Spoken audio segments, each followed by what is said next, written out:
There we go. And Ty, take it away. Alrighty. Good morning, everyone. We appreciate you taking the time out of your day and participating with us in this unfortunate last-minute discussion moving to virtual due to a lot of the COVID epidemic that's going on at this date and time. We thought it was going to be best to move it from an in-person discussion to online Zoom meeting, allowing a lot of additional people to be able to participate. With that being said, we've got an excellent lineup today. Individuals talking from a national and regional perspective in solar, as well as many individuals that have focused on solar technologies on a lot of their local projects here in the region. So first up, we've got Rob Davis with Fresh Energy. He's going to be giving us a national overview on the solar technology and perspective, then moving into a more local, state, regional perspective.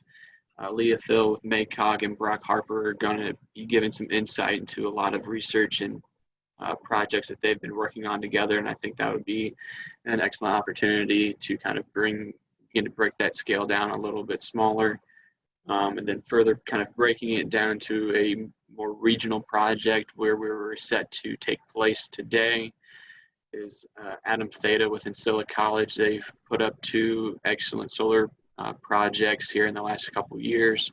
He's going to kind of give us an update on how that's all been going and kind of what it's been like in his perspective from a local project coordinator. Then kind of moving into our last 2 items on the agenda, we've got Chris Klein and Mark O'Brien with Cardno. They'll be giving us some information and providing a lot of context and detail as we kind of begin to get into that beyond the panel aspect, which we kind of advertised, getting into pollinator installations and maintenance issues from their experience, not only locally, but from a multi-state, multi-regional aspect in their experience. And finally, we've had a lot of discussions and follow-ups with Brian Ross with Great Plains Institute and Janet McCabe with IU Environmental Resilience Institute. They've been spearheading the model ordinance for the state of Indiana. An excellent opportunity to look forward to what the state of Indiana can begin to do from creating a model ordinance, allowing a lot of our local jurisdictions to begin to adopt something similar to what's been happening across the Midwest as well as much of the nation, from what Brian Ross has been working with several other states and jurisdictions on. So I think we've got an excellent lineup moving forward. Each of the presenters will begin to share a little bit more information about themselves as they kind of go throughout the day. But just some house cleaning information from my end, and then Rob's end as he kind of begins to get into it. We'll run a lot of the chat information through the Zoom webinar chat portal. I'll be monitoring that the entire time. We've got time broken out for one break and a lunch, so you'll be able to step aside and kind of step away for a little bit. If you've got questions, comments, concerns, whatever you have, please feel free to post it in there. I'll be monitoring it the whole time. And then Rob, if you've got any additional housekeeping procedures from this Zoom perspective as we're recording the entire project and discussion. That's it. I don't have anything additional. So thank you, Ty, and thanks to the panelists for making the time today, and thanks to you all for making the time today. We know that there's a lot of change happening very quickly, and appreciate your prioritizing this because there's a huge opportunity for economic development, throughout the region and throughout all of the Hoosier State's counties. It's just a matter of how that happens and whether it happens with unintended consequences, either unintended negative consequences. So that's a high level message. But here I'll jump into some examples that we've seen at Fresh Energy. We're a nonprofit energy policy organization that also advances best practice in solar farm design and management, and really works to maximize the public benefits while lowering the overall operational cost of some of these projects, and just doing that through embracing innovation. So we've already seen the reality is that solar is here and it's now, and the reason is plummeting prices. I believe the prices of solar have declined more than 80% in just the last 8 years, and that's extraordinary. So what we're looking at for Indiana is some energy forecasts that predict that there'll be more than 50,000 acres of ground mount solar projects in the state of Indiana by 2030. It's a huge transformation and change, and it just goes to show just how uncompetitive coal-fired and smokestack power plants have become. The solar panels have absolutely become in more and more places the least cost energy resource, particularly when paired with batteries or paired with wind. And that's why we're seeing things. And it's really, a lot of it is because people like things that are better, and they love things that are better and cheaper. So when you get something that's better and cheaper, people want more of it. Unfortunately, photovoltaic solar got its start in the desert Southwest of the United States. And so those engineering designs have come over across the Rockies, and they've come across the plains, and here they are in the Midwest, where the development is being thought of in the same way that it was being used in the desert Southwest. So here's a project. You can obviously see this is on arable land, and they've trucked in tons and tons of Class 5 rock under and around the panels. It's not just down in Georgia. Here's a photo of a project in Ohio, where you can clearly see there's productive soils just outside the fence that are keeping turf grass alive. But again, they've trucked in thousands of tons or hundreds of tons of Class 5 rock under and around the panels. So really thinking that a solar array has to be treated like a substation with regards to its design. So back in 2014, when Fresh Energy noticed that there was some laws and standards in Minnesota that were going to drive a very rapid growth in photovoltaic solar, we heard from our friends and allies in the farming community that solar is going to create a lot of conflict. These industrial uses of prime farmland and arable farmland were just not compatible with the way that the farmers thought about the quality of those soils and the way that they thought about what should go on their land. And we knew that in order to address in order to open up the greatest opportunities for economic development, as well as address climate change and clean energy changes, we would need to find ways to partner with farming community, partner with the conservation community, and develop solar projects that use these values, that approached the land in a way that's thoughtful. Otherwise, we end up with lots and lots of conflict.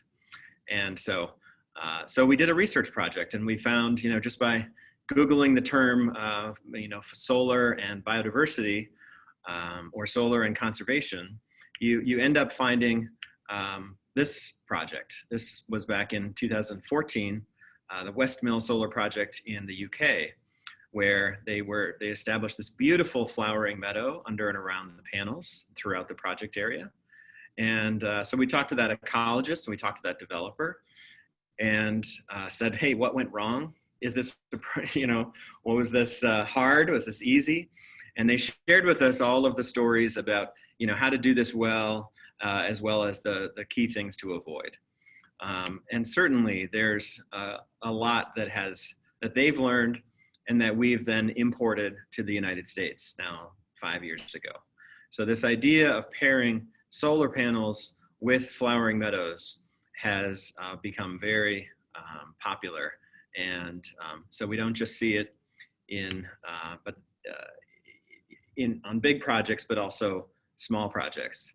So this is, for example, how Minnesota got its start on pollinator-friendly solar. It was with one project was 1 acre and it's by a co-op. So there's an extraordinary amount of innovation happening in co-op country, and so Conexus Energy had planned this 245 kilowatt site to be gravel, and then at the last minute they said, you know what, this is right by our headquarters, let's do something better, and they established this beautiful flowering meadow.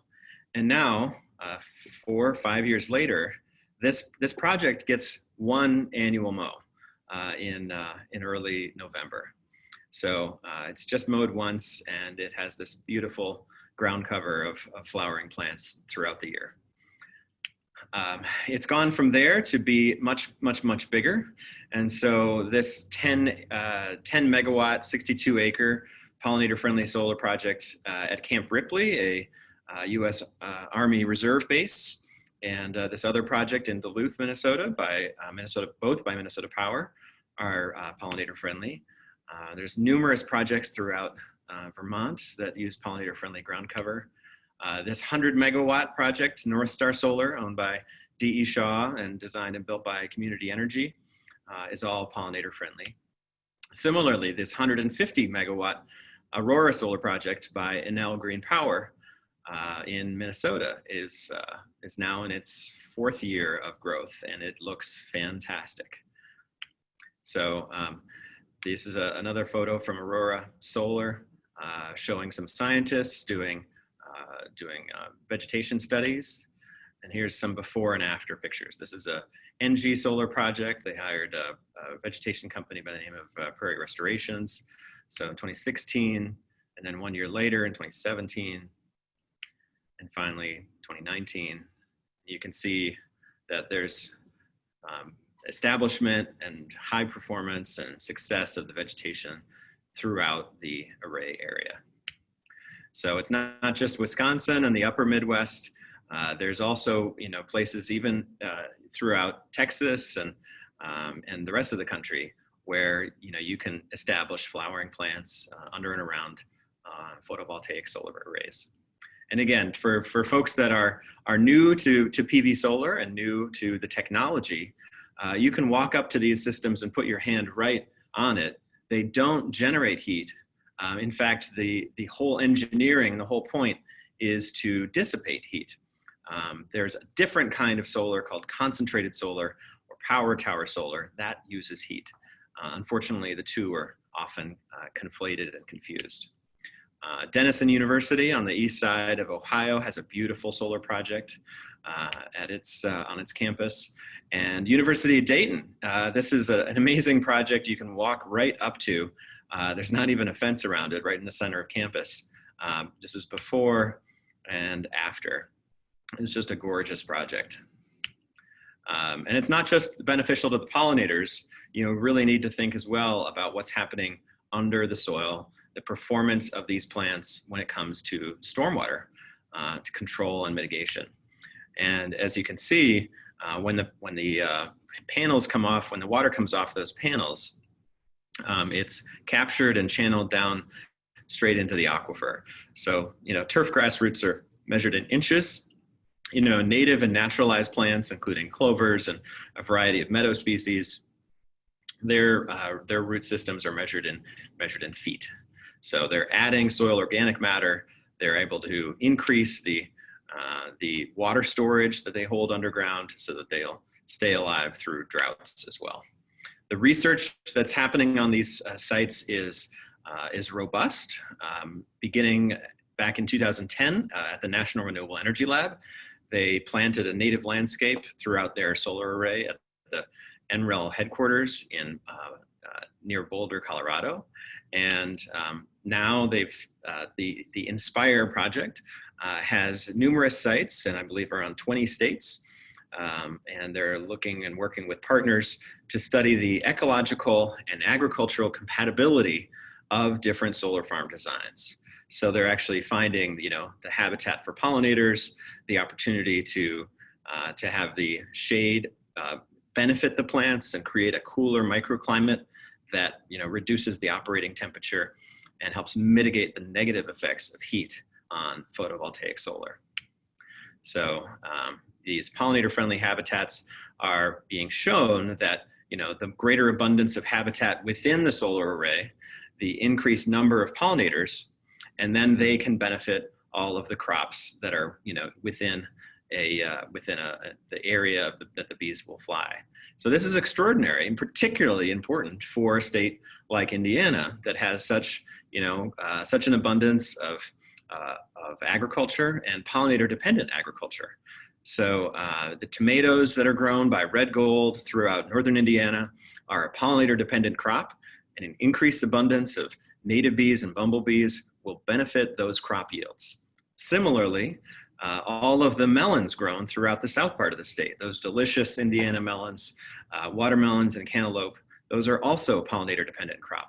Each one of those flowers for those melons and those tomatoes needs to be visited 4 to 8 times by a bee in order to move a sufficient amount of pollen between flowers and maximize the yield. So when fruits and vegetables don't get enough visits because there's not enough bees, then they're misshapen or smaller. And so in order to maximize the yields from our agriculture, our pollinator-dependent agriculture, we really need to maximize the number of those bumblebees and native bees that are doing all of that hard work. Because without them, crop yields really do suffer. So another area of research happening on pollinator-friendly solar projects is called PV Smart, and it's looking at the hydrological performance of these systems, and saying, well, do we really need, developers to lease additional land in order to have a stormwater containment basin? Or are the, deep-rooted native and naturalized plants infiltrating that groundwater? And so maybe it's a better investment of dollars to have high-performance seed mixtures as opposed to lease into additional land for stormwater containment. So the key definitely comes down to what's the difference between something that's more like a veneer and something that's really pollinator friendly. And for that, we made some important phone calls. So Dr. Marla Spivak is a MacArthur Genius Award winning entomologist.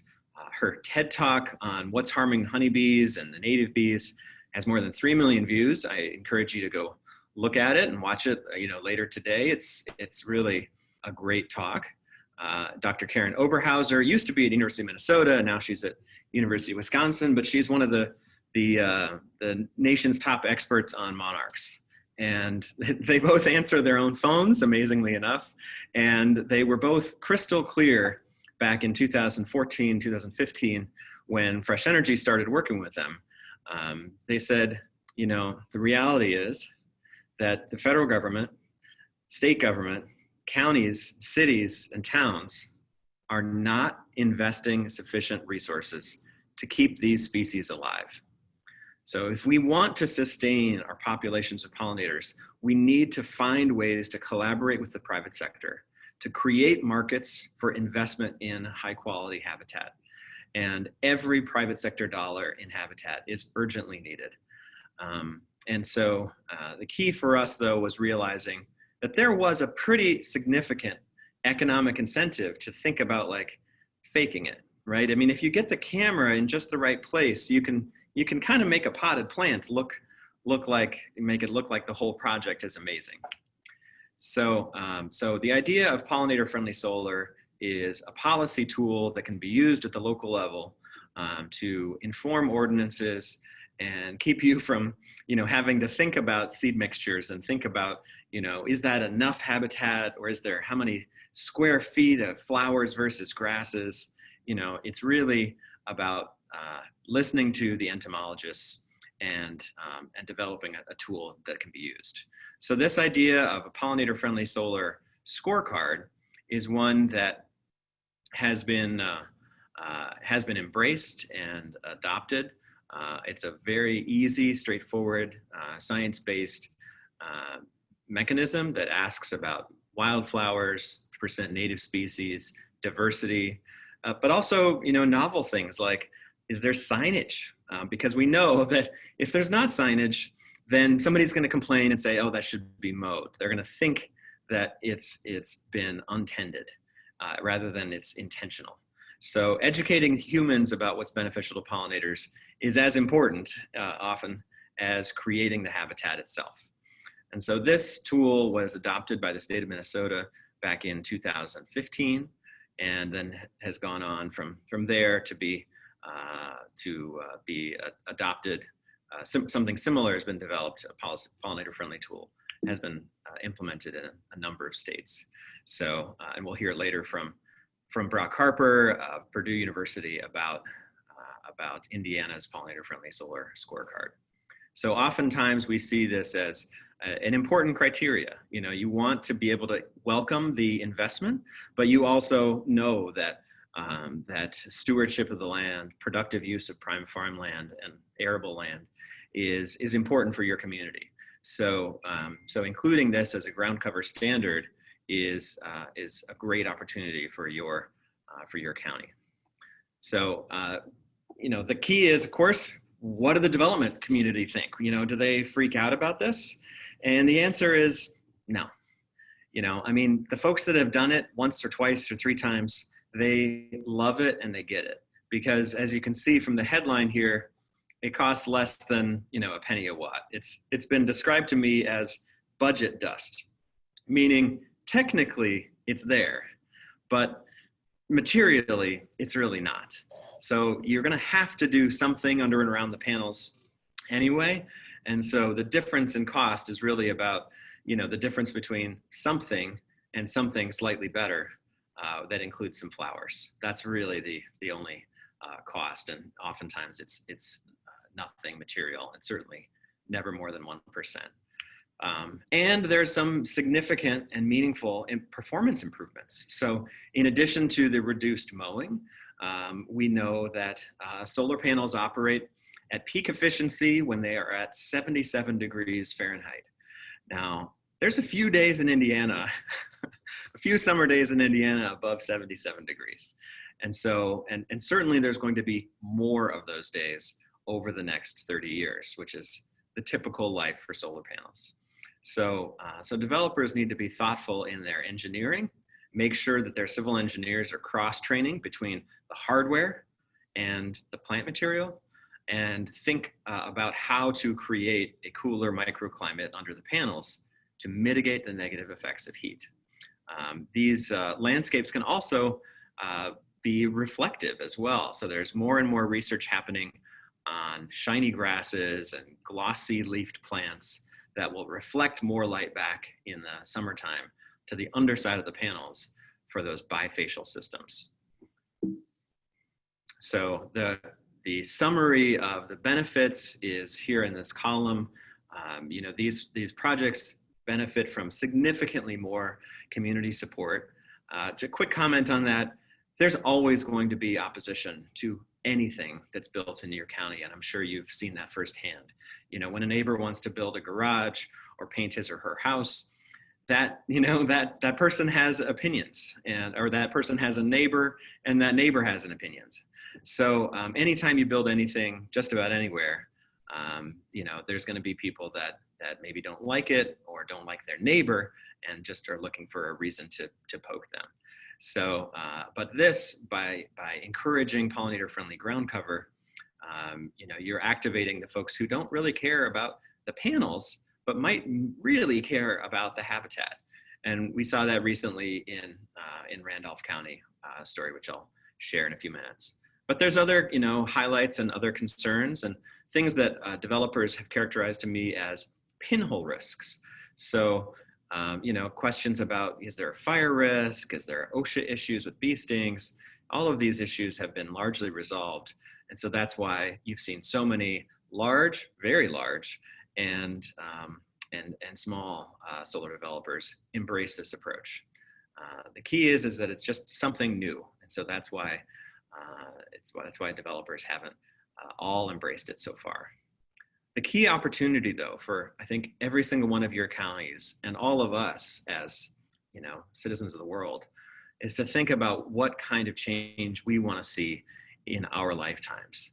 And, you know, in today's day, we have to think more rigorously and critically about doing more than one thing at a time, right? We know that we can't just address climate change and address economic development and address a global pandemic and save the monarchs. This map shows exactly where we need to plant monarch habitat in order to keep the species from disappearing potentially during our lifetimes. That's a very real risk. And so by creating monarch habitat, welcoming the private sector and dollars that come with solar development, and encouraging these kind of solar sanctuaries and monarch way stations that are co-located with energy generation, we're welcoming the dollars and also helping to drive to solve multiple problems at once. So this has already been featured in the Indianapolis Star, a fantastic article highlighting Innovatus, South Bend solar company that is doing pollinator-friendly solar by default on all of their projects moving forward. And the city of Logansport named a day in the late June as Bird and Pollinator-Friendly Solar Day for the city of Logansport, which is just such great news and made me smile. The key, though, then comes back to two critical levers, and it's really about ordinances and procurement. When corporations like Cliff Bar, which has one of its 2 bakeries nationwide right there in Indianapolis, when companies like Cliff Bar say, we want pollinator-friendly solar, then that's what they get. When companies like Organic Valley, which is just up the street in Wisconsin, or around the corner in Wisconsin, says we want the clean energy and we want the habitat, well, that's what developers build for them. And the same is true for utilities, from small ones like Conexus, which has about 150,000 ratepayers in Minnesota, to very large ones like Xcel Energy, which is one of the top 20 electric utilities in the country, and they are requiring a pollinator-friendly solar scorecard in all of their solar energy procurement. So similarly, this is an opportunity for counties to say, hey, we want the investment, but we don't want it without conditions. So, Stearns County, Minnesota has a supportive ordinance that welcomes solar investment and is requiring pollinator-friendly vegetation. And Stearns has some very large projects. So similarly, Randolph County, which is soon to be home to the largest solar project in the state of Indiana, passed a supportive pollinator-friendly solar ordinance, welcoming a 1,400, 200 megawatt EDP renewables project and requiring pollinator-friendly ground cover.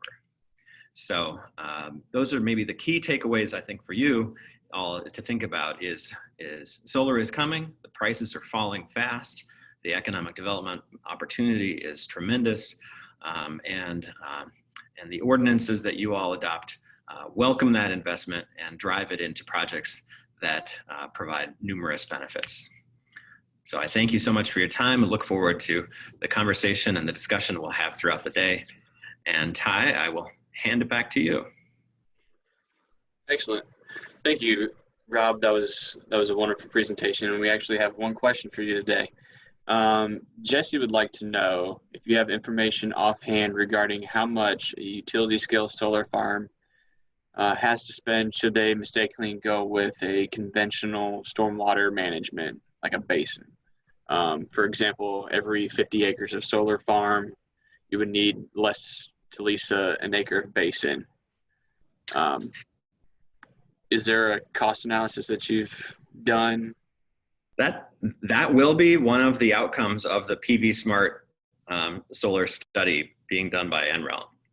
So we don't yet have that assessment, but I believe that is underway. Looking at from a GIS perspective, we've already know that like Argonne National Lab has looked at all of the solar farms in the United States and said, if they were all pollinator friendly, the almonds in California would increase in yield, the blueberries in Michigan would increase in yield, the peaches in Georgia would increase in yield, and so on. So that same kind of energy modeling is being evaluated to look at what is the cost of those stormwater basins across the landscape? Today in the United States, there's around 300,000 acres of ground mount solar, of solar farms that are built, out on arable farmland or just arable land.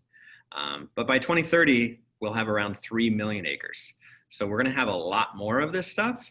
And if solar developers think it's hard to get a permit today, just wait till 2024 or 2025 when all the good spots are gone.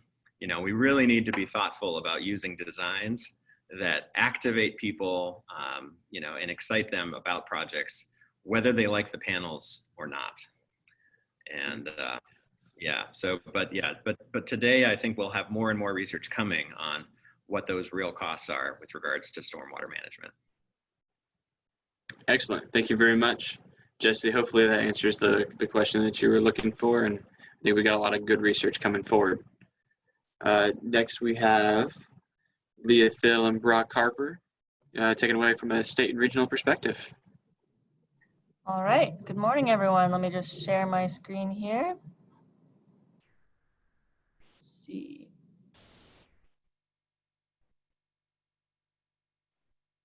Can you all see that, Ty?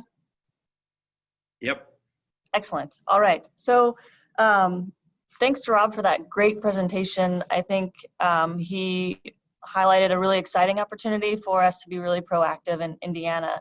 And I'm really excited about the potential for voluntary adoption by developers and utilities, whether they're building projects themselves or in their procurement. And I'm excited about the role that counties and cities can have in encouraging that development to happen in a positive way as well. So I'm going to not dive in, actually I'm going to pull back at a higher level and kind of bring us all to the same page on solar development in Indiana that's been happening both a state and regional level, and also bringing it back full circle to the pollinator-friendly discussion with myself and Dr. Brock Harper from Purdue. A little about the organization I represent. I'm with the Michiana Area Council of Governments. We are a regional planning organization up in northern Indiana, near the Michigan border. The map shows the counties that are members there.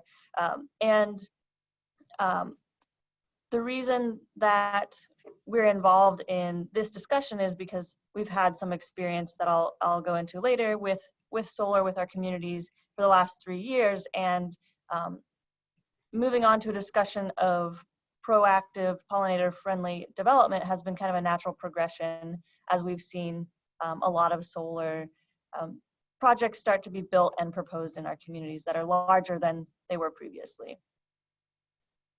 So I'm going to give a little background on the solar resource that we have so that we're all on the same page that solar does work here. Give you some trends on the price and growth, and share a little bit about utility plans as well. So you have a sense for all levels of development that are happening in Indiana. I'm going to share about the local government role as I've seen it play out.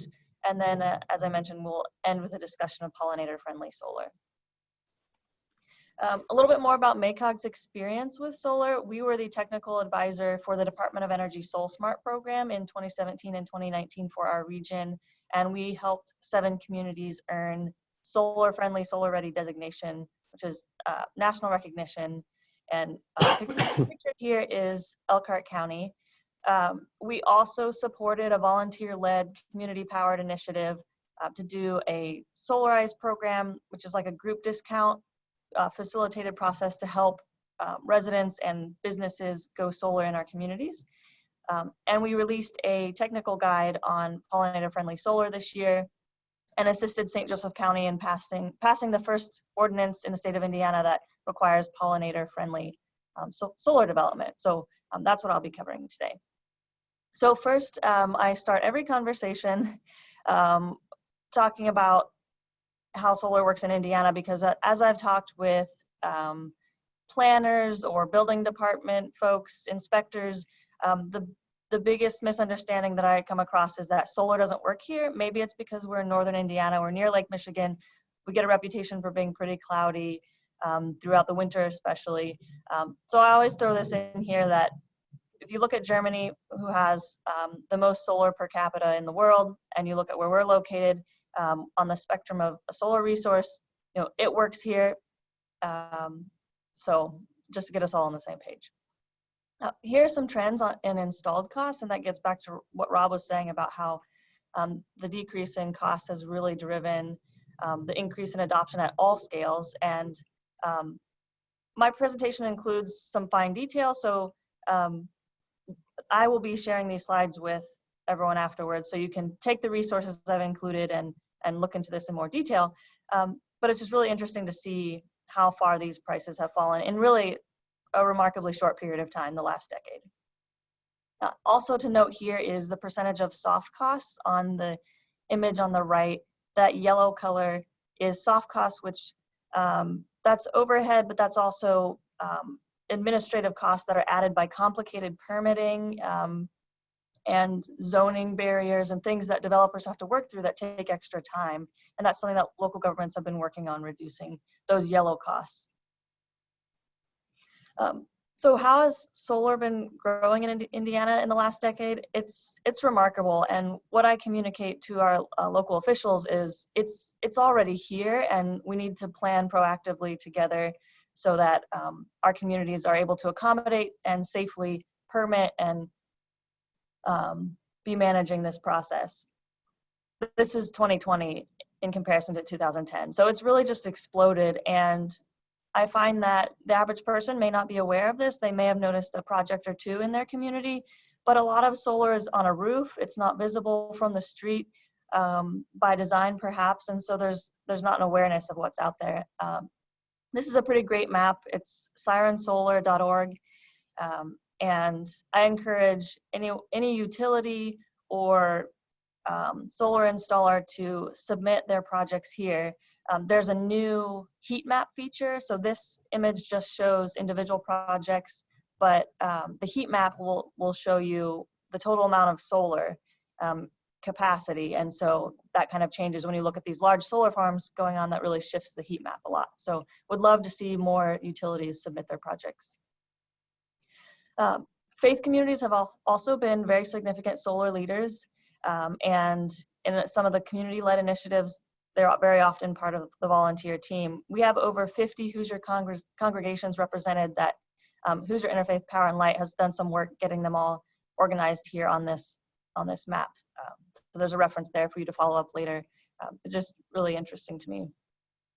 A lot of volunteers have been using their spare time to really help their neighbors go solar.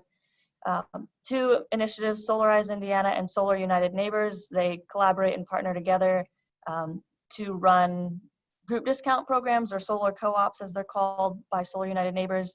MACOG participated in this program in northern Indiana, and we had 117 new solar projects installed over a 2 to 3 year period, and it was really just remarkable. There are currently initiatives active like this throughout the state as well. Just a brief overview of the development that's been happening, especially in the last 3 years. And there are too many projects now to list, but I just have highlighted some of these for you to go back and look at later, especially if they're near where you're located. You might find out more about these projects, but they are of all scales. Public schools have been, I would say, developing solar at a faster pace than even local governments. And I've almost stopped keeping track in the last year after I had over 24 on my list. It's really exploded in the last 3 years. I've listed some of the schools that I've found, but there may be more that you're aware of in your community. And this is also an opportunity with their ground mounted for them to include a pollinator friendly component, even if they've already been installed, that can always be added later. So it's very exciting. A lot of colleges and universities are starting to follow their K through 12 peers, and Adam Theta will be talking later about the center at Donaldson and Ancilla College, but to our knowledge, it's, I may be stealing his thunder, it's really the largest solar installation that we've been able to find out about in the state of Indiana by a college or university. Also represented here, Goshen College and Notre Dame, which are local to the MACOG area. Don't want to leave the utilities out because they've been doing some great work in the last several years. The Indiana Municipal Power Agency has, I think, around 25 or so solar parks that have been installed, from a quarter of a megawatt to 8 megawatts. Crawfordsville, if you look where Crawfordsville is located, that's where some of the projects are at, and they've been a leader. That community's been a leader in welcoming these kind of community scale solar projects, and there are more planned as well. The rural utilities, the REMCs, have been doing a lot there. Generation and transmission utilities are really active. Hoosier Energy has set a 10% goal for renewable energy as part of their portfolio, and the REMCs have a little more flexibility than some other utilities, and they've been offering some community solar options. So maybe an individual or a business doesn't have room for solar, they can participate in a community solar program. Some of the investor-owned utilities also have programs like that. I'm not well versed in the differences between them, but I know the IM solar program, I'm not sure if it's ending or not, but that used to be an opportunity for people to buy into solar directly that Indiana Michigan Power developed.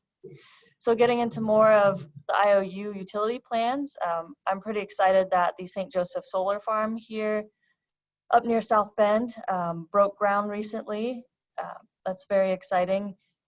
And NIPSCO's integrated resource plan has some bold plans to increase the percentage of renewables and storage to over 65% in really less than 10 years. So what I communicate to my communities is that the electricity portfolio is changing, and it's about to change much more rapidly as well. So this is happening at all levels, and it's happening because of that cost factor. It's simply cheaper to build.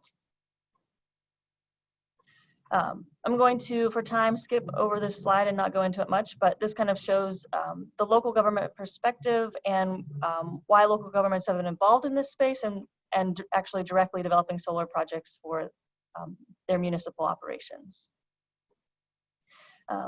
Rob highlighted the economic development benefits, and I wanted to provide you with an Indiana fact sheet and some more data that you can go back and look at. This shows the potential for our state to benefit from the jobs that are created, particularly the installation jobs, which can't be outsourced to other states because the installation is happening in our community as well. So just a really significant opportunity there.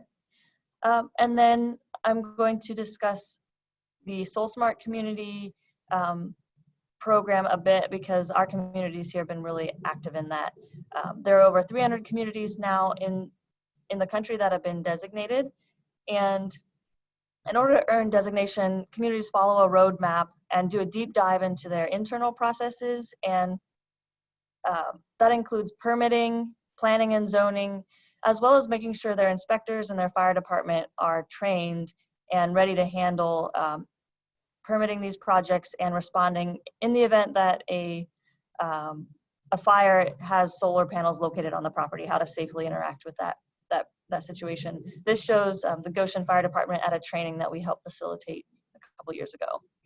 And then another big component is community engagement and education, making information accessible, providing a list of installers, providing information on how to navigate the permitting and the zoning ordinance as well.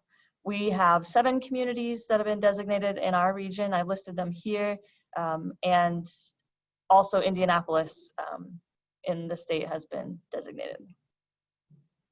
I'm leaving this slide in here for you to go back and read later if you're really interested about the SolSmart program and what it is as well. But the goal is really to communicate that our community is open for solar business, and we've thought carefully about it, and we're ready to engage in that process at all levels.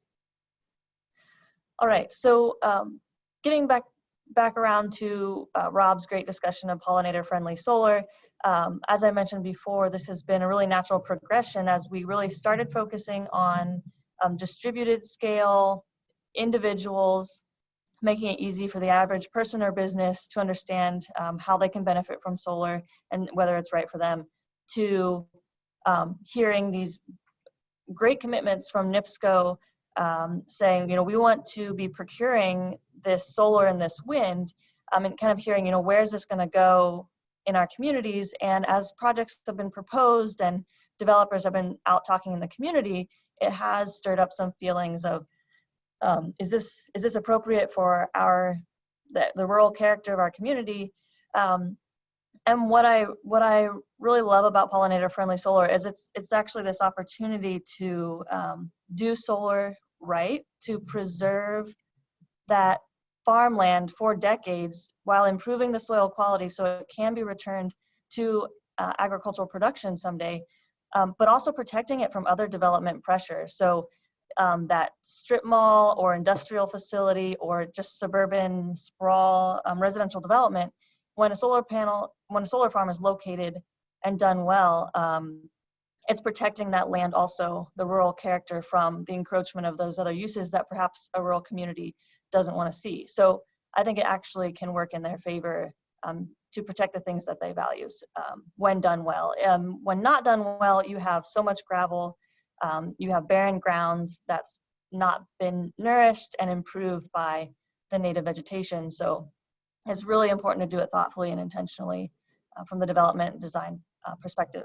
So to that end, MACOG wanted to assist our communities as well as local developers who didn't have experience in how to get started and who to talk to, what resources are out there to develop pollinator-friendly solar. So we put together this technical guide that we issued earlier this year. I recommend checking it out and sharing it with anyone who's very new to the topic. We also assisted St. Joseph County in being the first in the state to pass an ordinance requiring pollinator-friendly seed mixes and native plants. They decided to include a very specific amount because, as Rob was mentioning, there's this difficulty sometimes in knowing whether something is a meaningful conservation or sort of a token small project that's for PR. And so they decided on 2 square feet of plantings for every square foot of solar panel as just a really concrete way to say the minimum amount of pollinator-friendly area to include. And that was done because the state of Indiana didn't have a pollinator scorecard for solar projects, a way to assess or evaluate that. And the state of Indiana doesn't have a state statute like Minnesota that defines, here's what pollinator-friendly solar means, so that we don't have greenwashing and people claiming it when it's not actually meaningful conservation. So those are some things that a scorecard and some state leadership could address for our local communities. Other notable developments here, Rob kind of also mentioned this, other communities that have adopted or proposed pollinator-friendly ordinances, as well as some pollinator-friendly projects that are proposed to be underway. And I included this EQ research piece, which I really recommend reading if pollinator-friendly solar is new to you. It goes into detail on the opportunities for Indiana to do this right. All right, so now I'm going to end my talk and turn it over to Dr. Brock Harper, who's an expert in all things pollinator. So Brock, why don't you take it away? Thanks, Leah. Yeah, I'll just say change slide if you don't mind. Thank you. So hello, go back, sorry. I will say change slide when I'm in need. Yeah, thank you.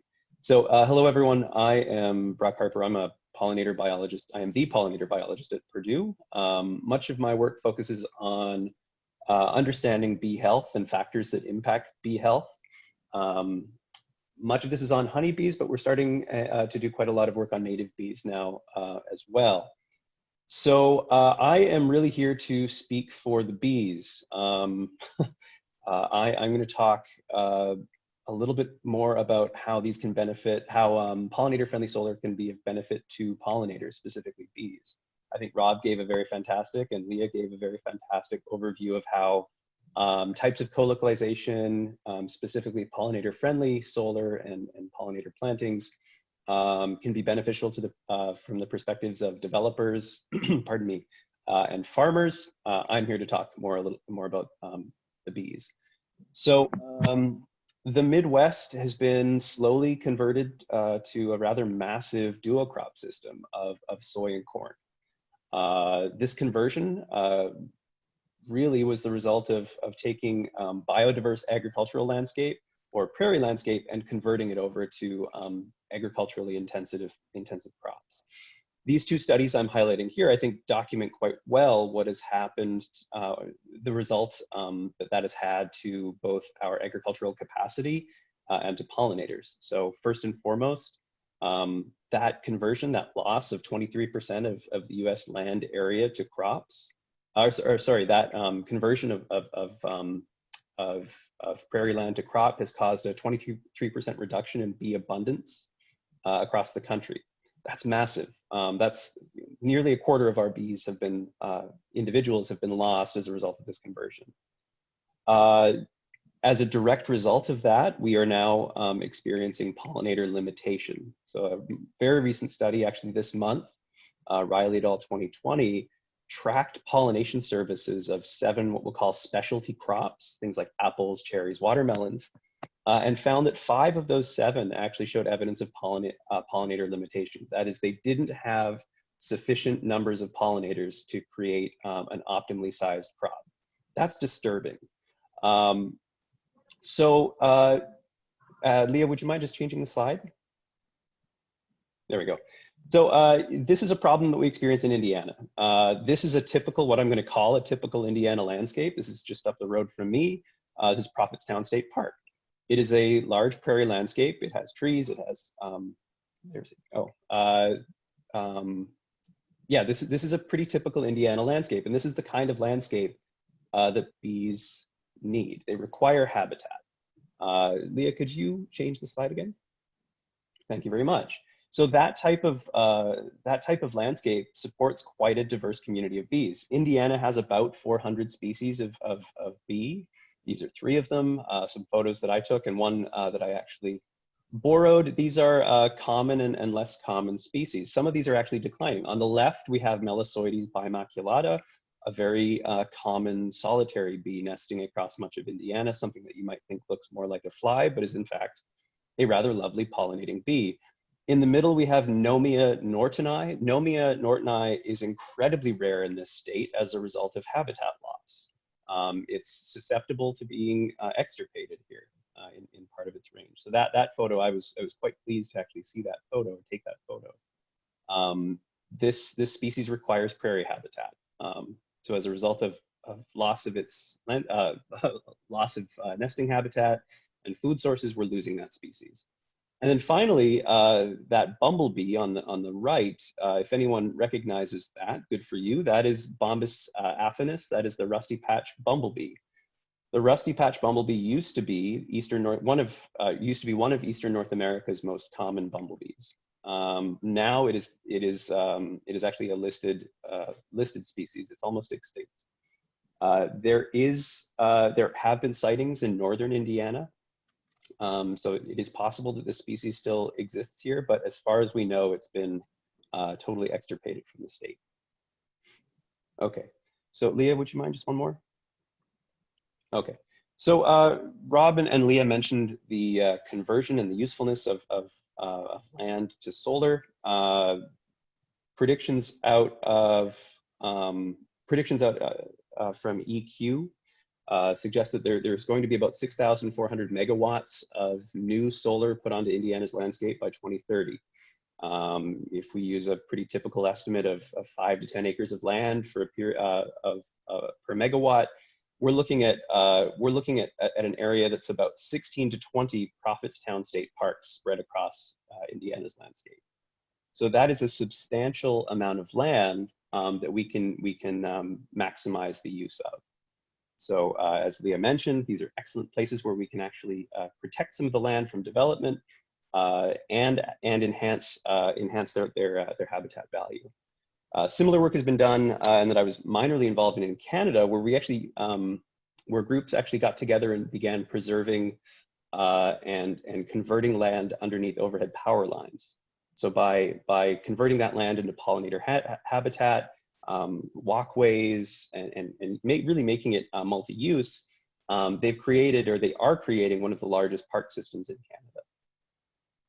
Okay, so essentially what we want to do is create oases for bees in our landscape. I'm of course a bee biologist, so I'm talking quite a lot about bees, but the co-benefits of these landscapes, the benefits of doing this extend well beyond just bees, birds, wildlife. If we're looking more agriculturally, Rob mentioned the value of those pollinators pollinating surrounding crops, but they also provide a space where we can keep, where beekeepers could keep their bees. One of the most challenging parts of beekeeping is finding space, finding useful space that will provide forage for your bees all year. Pollinator-friendly solar is one way in which we can do that. However, what we need to do is make sure that this is a meaningful conversion. That is, it's done in a way that is not greenwashing and not bee washing. So I'm sure we're all familiar with the term greenwashing, but bee washing is essentially where I'll say developer, but really it can be anyone, just puts out honeybees on a plot and calls that an investment in pollinator health, or calls it bee friendly. Simply adding honeybees to the landscape doesn't really do much. In fact, it does very little to nothing for native species. So we call honeybee focused investments in conservation, we call that bee washing. So Leah, could you just change the slide? And I think you might have to go twice. There you go. Okay, so what we've done, and Rob hinted at this during his talk, is created a scorecard for pollinator-friendly solar developments. And this is small. I'll share this again later. We've created a card that can be used when planning new developments. So we wanted to create a card that allows for some flexibility. These are solar farms are still industrial areas. They're not true parks. They can be, but they are still industrial. So we wanted to allow some flexibility on the part of developers and planners. But what we have done is created a card that strongly encourages native local ecotypes to be planted, sourced as locally as possible. We've rewarded partnerships with local universities and research bodies, and we've rewarded extension events and extension opportunities with these solar cards, with these solar developments. And we've also rewarded those developers who go above and beyond a minimum requirement. If you begin including additional native species beyond what we've called a minimum product here, you gain additional points and move from meeting expectations to exceeding expectations of pollinator habitat. So the 2020 card, this is here in front of you. It's here to be used. I am not a graphic designer, so this is actually going through graphic design at the moment just to become a little bit spiffier, but it is available currently to be looked at, commented on, and used. So with that, I will end, and if Leah has anything she wants to finish, oh, there we go. Thank you, Leah. If she has anything she wants to conclude on, I'll just mute myself here. Nope, I think that wraps up our presentation. We'll take any questions that Absolutely. there are. Actually, so we do have a couple questions. We'll go ahead and start with the first one from Jonathan. He indicates that he's been tracking Hendry and Randolph counties and their projects as they've been moving forward. And one of the biggest challenges would be the feasibility of the projects, if there are cumbersome pollinator mandates with those. The original Randolph County ordinance for pollinator requirements would have taken a significant amount of money away from the county, and the current Hendry County pollinator mandate would dramatically decrease the amount of money going to the county tax base, which is the main reason these rural cash-needy counties consider these projects. With utility scale solar, he hears from the industry that anything above even a 10% pollinator coverage mandate will immensely increase the cost and even destroy the feasibility of that project, just due to the economies of scale and the maintenance costs associated with it. While he fully supports the requiring some natural vegetation, he's unsure if the cumbersome requirements seem like a major own goal toward development. Is there a specific amount that you would allow the positive impacts of pollinators without negative financial impacts? Sure. Sure. Leah, I think that question I was going to suggest, Rob. I was just going to say the same thing. Yeah, let's pass that to Rob because we've had a long discussion about this one.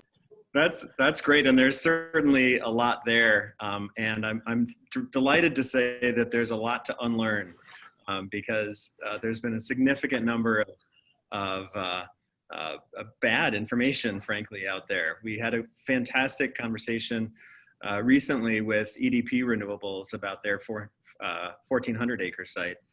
And their cost estimates were received by one consultant who just absolutely, priced out a Lamborghini or a limited edition Bugatti when they asked for a car. So there is pollinator friendly solar that can charge you $4,000 per acre just for the seed mix. You should definitely get competitive bids. And that's what's exceptional about the panel we have today is, that, Indiana, great expertise in Indiana with Cardno and many others, knows how to do these projects in a way where it's cost effective. So for any solar developer that's saying, hey, we can't possibly do this. Hey, this is going to radically kill costs. Hey, you're actually anti-economic development. That couldn't be farther from the truth. And so it's time to lean forward, embrace innovation, and say that the market wants pollinator-friendly solar. Communities want pollinator-friendly solar. So we need to give customers what they want. And what's exciting is you see right there in South Bend, Indiana, Innovatus isn't saying, hey, this is killing our projects, we hate this. They're saying, wow, this is totally in line with our values. We love this, and we're going to do it everywhere. And we're not even being pushed to. So so it is a critical opportunity for counties to say, you know what, we don't have to say yes to everyone that comes to us and says we want to build a solar project in our county. There are enough solar developers that want to build beautiful projects that stack benefits, that solve multiple problems, that bring the economic development and pair with it the conservation. So I tell the story frequently, and I was on a webinar last week with the Environmental Protection Agency and got a similar question. And my answer actually started with talking about Blockbuster, right? We all used to love going to Blockbuster, and we'd look at all the VHS tapes on the wall, and we'd rent one and stand in line and check one out. And then sure enough, something better came along, and now we're all like, yeah, we've got something better. This is fantastic. But it wasn't Blockbuster that reinvented their own business, right? So for the solar developers that aren't doing this yet, there are other developers that are doing this. And so now is a great time to hire the expertise, to work with folks like Cardno and others to bring this practice and ingrain it into your, the DNA of your organization. Because counties want it, corporations want it, higher education wants it, and this is the way the market is moving. And we have a lot more solar to build. So, so the successful companies are figuring out how to do this now and lower the cost and still provide that high quality habitat. And Rob, do you want to speak also to the maintenance piece? One of the comments there in the feedback was concerns about the cost of maintenance being high relative to, and maybe Cardinal will get into that later, but specifically for the solar project, how that compares to business as usual, traditional development. Yeah, and Chris, I don't want to steal your thunder, but if you're designing a solar project to have 6 or 8 annual mows, you are absolutely doing something wrong, because you're saying we're going to do that for 30 years. That's ludicrous, right? So you want to design a high performance system that requires just 1 annual mow, or even a mow every other year, or maybe even 0. So, so thoughtful design about the vegetation as well as your panel height is critical. We're seeing best practice recommendations from the National Renewable Energy Lab for that lower edge of the panels to be at 36 inches or above.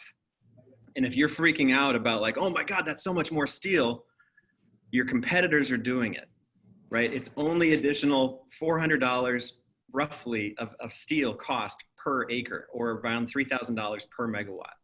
So, so that's not a deal breaker, particularly when you can reduce your maintenance down to, just 1 annual mow. But Chris is going to have awesome details later.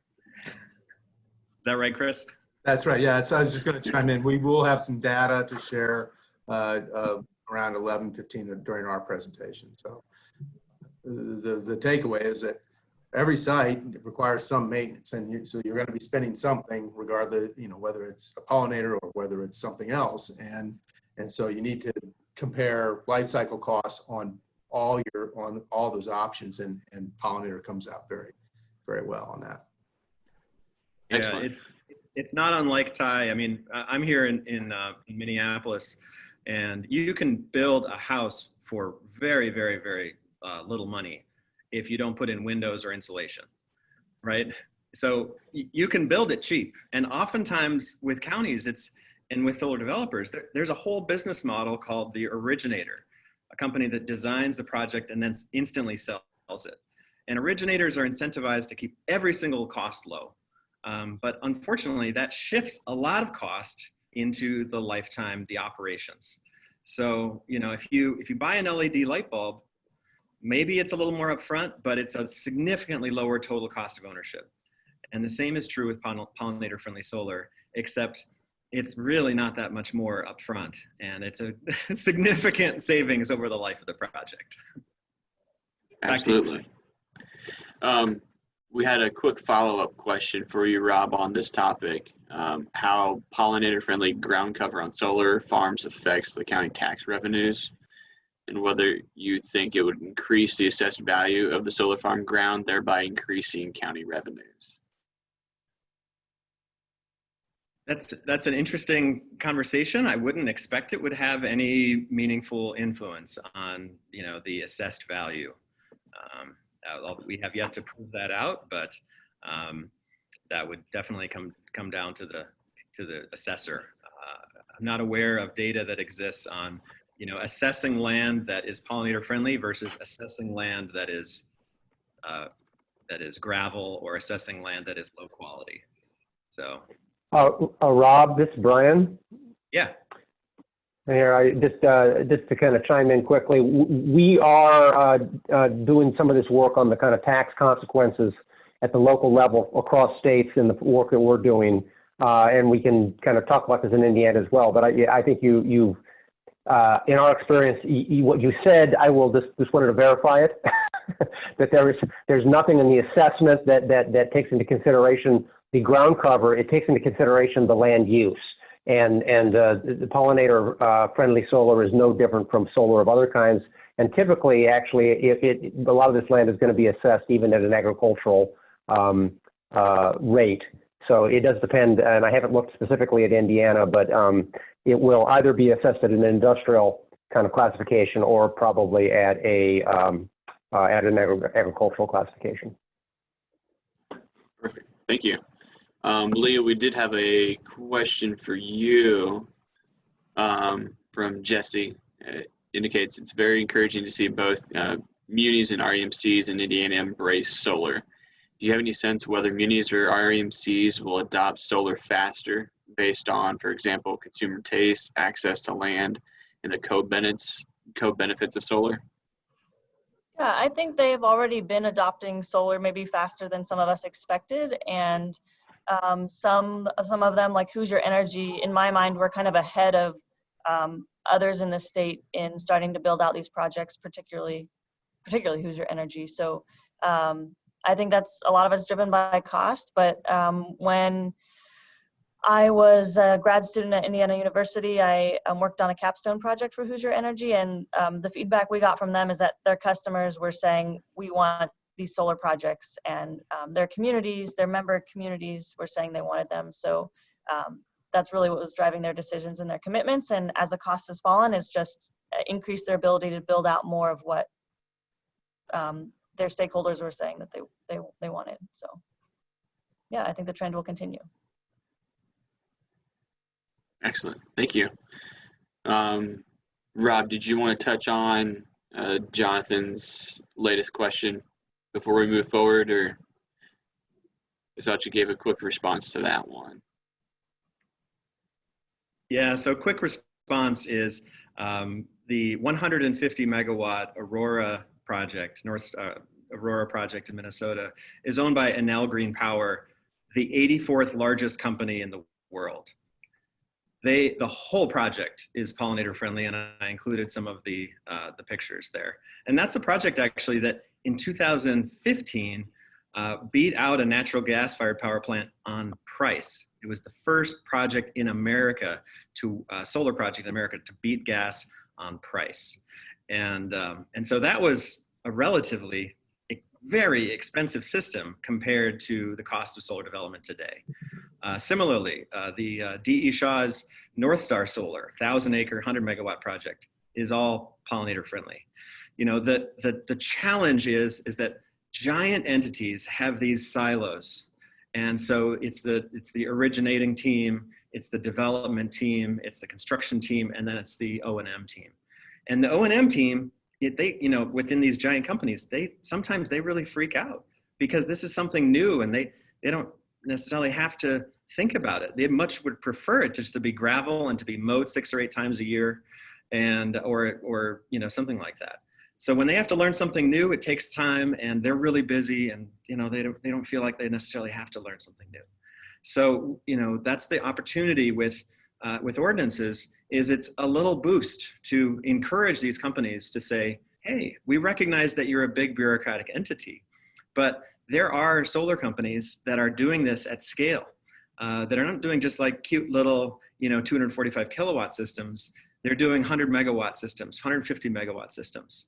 And so we know this is implementable at scale, that the benefits have been documented by the Department of Energy, the National Renewable Energy Lab, and are also being studied by Argonne National Lab. So, my message is encourage your partners and clients and collaborators to innovate and bring that innovation to Indiana's counties so that they can benefit from the tax investment as well as the increased abundance of pollinators to benefit those agriculturally dependent crops that Brock mentioned. Absolutely. We have a kind of a clarifying question from Claire. She's asking, kind of in your experience, have you seen solar arrays installed on rolling hill land? Much of the northern portion of the state is rather flat. In southeastern Indiana, we've got a lot of rolling hills and topographic challenges to meet. Is there a relationship there? There's a lot of ways to address topographic challenges. Yes, we see one of the fastest growing solar markets in the country is New York State. And certainly New York State has a mountain range going through the upstate portion of it. A lot of topographical challenges there. Other states like Massachusetts and a lot of other places in New England, they actually have bedrock right up at the like 6 inches below the soil. So there's a lot of challenges to development, but those challenges can easily be overcome with creative engineering. Absolutely. And just to kind of bring everybody up to speed in the chat, if everybody hasn't been following, Janet made a good question about airports in relations to solar and the pollinator species adjacent to it. Rob had a couple of excellent responses in association with that, talking about FAA regulations for non-hardscape service being adjacent to that. And then Darren had an excellent question about St. Joseph County coming up with the 2-to-1 planting requirement, because it indicates that because the project would be less efficient and take up more farm ground of the rotation, they need to essentially double the size of the project. And so they're, I don't know, Leah, if you want to kind of speak to a little bit about that discussion in the chat, and if Rob or Brian wanted to chime in as well. Yeah, so since the panels are at an angle, they're not necessarily taking up a 2-to-1 ground area ratio. And if you take into account the rows between the panels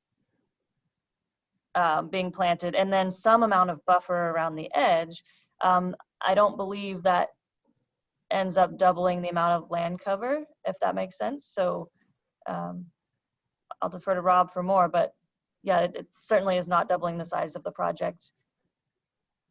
Yeah, I noted that in the chat somewhere as well. Is I've bounced that number off of a few different developers. We definitely don't see it as a best practice. And I think Brian and Janet will cover that later in the ordinance portion of the presentation. But, see it as like a roughly, it's pretty good because, you have the panels that are flat, you have all of the land underneath them. And then you have, roughly an equivalent amount of land, in the row immediately adjacent, plus, all of the area around the fence. So it's, I'm not hearing that it's resulting in any, additional land lease. But that said, the better thing to do is just use the scorecard. So Yep. that's And it. as I mentioned in my presentation, the reason that St. Joseph County chose to do something numbers based is because there was no scorecard for the state of Indiana at that time. And the goal is to implement that as that becomes finalized as a best practice instead. Excellent. Quick question for you, Brock. How would you address the increase in bee sting risk for solar techs within these types of installations? Yeah, this is actually a really common question when we talk to developers about putting in pollinator-friendly solar as well. What about stings? So from personal experience working in the field and from reading many studies on this topic, there are actually studies of entomologists walking around in meadow habitat and documenting how many times they get stung. And these entomologists will walk around for a 10-hour day swinging a net trying to catch bees. And they record every time that they get stung. Now that is not what a solar tech is doing. They might be walking around the meadow, but they're certainly not swinging their nets to catch bees. They might be they might be mowing, they might be working on the actual panels. And from those studies and personal field experience, there is of course a risk, but it is there's a non-zero risk, but it is very, very, very close to zero. Native bees are much less likely to sting than something like a honeybee. Honeybees are actually quite, and this is from a honeybee biologist, the honeybees are quite vicious. They they are defensive when you get near to their colonies. But native bees tend to be much more docile. The only time you're really going to get stung by a native bee is if you step on it and you happen to be wearing sandals, or if you actively grab it. So the risk is not zero, but it's very, very low. I would put forward that there is a risk there's probably an equal or higher risk of solar techs getting stung by something like a paper nest, like a paper wasp that is set up camp underneath a panel or in side buildings on the site. So that risk is there, and that risk is there for traditional versus pollinator-friendly solar at all times. And I think that's much more, is where a technician is more likely to be stung than simply walking through a meadow that happens to have flowers in it. I hope that answers the question. It does, Brock, and I'll just expand a little more, or prompt you to expand a little more. I've heard entomologists talk about the curse of Winnie the Pooh, and how unfortunately we all grew up with Winnie the Pooh, hitting or trying to get honey out of what is a paper wasp nest. And so the difference between a wasp and a hornet and a bee is really significant. And hornets and wasps are primarily carnivorous, is that right, Brock? And so they're— Oh, Rob, you're really prompting me to go on about bees, wasps, and flies here. All right, sorry. I just want to let people know that the aggressive ones are not the bees, the hornets and the wasps. Yeah. So wasps are what I should say is bees are vegetarian wasps. And there are some non-vegetarian bees, but largely in an evolutionary sense, bees are vegetarian wasps, and they tend to be much more docile than something like a wasp. And the social wasps tend to be the most aggressive. Those are things like those, as I mentioned, the paper nest kind of varieties of wasps. So yeah, the bees are generally quite docile. And yellow jackets would be the other category, Paper wasp, yellow jacket, yeah, that's right. Yeah, but again, you get wasps or yellow jackets whether it's a pollinator-friendly site or not. Yeah, and I should say most of the cards and the card that we put together for Indiana allow for spot treatment of those kind of nests. Yeah. They are quite difficult. So we try and disallow the use of herbicides or pesticides on site on a mass scale, but we do allow for spot treatment of those kind of stinging pests, just because they're going to take up residence in these rather attractive landscapes. And they're attractive in the traditional sense or in the when we plant pollinator-friendly solar.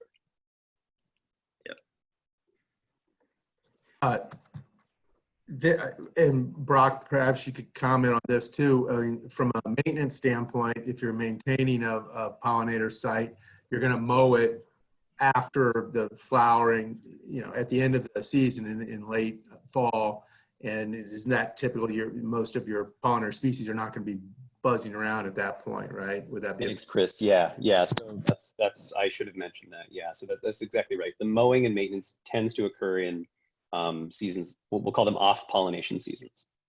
And then of course, Ty and Brock, it's not common knowledge, but solar techs should be wearing full PPE, personal protection equipment. So that means generally long sleeves for utility scale, large scale projects. Sometimes short sleeves are okay, but certainly it means closed-toed shoes and long pants. Closed-toed shoes and long pants are standard and de facto. And I know that in southern states, there's even, generally solar techs and engineers that wear something called snake chaps or snake guards, where, it's just like a shin guard that goes above your boot. So, so the value of personal protection gear is significant. Education is key. And that's why these questions need to be answered, why we need to have this conversation, and, and why it's so important for counties to know that, these questions have been robustly discussed and answered now for, going on 5 years. So it's great that we can explore this for municipalities and counties in Indiana. Absolutely. We had another question from Jesse for Leah. They wanted to get some information on if solar installation rates will be higher in REMC territory or municipal territory. It's really about figuring out where groups like ours should prioritize their energies. Yeah, I saw that question and I wasn't sure if that was really speaking to more solar adoption in rural areas versus incorporated areas. I guess we've seen more in incorporated areas to date because it's been more associated with homes and businesses on roofs and that kind of thing. And, where there's more ground space and these large projects are going in, I certainly think it's possible on a capacity level, we'll see more solar. Whereas when you looked at the maps before, it looked like solar is concentrated in urban areas, but that's just because it's lots of little 5 kW projects, more distributed generation. So I think that's the difference between rural areas and incorporated areas. But I also think that individual farmers are continuing to adopt solar at a very large rate. Those are smaller projects, distributed generation. There was a hog farm in St. Joseph County that added solar recently.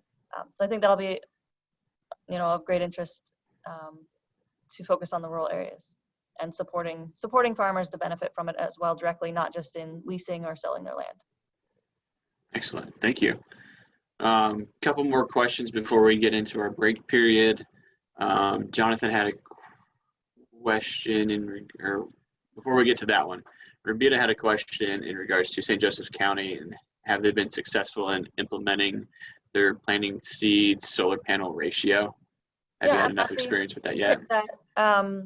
I don't work for St. Joseph County, so I can't speak to all the details of what I don't know. But that ordinance was just passed a little over 6 months ago, and I don't think there's been a tremendous flood of ground-mounted projects proposed in that time. The only one I'm aware of is the St. Joseph Solar Farm with Indiana Michigan Power in partnership with Notre Dame, and I don't know the details of that, but I believe them to be working on pollinator-friendly plans to meet the standard. Leah, I believe Innovatus is developing that project, so they're excited for it. Maybe I'm wrong.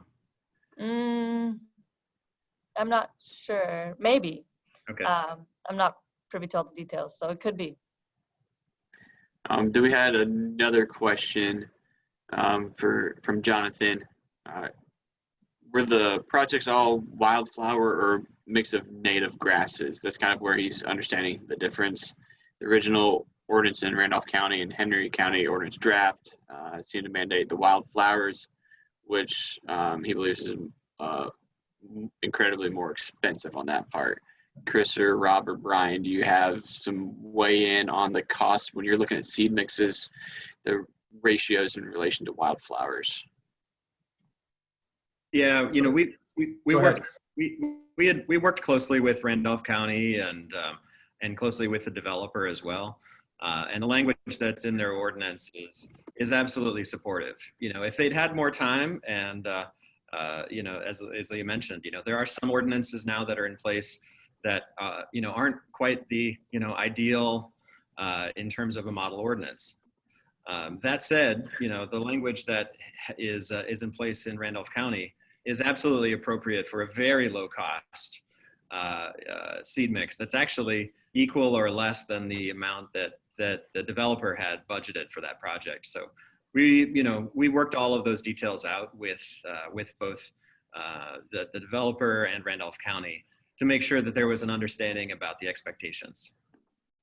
Yeah, and I think it's a terminology issue as well. Maybe Chris can speak to. I've heard pollinator grasses used by solar developers, and I'm thinking like, I guess grasses are technically, they have flowers, but they're not what we think of as beneficial for pollinators. So I don't know if an expert can Actually, handle that one. they're actually used as nesting habitat, so they're pretty great for like bumblebee and other native bee nests. So they're not so much a food source as they are a nesting material. Okay. Sorry. But grasses. Our mixes can include both the grasses and the pollinator, the flowering orb species. So it's typically a mix is what we're looking at. And I think there was a question about burning. And it is correct that tall grass prairies evolved in a fire ecology, and burning is kind of part of that. This is not, we're not creating tall grass prairie under these panels. It is a managed habitat or a managed system.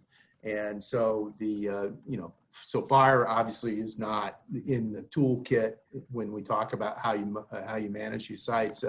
And so that's where we talk about the mechanical and spot herbicide treatments to keep the weeds down, to get the vegetation established. And then that way the management, as Rob had suggested, can be reduced over time. So And to meet the scorecard as well, the threshold for what's considered pollinator friendly, I believe as Brock had it shown, there would need to be a mix of both. Yeah, I think Chris raised a very important issue, and that is that we're not trying to restore ecosystems underneath these panels, underneath and around these panels. That's a very, very different thing than the pollinator friendly plantings that we're trying to do.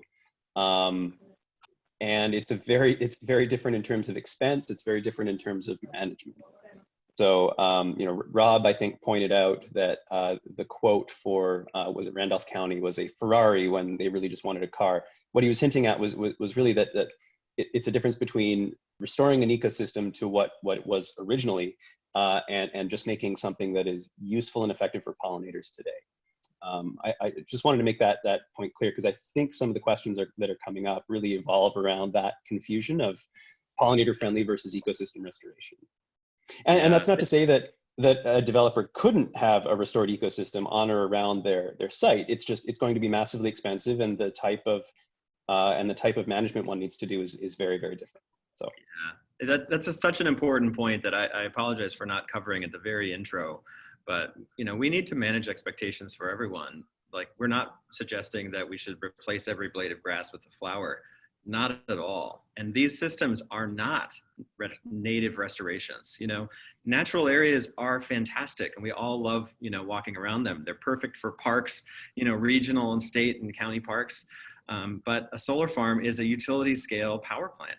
So we have to develop and think about, innovation in the ground cover within that context. So, but that said, we know that we can do a lot better than just gravel or just turf. And so that's really what this is about, is like doing something that is more than a veneer, that is substantive, but is still, within the operating conditions of the utility scale power plant, and maybe actually provides a meaningful benefit, because the blades of grass actually don't evaporate much water compared to the stems of flowers.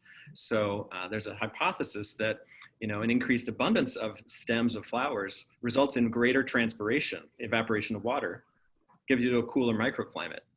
So there may be significant performance benefits to having a greater abundance. Now, research is underway, but we know that we can proceed at scale today with something that's better than turf grass.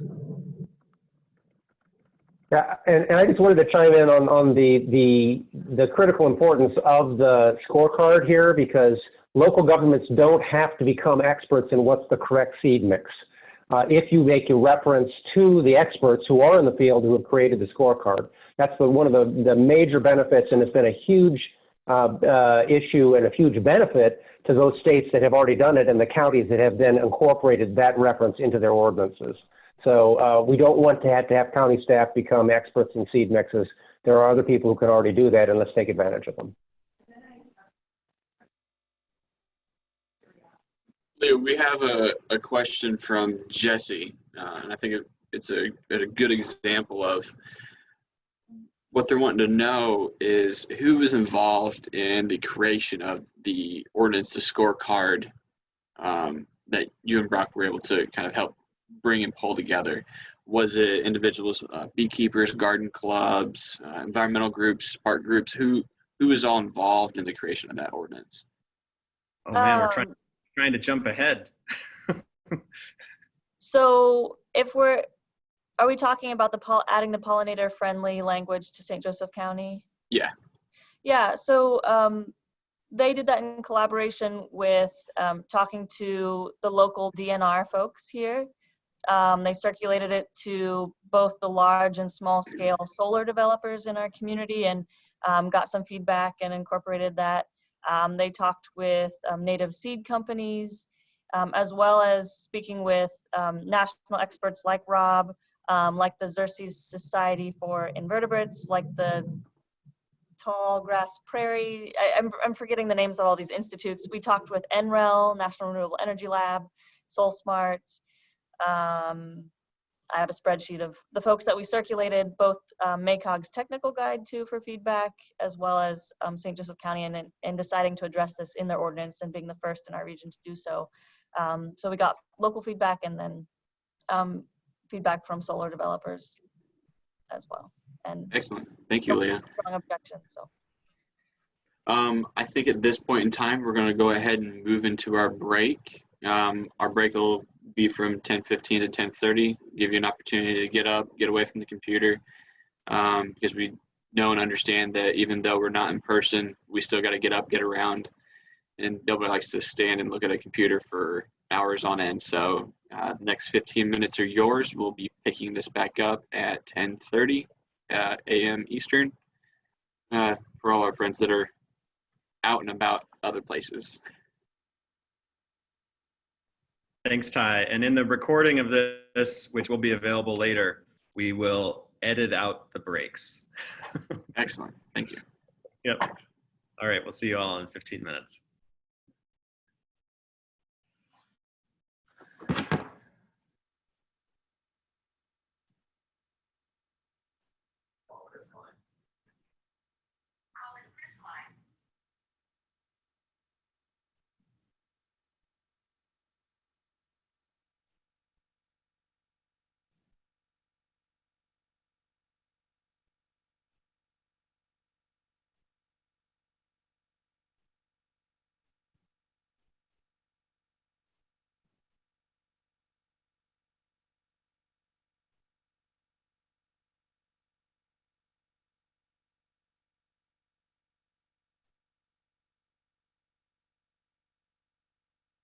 Your call has been forwarded.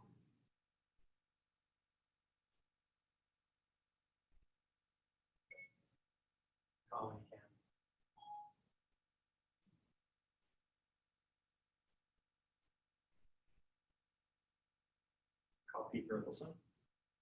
Calling Pete Berthelsen. Mobile.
Hey guys.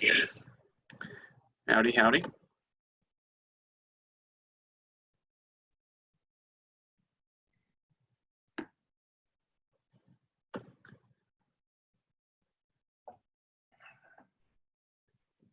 Getting ready to roll back into everything here. As soon as it ticks into 10:30, we'll go ahead and get started.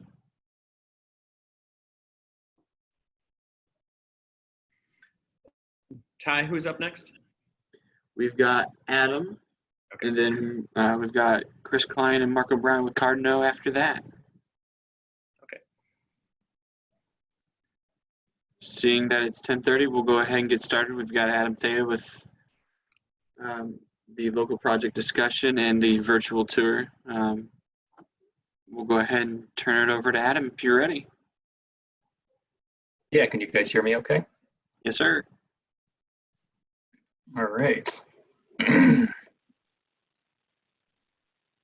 Adam, I'll make you be able to be a host, and so you can share your screen here. Okay. So, There we go. and All right. now I will make you, let's see.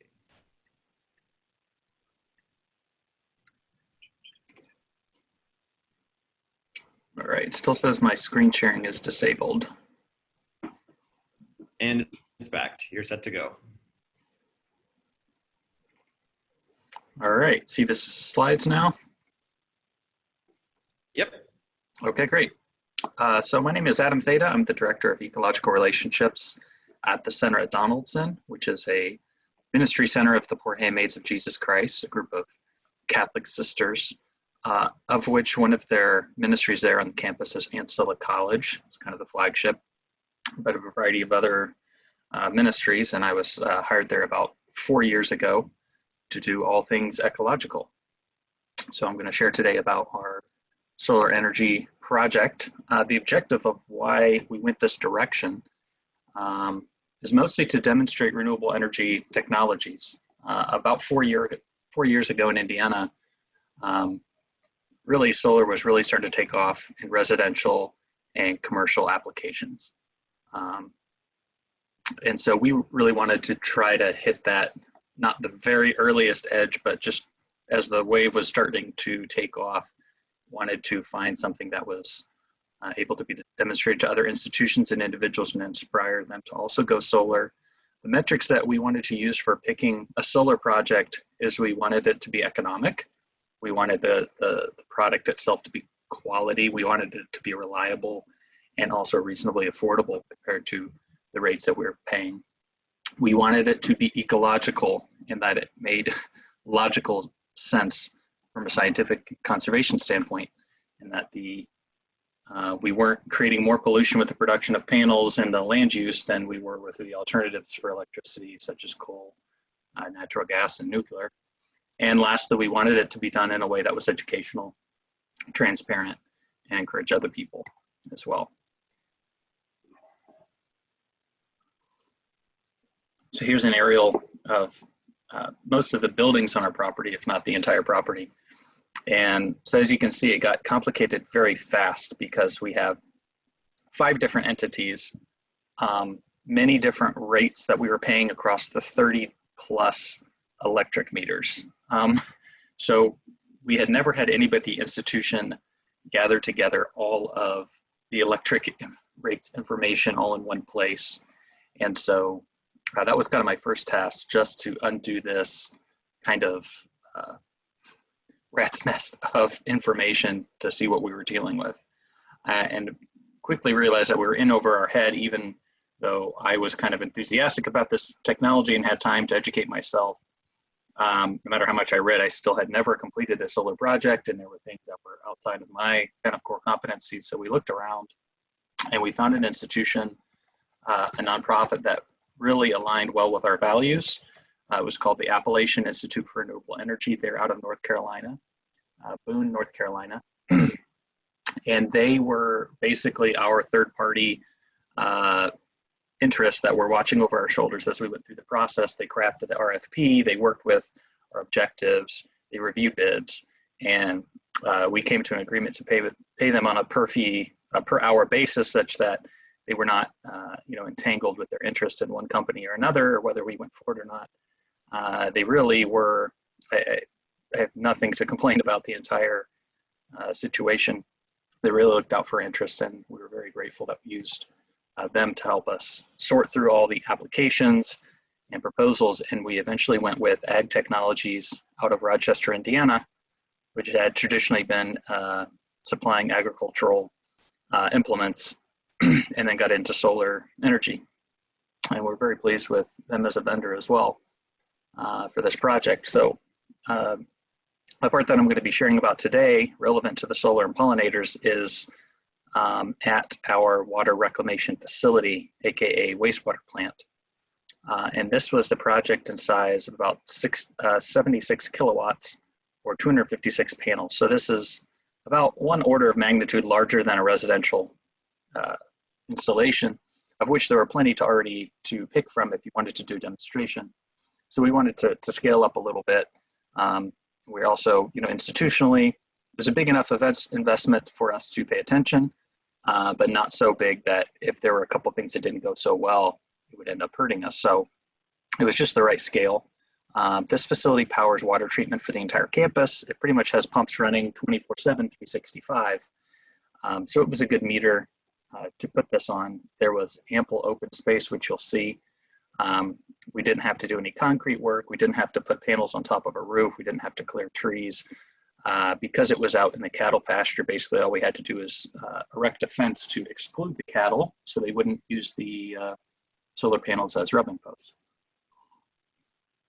And I don't recall the exact time or place that I heard about putting solar and pollinators. Certainly the idea was not mine, but I thought, hey, my background consulting, I know plants, I know some people at Cardno, we can make this happen and put our brains together. So this is what the installation looked like shortly after it was completed.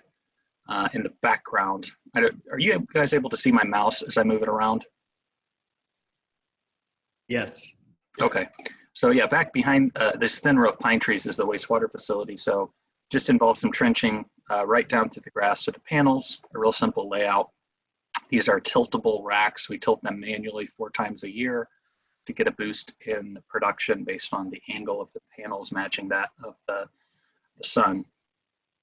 So as you can see, we were working with basically a cattle pasture, which is predominantly cool season grasses native to Europe, and then some kind of weedy wildflowers, if you will. So what was the purpose of the pollinator planting? In many ways, it was like the purpose of the entire project. Basically what we're trying to do, and as a lot of our presenters have already discussed, we're enhancing the ecological function of the footprint of that energy system. So while traditional fossil fuels have been obviously incredibly powerful in their ability to provide brute force and energy and power to the, our economy, the downsides are unfortunately so catastrophic in terms of mining, change of composition of the atmosphere, which brings into this whole idea of the energy transition. We want to maintain some semblance of the lifestyle that we're used to, but the ecological cost is simply becoming too great to bear.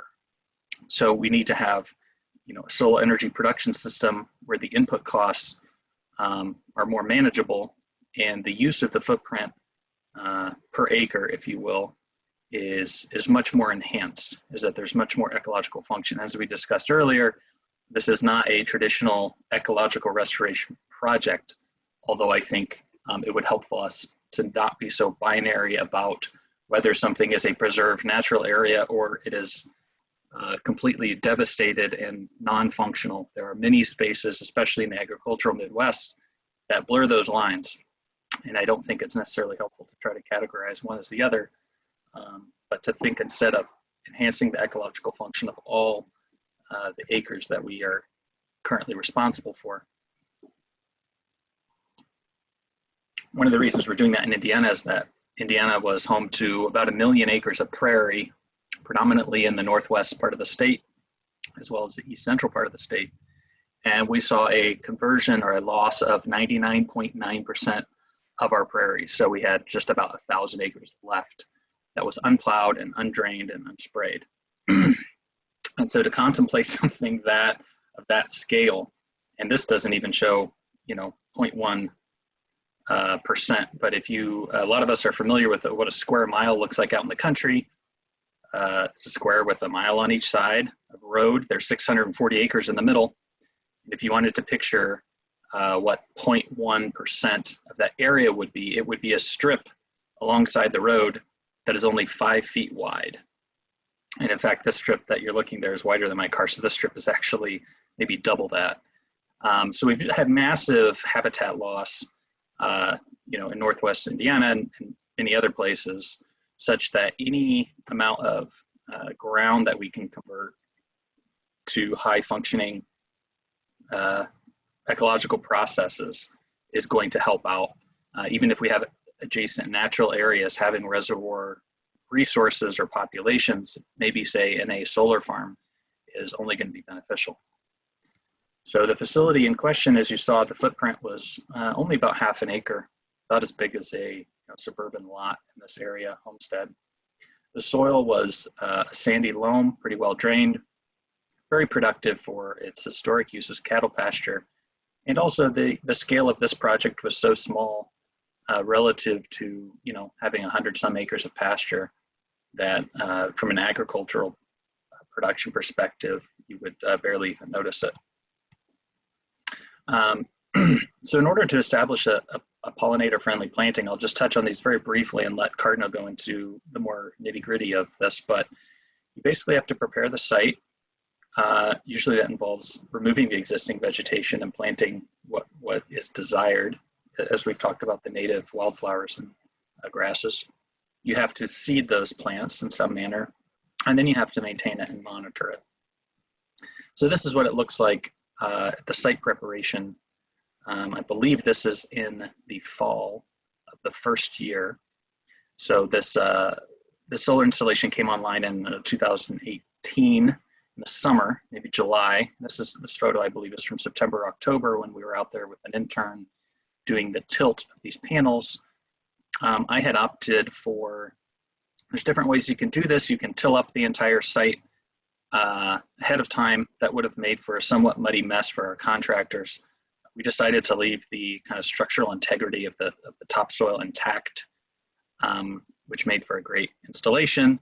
And then I used a broadleaf chemical herbicide like glyphosate to just chemically kill all the plants that were on the surface. We mentioned use of herbicides and insecticides. We have not used any insecticides on the site. We don't really have any reason to. What we're trying to do is kill that existing vegetation.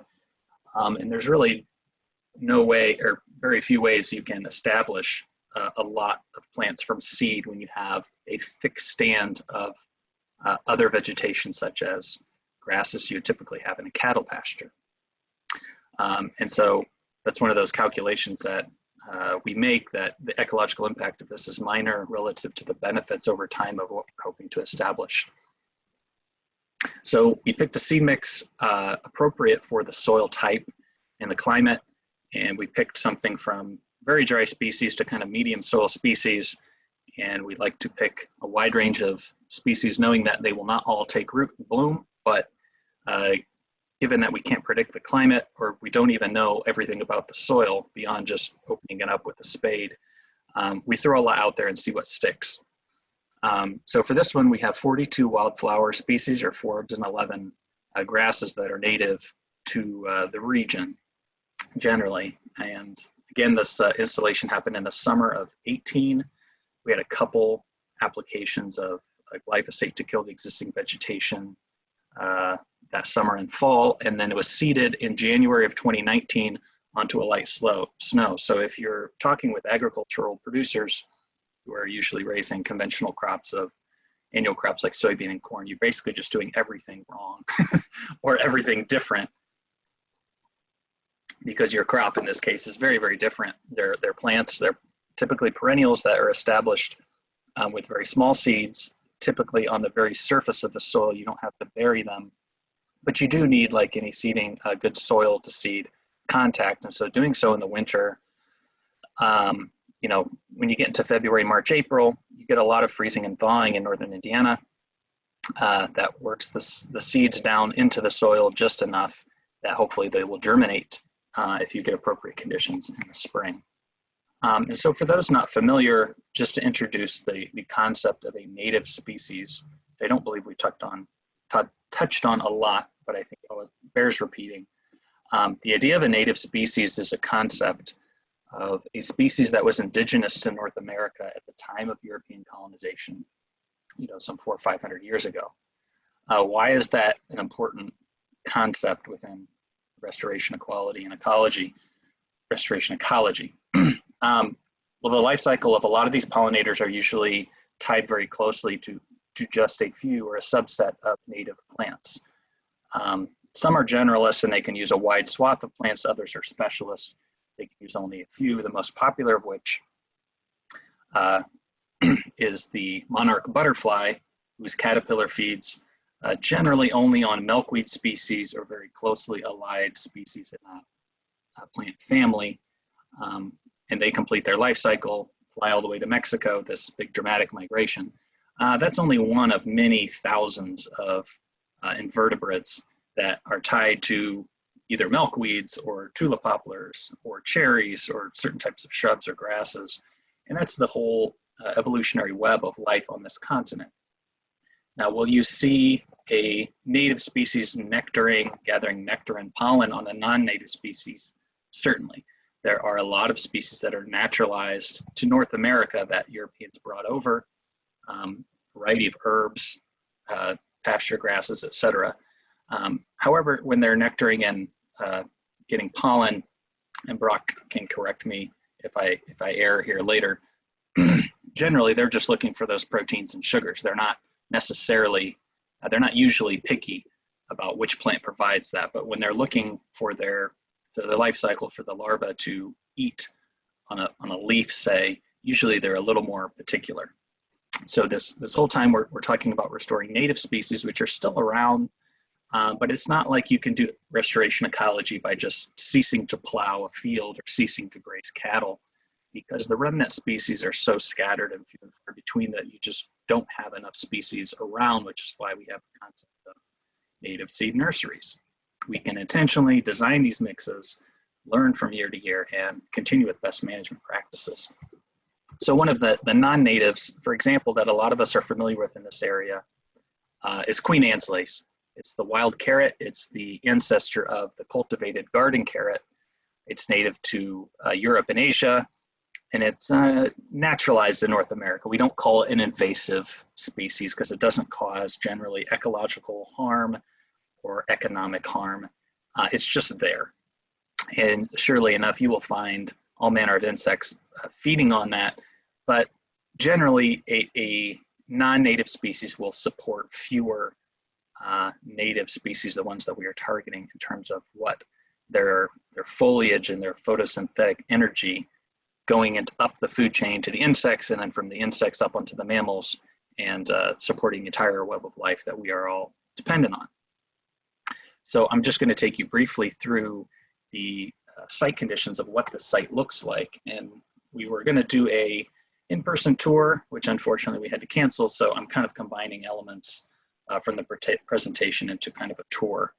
And I have an open invitation to anybody listening to this to just reach out to me. I don't have any conferences or anything to go to. My schedule's wide open. So if you want to make the drive, I will give you a personal tour of both of our installations, and you can see these in person. So this is what the site conditions look like on a first-year seating.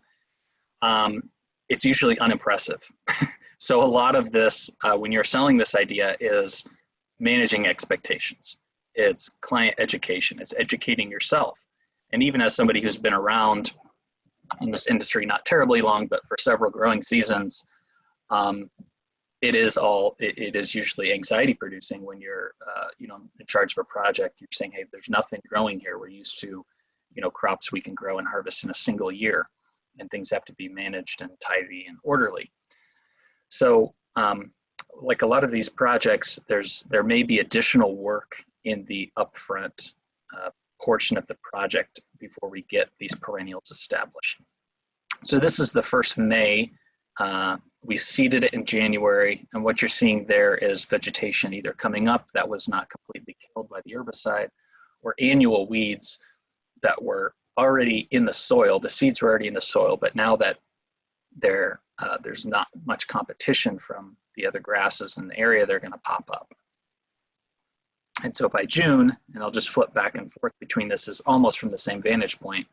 May, it's still looking pretty sparse, even though the adjacent field is bursting with the pasture grasses.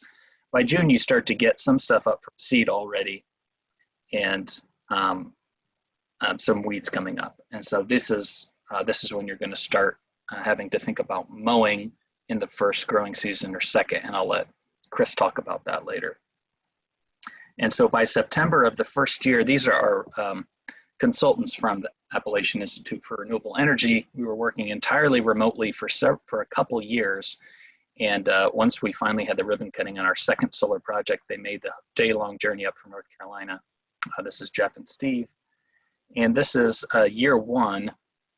And we already have quite a bit of blooms. And like you'll see in many of the promotional photos for Pollinator Solar, because the stuff is so new, you'll see a lot of that one yellow flower called Rudbeckia hirta, or Black-Eyed Susan, which kind of acts as an annual or sometimes a biennial. It takes 2 years to bloom. But that's okay. It's providing a big burst of pollinator services very early in the project. And over time, that will be replaced by more long-lived species. And the Black-Eyed Susan seeds will still be in the soil.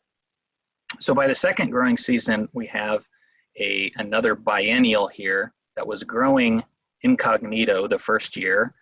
And for some reason I'm blanking on the common name, Barbaria vulgaris. I think black mustard is the common name.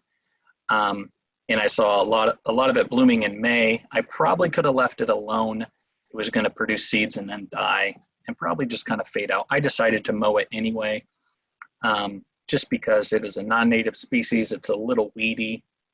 And again, there were pollinators on it. But again, I'm looking at the long-term success of this vegetation, not necessarily what is there in the first year or two. So by June of year two, this is what the middle of it looks like. Turns out there was a lot of this oxeye daisy, which is a naturalized non-native species in the seed bank, in the soil, that sprouted forth. And again, it's not something that is going to be invasive or cause me problems in the long term, so I'm just taking that as a win. I'm excited to see it there. That's fine by me, as long as it's not overly competing with the other species that I planted. So I'm going to go into a little bit of details, again, because we have so many other area experts that touch other aspects of this project.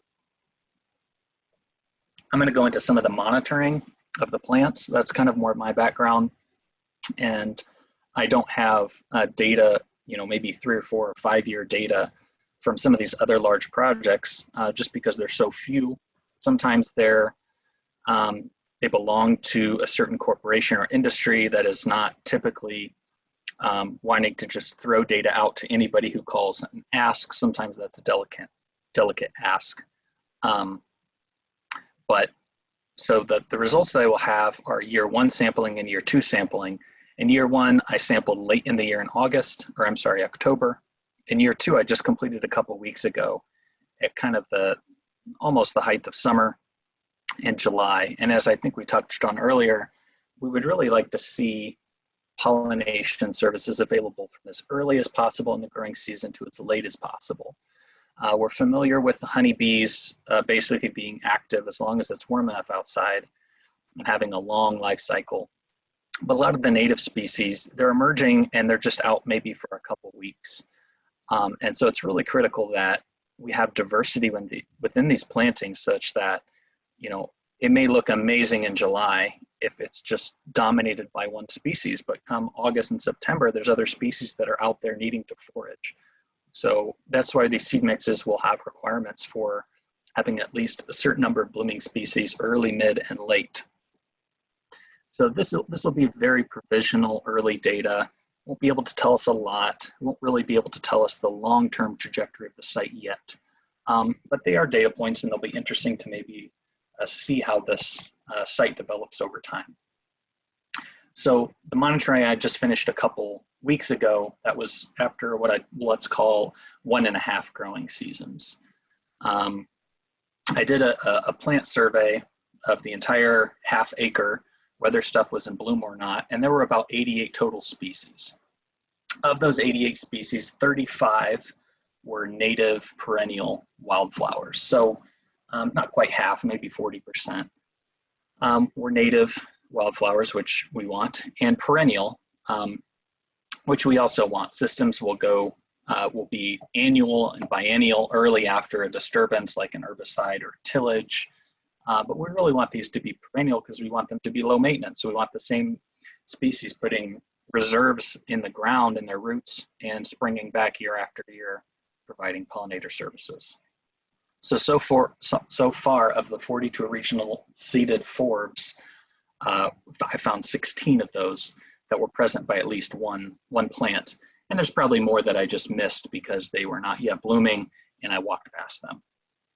So generally for the second year of a seeding, I'm pretty happy with that actually, because remember there's some that probably just won't survive there just because they don't match the soil type perfectly, but that's why we threw several out there. And over time as a steward for the site, I would come back over time and probably overseed some more. So the way that I monitored these, and if you look on the right, on the daisy fleabane, you should see a somewhat camouflaged predator, not necessarily a pollinator. There's a spider crab there.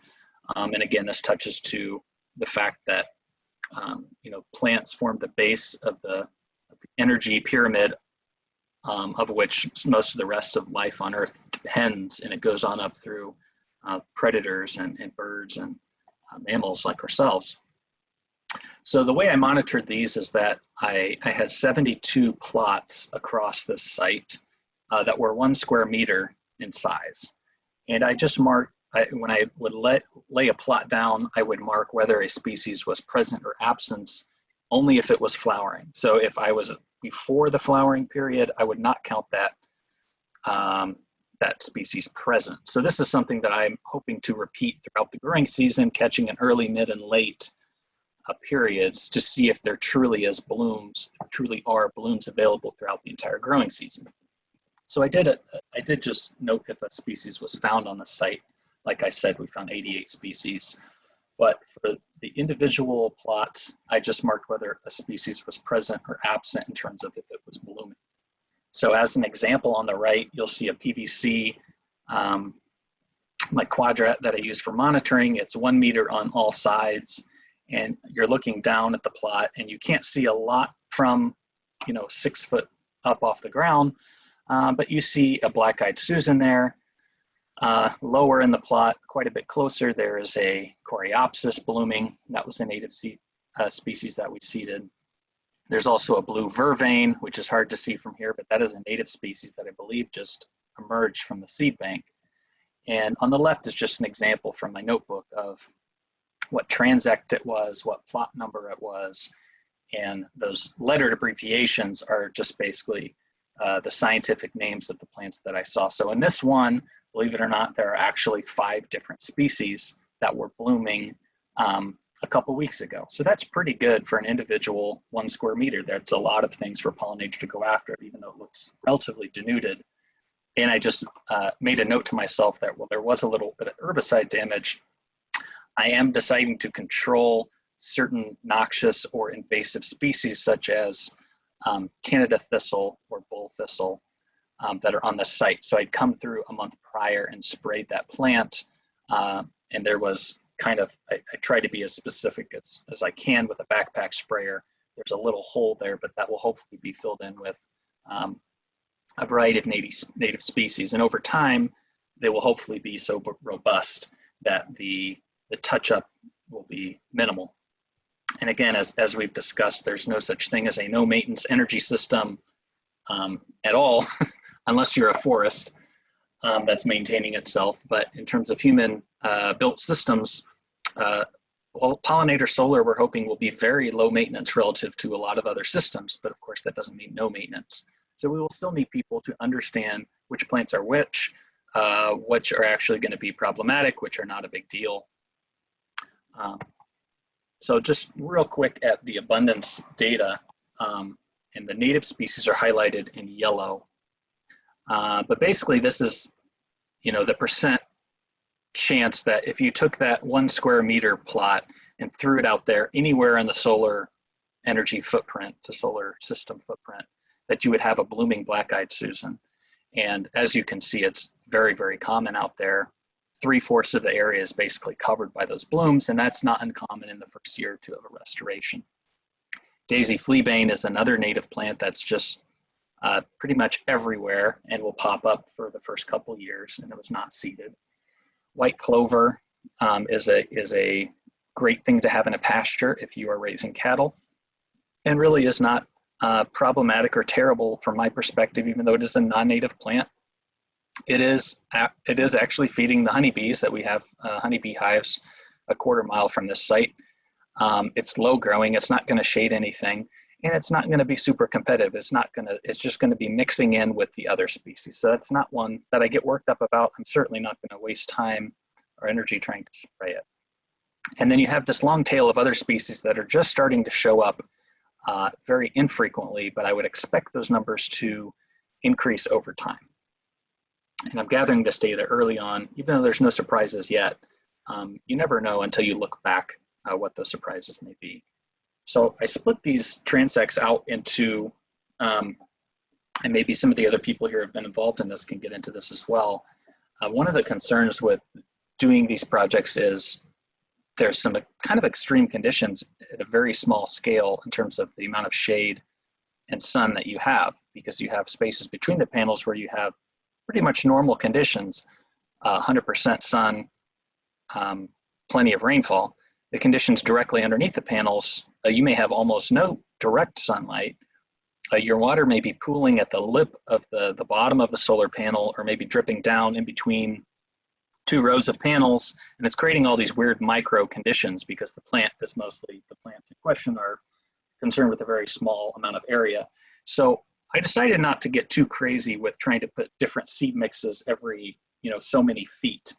Although that's important research to do too. I decided to just use a blanket seed mix across the whole thing, and we're gonna let the seeds sort themselves out and see what happens. So I called these 3 different transects 0% sun, 50% sun, and 100% sun. And that's a very big generalization. But the red lines that you see on this are basically the transects that I run. And those white stars are representations of where I would put down my quadrat and sample. So one that I'm sampling is underneath the solar panels, maybe artificially dry and very little direct sunlight. The vegetation there was relatively sparse. That was not surprising. The second one out was over the course of year, sometimes it's getting sun, sometimes it's not, but it's somewhere in between. And then the ones right out from the front lip of the panel are pretty much getting the full amount of sun available. As a reference, I ran transects on either side of the project site to see from a pollinator's perspective what is available on the landscape absent this intervention that we have of the solar energy system. Now granted, they're not grazing underneath the panels. We don't have any animals grazing, although in Europe they can do that with sheep. So there is some impact from the grazers simply from their taking foliage and trampling things and leaving manure. But as you can see just from this view, there is really not a lot there for pollinators to be feeding on. Here's a shot from underneath with the 0% sun. There's a lot of this native species that pops up and unfortunately grows very tall. It's a perennial called pokeweed. It did very well in the shade there, so much so that I had to take a spade and cut down a few individuals that were growing up between the panels. And that is just maybe a very local thing, a local situation. And again, this may require additional maintenance early on, hopefully with the idea that these systems will become less maintenance over time. Here's a view looking down an area with 50% sun and then scooting over a little more to the right and seeing the 100% sun. And I can see some native seeded species, and I see the towering columns in the back of the common mullein. That is a naturalized non-native species that grows very tall. So there's all kinds of stuff out there. So we'll look at some very basic data just for comparison purposes. So the total blooming species for each of these 3 areas, plus the pasture, I only found like 2 or 3 species out in the pasture. There was just almost nothing. It was the white clover, horse nettle, which is a non-native prickly species that you don't really want in your pasture anyway. There's just basically nothing there. The 0% sun, there was 7 or 8 species along the transects that I run under there. And when you get to more sun, there's more species that I found. And so there's a pretty clear gradient between those. The absolute values aren't necessarily important yet, but there's just a lot more vegetation, surprisingly, where there's more sun. And when you look at the actual individual plots, I also counted, how many species are blooming in that one plot. So out in the pasture, there's white clover pretty much everywhere. You can always kind of find at least one bloom. And that's basically what we found. There was maybe 1 species blooming per square meter. Under the 0% sun, the vegetation, despite that picture I showed earlier, was fairly sparse. There were a few plants that were doing pretty well, but nothing like you would think of a wildflower meadow. But once you get out to even a relatively moderate amount of sun, moderate amount of rain, you're looking at north of 3 species blooming per plot at this point in time count. Excuse me. So again, this is mostly for relative comparison between these 3 sites, not necessarily absolute value. But I would be happy with seeing, several species blooming at any given point in time per each square meters. That means that across the site, you really have a pretty good diverse mix, as long as those 3 species maybe vary across the site. And this just kind of gives you an aerial, and I'm going to run, you guys can see real quickly, shot some drone footage just to kind of give you a comparison. This is now flying over a wetland that we have there, and then over the fence into the cattle pasture, and then immediately into the footprint of the solar site. And you can see in July, really that you're mostly seeing that bloom of black-eyed Susan. You can see one of those pokeweed plants that's sticking. Hey, Adam, we're Yeah. not seeing it. Oh, shoot. You have a double screen? I don't have a double screen. You need It to says go, I am screen sharing. go back 1 slide, Adam. You may be sharing a specific. There you go. There. And if you go All right. with that, or Are you- click play on the video. Well, I don't have it embedded. I just opened, I tried to open to a browser here. You may need to stop sharing this window and reshare the browser window, if that makes sense. Oh, yeah. How about now? Got it. Yep, got it. Okay, you go. there we go. Thanks for cutting me off. All right, so you're seeing the wetland that it's flying over right now. That's ungrazed, and we're moving into the grazed pasture. And now we're in the footprint of the solar system. And most of the yellow you're seeing there is the black-eyed Susan. You can see one plant that's sticking up above the solar panel. That's the pokeweed that I had to knock down. Because obviously shading is bad there. But you're getting a sense of the scale of the habitat around there. There's a forest adjacent this, which in the middle of the summer, generally the forests don't have a lot of floral resources for pollinators, unless they're particularly rich woods or have a lot of sunlight in them. And so this can really open up quite a bit of resources in the context of this landscape. So I'm going to go ahead and stop share. I'm going to share screen again. Everybody back in the PowerPoint land? Yes. Yep. Okay. So looks like I got just a couple more minutes here. Phase 2 of the college was the next solar project that we had, was about 1 order of magnitude again larger. And we really wanted to knock off a large amount of our solar bill for these residence halls and the campus. This is converted from an ag field and lawn, about 1.5 acres, 2 acres, and fixed tilt. And this time I worked with Cardno to do a couple different mixes, one with grasses only, because owning part of my project manager fail on this project, I neglected to be real, to look over all the details of the exact minimum height that we had. And some parts of the solar panels are just not tall enough really above the ground. So I wanted to experiment with, in those sections, seeing what would happen if I put just a native grasses and sedges, which are generally going to be shorter.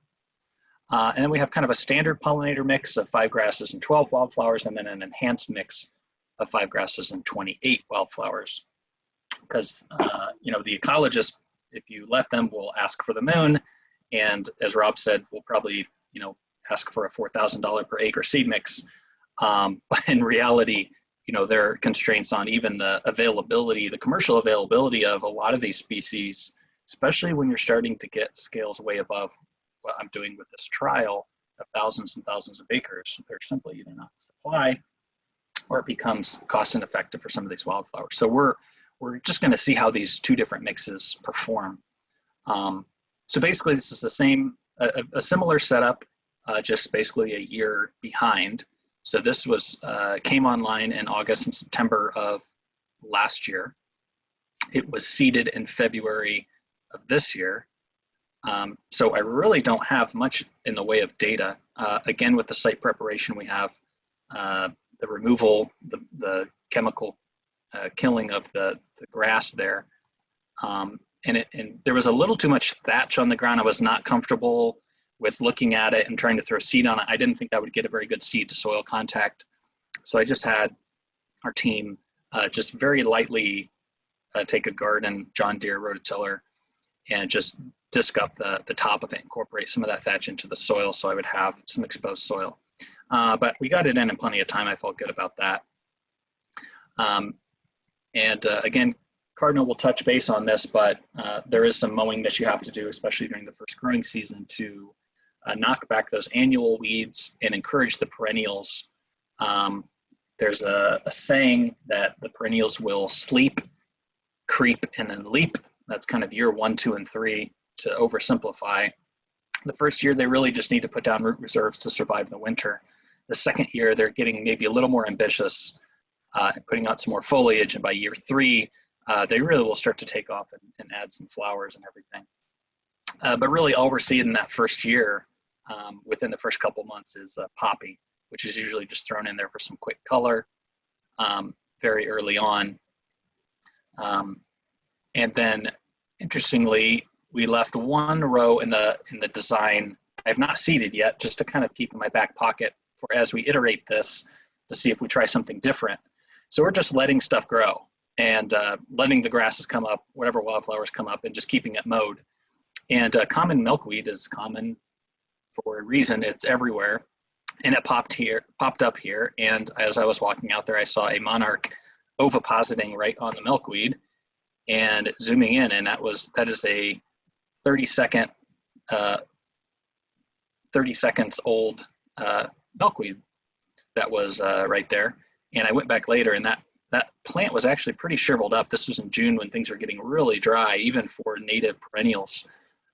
So that may also have effect on plantings. Also, you're gonna have to consider climate.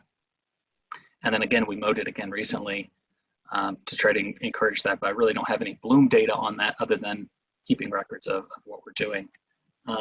Looks like we're pretty much out of time. I think someone's gonna touch on the pollinator scorecards later. Is that correct, Rob?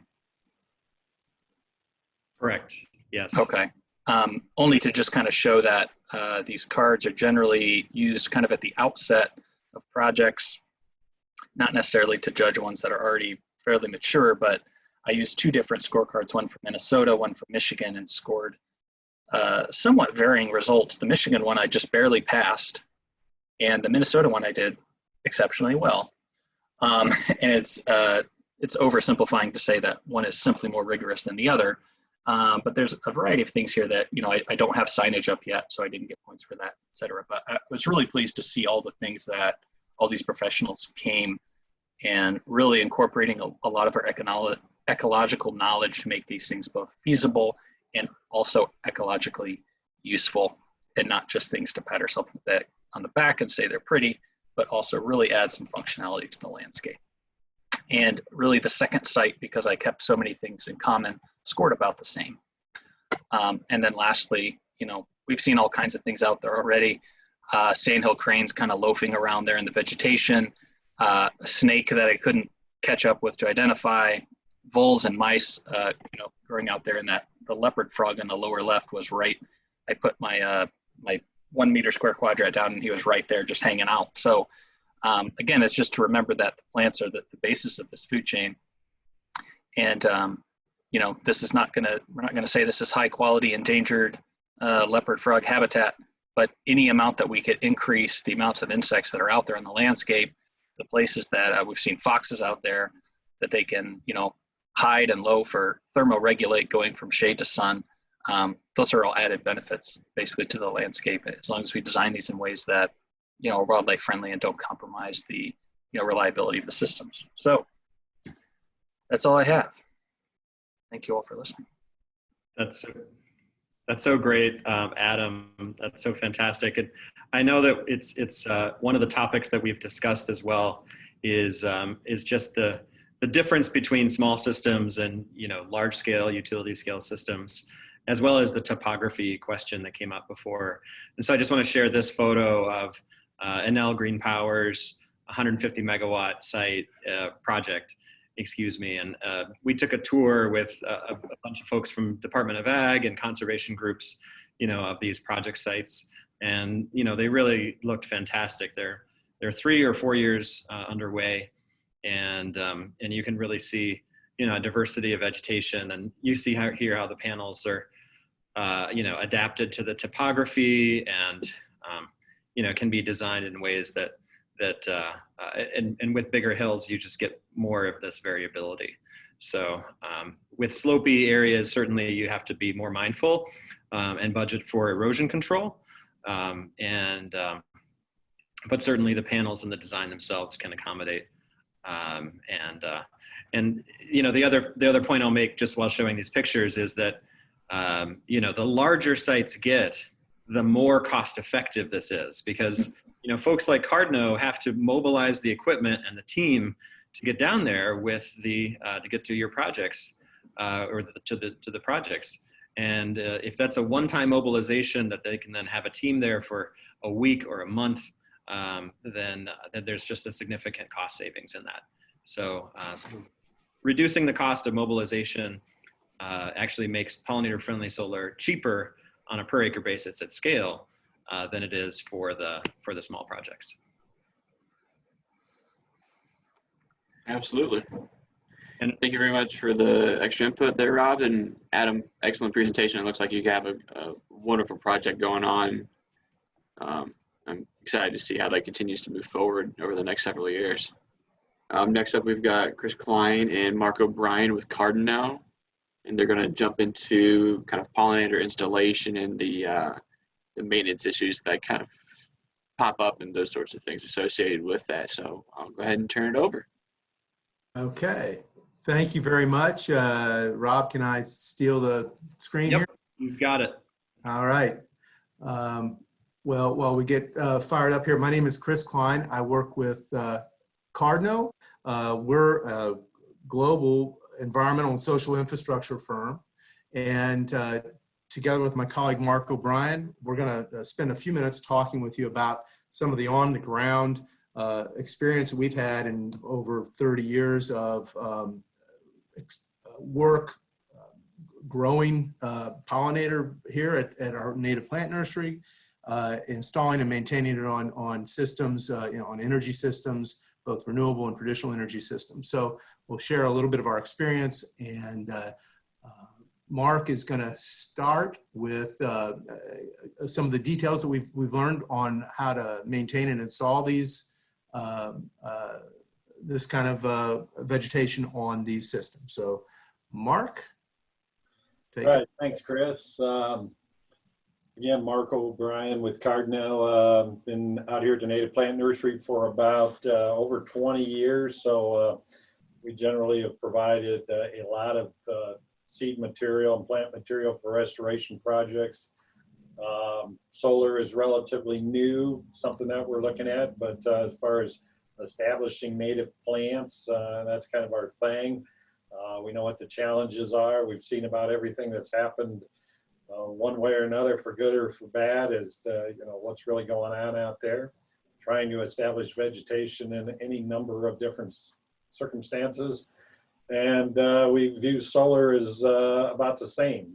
It's just a different habitat, and you need to kind of take a look at it and try to do the right thing and get the right thing put in there for all the right reasons. So, all right, I'll start off. So ideally, what you're looking to accomplish on any of these things, a lot of this is redundant, but I'll breeze over some of that. So, in the end, you want to have a productive solar field panel that produces energy. So, that's your first objective. And then you want to get some good vegetative coverage underneath to protect it from erosion. And, probably 95% of what we provide all has to do with controlling erosion. If you're either trying to keep silt or sand or dirt out of the streams and waters, or keeping it from being airborne, I mean, that's what it's all about. So basically vegetation is the coverage, the carpet of the earth. So you're looking to get something down there to help with control erosion. Rob already talked about reduced ground temperatures, again, to do that, to make panels more efficient. Obviously the right vegetation helps with that. So if you can get that accomplished along with, producing some energy, then try to get put some plants in there. If you're going to put plants in there anyhow, or get some vegetation, you might as well get something that's going to benefit the environment and pollinators. And then it also has to be practical to maintain. The last thing you want to do is end up with some sort of maintenance nightmare over some huge site. So, put the right thing. Go back one, Chris. I know I'm kind of slow, but work with me a little bit here. Establishing deep water native plants, and this was touched on a little too, for stormwater percolation. Letting that water get down into the aquifers instead of sheeting off and running off is important. And then carbon sequestering, which I guess hasn't been one of the few things hasn't been touched on today. If you're actually planting something that can pull in some carbon and store some of that, then you're good. And then overall, when it's said and done, especially if you're taking an agricultural field and you're basically making it idle for a number of years, let's say 20 years later or whatever the span of the solar panel's life system is, you want to end up with a soil that's going to be better than what you started with. So build some soil at the same time, and if you can manage to do most of those things, then I think you benefit from that. Okay, next slide. So every site's different. I mean, that's the reality of what it is. Just like the engineers that would show up on site to figure out, okay, what kind of panels we need, how tall do these need to be, what's the topography, those different things. Everything's true. The same's true with providing a seed mix for it. You got to take a look at the site and determine, based on some information, what the soils tell you, what the surrounding areas tell you, what can you put in there and what's going to work. We appreciate the relationship that we have with Adam at Ancilla, because he's trying a lot of different things. We're going to learn a lot from those experiments, and because some of this is unknown, but you move forward and try to put your best foot forward and get something that's going to work. So soil types are obviously extremely important. They're dealing with sands, clay, different things like that. All that's going to dictate what's going to do well as far as species go. Taking a look at the current vegetation can also determine soil prep. So in the example, Adam's example, so he was using a pasture, which is basically like a mowed field, because the grazing on it keeps the vegetation pretty much in line or cut down. So, taking a look at that, that'll have a huge influence on it. Weed pressures, what's there, that also has a lot to do with maintenance. What are you going to install if you know that you're going to have a certain amount of weed pressures? So many times on different projects we've seen, because of the lack of good site prep, you end up going in there with a mix, and then because the seed bank was full of thistle and different things like that, or something you don't want, and here comes all the good stuff, and then somebody says, okay, what do we do now? And the question is, well, in a lot of cases, you got to start over, or you got to do a lot of just kind of hand preparation or hand maintenance, trying to eradicate some of these things. So again, taking a look at what's there can help you formulate the plan as to, okay, what species am I going to use? And we'll talk about, you know, some of those ideas. Then surrounding vegetation, you know, if you're in Indiana, if you're close to a wood line, you know, it's chock full of mulberry or different things like that, and you have an open site, you know, all of that stuff's coming your way. It's just a matter of time before those different things will seed into those areas, and you have to be ready to help prevent those or keep those out. So it's mostly trees and shrubs that you got to worry about. Woodies, there's a nice picture of some poison ivy there. Vines are obviously a concern. They're deposited by birds in the case of poison ivy. So, you know, you got to keep, there's some maintenance involved to get rid of that. So the key deliverable out of this is no one seed mix fits all sites. We had a similar situation with rain gardens where, you know, somebody calls them, send me your rain garden mix. It's like, well, you know, tell me a little bit about what's going on, because, you know, one seed mix isn't going to cover everything. Next slide, please. Okay, the height of the panel is a huge consideration, and I'm happy to hear that there's folks that are raising them up, because in the native plant industry, low profile means about 3 foot. You know, most things that are native plants operate at about 3 foot. So when we get the call and says, hey, I'm looking for something that's about 1 foot tall and that's native, and I want a bunch of it, or I want some diversity, well, I don't have an awful lot to offer. So just the difference of going panel height from 24 inches up to 34 inches or 36 inches more than doubles the amount of native species that can be used. So that's critical. And then if they're higher and you have the ability to get underneath them and maintain them, you know, you can actually mow, you know, you can get underneath them with equipment, you know, that's huge. So it sounds like for, you know, a little upfront cost, you know, you got a little more steel involved, you know, in the height of the panels.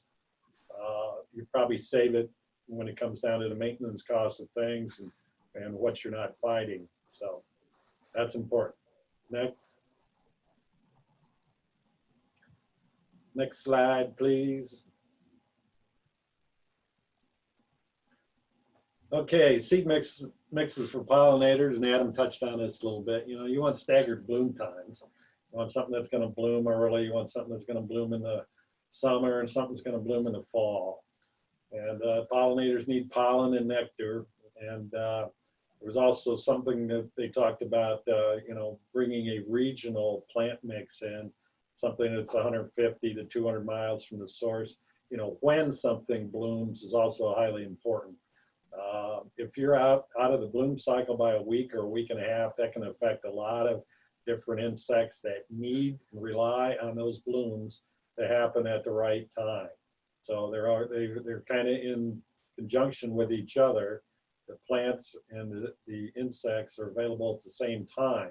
So when that cycle changes, so if you're bringing something up from down south, which blooms early, or you're bringing something from far north, which blooms a little later, that cycle gets thrown off.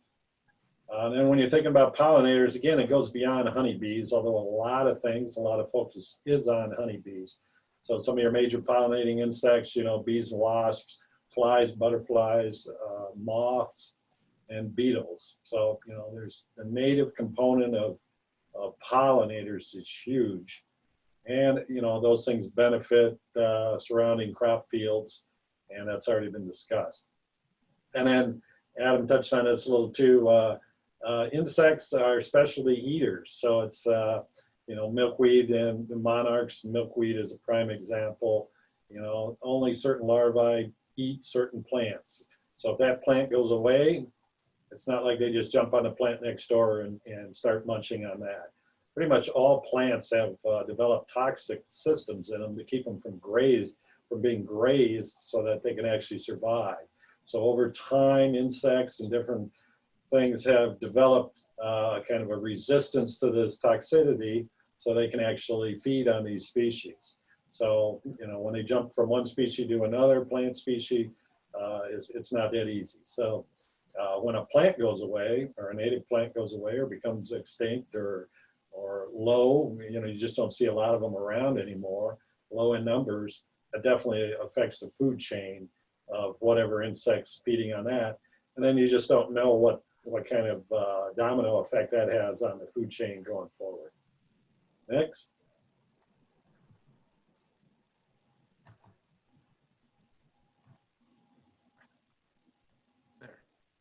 Hey, all right, here we go. So the seeding window, you know, when's the best time to do this? So native seeding, you know, basically you just don't want to do it in July and August. You know, naturally native seed just seeds and falls all throughout the year.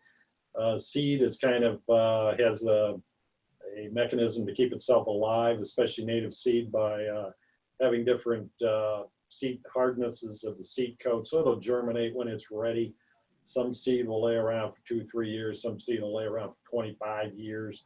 Same's true with weed seed. You know, it kind of, just to protect its own species, everything doesn't just germinate immediately. So it's not super critical. You know, I've seen some great seedings that actually happened in native seedings that happened in, you know, July and August, but, you know, we wouldn't recommend it.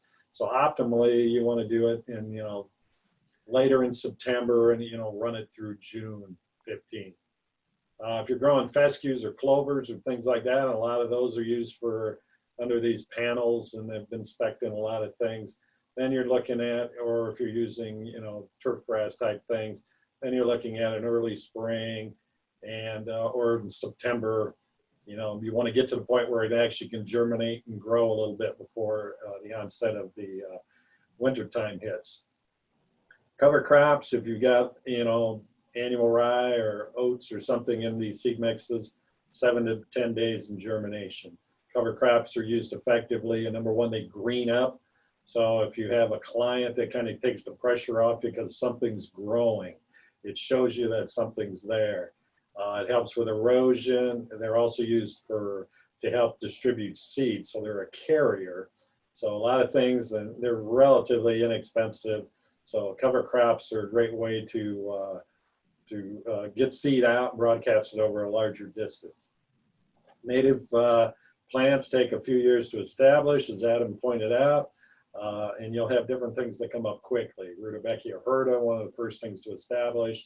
When I go look at a site that's been seeded and somebody says, hey, why don't we have anything growing? Those are some of the first things I look for. Number one, a cover crop that tells me somebody was out there. Number two, some of those early successional species that you know, okay, the seed's been put down. Heavy soils are going to slow everything. So if you're dealing with clay, it's like basically trying the difference between a root system trying to make its way through nice soft sand or through concrete. Clay, hard clay, dry clay is like concrete. So it just prolongs everything, takes things longer to grow, longer to get established. But once established, they should do well. In my opinion, drilling the seed is probably the best way to put it down. But good results have been done with hydroseeding and broadcasting. Again, we just recommend rolling it or cultipacking it so you make good seed soil contact, you know, afterwards. Go ahead. And this is just a compaction thing. You know, if you're looking at heavy, dry soils, it just takes a long time. Now, sometimes the thing that your benefit to this is when you drill seed into that, because of the lack of inert matter in the soil and the lack of weed pressures, some of your best established native plantings happen in some of your worst soil conditions because you put seed in there, but it just takes forever. You know, it can take, we've got a couple sites on some roadsides where you're looking at 8 to 10 years for real good establishment. I mean, it comes up, you see 3, 4, 5 years, but things are only about a few feet tall and they're struggling, but they're getting a foothold and they don't have a lot of weed competition because nothing else grows there. Next slide, please. So maintenance. And I'm not going to paint any pretty picture on, that, maintenance is just, I will say that establishing native prairies and different things for too many years has been sold as no maintenance. Hey, you put this thing out, it's just beautiful, and you don't have any maintenance anymore. That is not the case. The reality is anything that you want to grow and look good, or it has a distinct purpose of the reason to be in there, has maintenance. And early maintenance of these plantings is critical. Now, as things progress and as things fill in, and it should relieve your maintenance. So your upfront cost and your upfront activity is a little more, but in your long-term look, your maintenance should be less. So again, looking at to inspect the site. So if you got a heavy seed bank, let's say that site that Adam showed was full of just pokeweed, mulberry, thistle, all perennials, all things that are going to come back. And it's been growing that way fallow for 4 or 5 years. All that's doing, or let's say 10 years, all that's been doing is growing and seeding every year for the last 10 years. That seed bank that is sitting in that soil is tremendous. So just by herbiciding that site a couple times, and then if you go in and you turn that soil at all after herbiciding it, you're bringing up a lot of that seed. Some of that stuff's going to come back with a vengeance. So in that case, if instead of making your life miserable by trying to basically battle thistle for the next 10 years or the rest of your working life, you might want to come up with a different plan. So then you go in there with, let's say, a grass matrix, put that down, get that established, something that you can control with, let's say, a broadleaf herbicide, where you can go in there and you can battle that until you get to the point where you think things are looking pretty good, it's pretty clean, and then you could overseed it with a broadleaf or seed into a more pollinator type mix.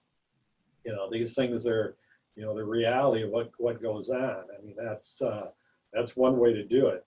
And it was brought up the difference between grasses and forbs. And one thing to remember too with the grasses, especially the native grasses, little blue stem, different things like that, that would potentially fit on some of these sites, is the grass provides a root matrix that kind of fights weed pressure. So those weeds that come in from the outside, grasses play a huge role in preventing that from happening. So if you're dealing with an ag field that was clean, to start with, it's been something that's worked and it's fairly clean, then you can go in with a more, a grass and forb mix and probably get away with it and have, pretty good success. Mowing early on, most of your weed pressures are going to come up from self-seeding annual weeds. So in the first few seasons, mowing is probably your biggest tool in preventing those annuals from reseeding. And when you do that, it's going to be based on whatever annual is out there. So you want to get it to the point where it's basically an annual has almost no root system. Its entire reason for existence is to grow quickly and reseed. So it puts all its energy up when it's going to start to flower. All its energy is up top. So what you want to do is wait till you get to a point where maybe it's flowering, but it hasn't set seed yet or it hasn't been pollinated yet. Cut it, and hopefully it won't have time to regroup and resend up a sprout, so it doesn't reseed. In the meantime, the natives are slowly starting to get established, and then over a certain amount of time, they will come in and you will have less annual pressures. Now, from the picture that Adam showed, and this is something that happens and something that nobody wants to do, if that thing's choked full of black-eyed Susans and it's blooming and it looks wonderful and it's still got some of those other annual weed pressures in there, mow it. You need to mow, even though you're cutting down flowers, and people will run up to you on a tractor screaming that, with their hair on fire, that you're cutting all the beautiful flowers. You're taking a long-term approach, as Adam said. Mow it because it'll save you in the long run. And believe me, I've experienced that in trying to do maintenance on prairies. I see a site that looks kind of a corner that looks pretty nice. And I said, well, I'll let that flower. In the end, that's the site that's got the most weed pressures 5 years down the road. So mowing is critical early on. And then spot spraying for woodies, different weeds as you go in there, similar to Adam's pokeweed that was pulling out of the top. You are going to have to go through there on a regular basis, probably more often early on, just to get rid of some of the woodies that are coming in there or something that's going to be a problem. So, maintenance and someone who knows what they're looking at is critical. All right. Chris, you tell me when you're ready to go in, but I can. Some of the factors. Am I still going here? I'll take this. Okay. All right. So I think, and I'll just take. Can you guys hear me first of all? Yes. Okay, good deal. Yeah. So I just want to reiterate 3 points here as we look at some of the specific information regarding the cost of how this all plays out when you're talking dollars and cents. One, these are energy sites. That's the primary purpose, is for energy production. So the vegetation is a component of that, but we need to keep in mind that first fact. Every site is unique. So, and particularly as we scale up to these larger, we've talked about a lot, 10 and 50 acre sites, but as we scale up to 500 and 1,000 acre and larger sites, that site specificity becomes even more important, because understanding what's going on that site when you're talking about investing a significant amount of money in vegetation management it's critical. So thinking about it a little more carefully at the outset will save a lot of time and effort down the road. And the third point is you have to do something, right? Something has to go under these sites. So when we talk about costs, we need to be saying versus what, right? So versus a standard vegetation approach versus gravel. So some of the questions that have come up that, a wildflower pollinator mix is very expensive. The question is versus what? And so we have to keep that in mind and as we go on here. We've touched on several of these issues that can drive costs. If the site has been heavily compacted during construction, you're going to need to do some of that decompaction. Adam touched on that on his site. If the site has been, typically doesn't happen, but sometimes they'll have been scraped and some layer, a few inches of topsoil have been removed. So there's less quality soil for plants to get established, whether you're talking about a fescue typical grass mix or a wildflower pollinator mix. You may need to reintroduce some mulch or some topsoil into that site. That's going to drive costs. The height can be an upfront cost. As Rob alluded, there's some cost to the steel there. But again, if you look at the site over the operating period, which is more like 25 to 35 years in some of these, for these projects now is what they're projected or warranted for, that upfront cost of a little extra steel to raise a panel becomes kind of noise. In terms of the timing, again, that gets the unique when you're doing the work, when you're doing the installation, that can have an impact. And particularly as we start to look at larger sites, they're typically done in phases. So you may be coming back to a site at different times over a period of years as that site gets built out. So what I'd like to do, and again, be mindful of the time here, we want to leave some time for questions. This is some project data from 2 sites where we have, Cardno's worked on solar panel sites that have native wildflower and grasses installed. These sites were both planted in 2015, so they've been in the ground over 5 years. And what these 2 tables show, this 12-acre site was in southeast Michigan. The 126-acre site is in north central Illinois, so Midwestern sites. And we're comparing, in the left columns, you have that data that we collected on what it costed to install the seed, to prepare the site, to install the seed, and then to do maintenance for those first 3 years. the right-hand column, and these two columns compare that to a traditional fescue grass installation under the panels, which are, we figure for the purposes of the comparison, are going to require mowing once a month for a minimum of 5 months during the growing season. And so a couple things that we take away from this is that, you know, the smaller sites, the payback period, if you will, is a little bit longer, you know, in part due to the upfront cost of the seed. Although now we're looking at native solar panel seed mixes that have the pollinators, the diversity and grass diversity to score well on these scorecards, being very much competitive with the so-called low-mow fescue mixes that are out there, that are just the grass mixes that don't have the pollinator benefit. So we're looking at, for the smaller sites, roughly a 5-year payback, where compared to a traditional maintenance site, you start seeing that maintenance savings. The larger sites is a little earlier, again, because that maintenance, that mowing once a month for 5 months, on these larger sites, it's essentially you've got somebody out there mowing perpetually. And that's labor costs, that's mechanic, you know, equipment costs that will be, over time then will be significantly, you see as we carry this out on this larger site over a 20-year period, it's a significantly higher amount to do the maintenance on that site. Now, a couple things to take away from this. These are still relatively small sites when we're talking about the 1,400 acre site in Randolph County or other large sites.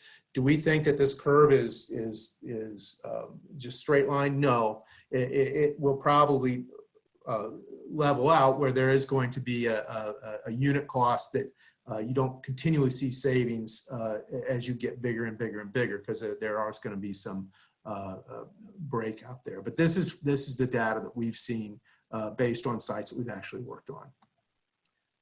And again, when we talk about every site is site specific, this is a rough budgeting tool that we use to work with developers, where we can plug in the acreage and the current soil conditions. This sheet touches on where that site is relative to where the maintenance work is coming from.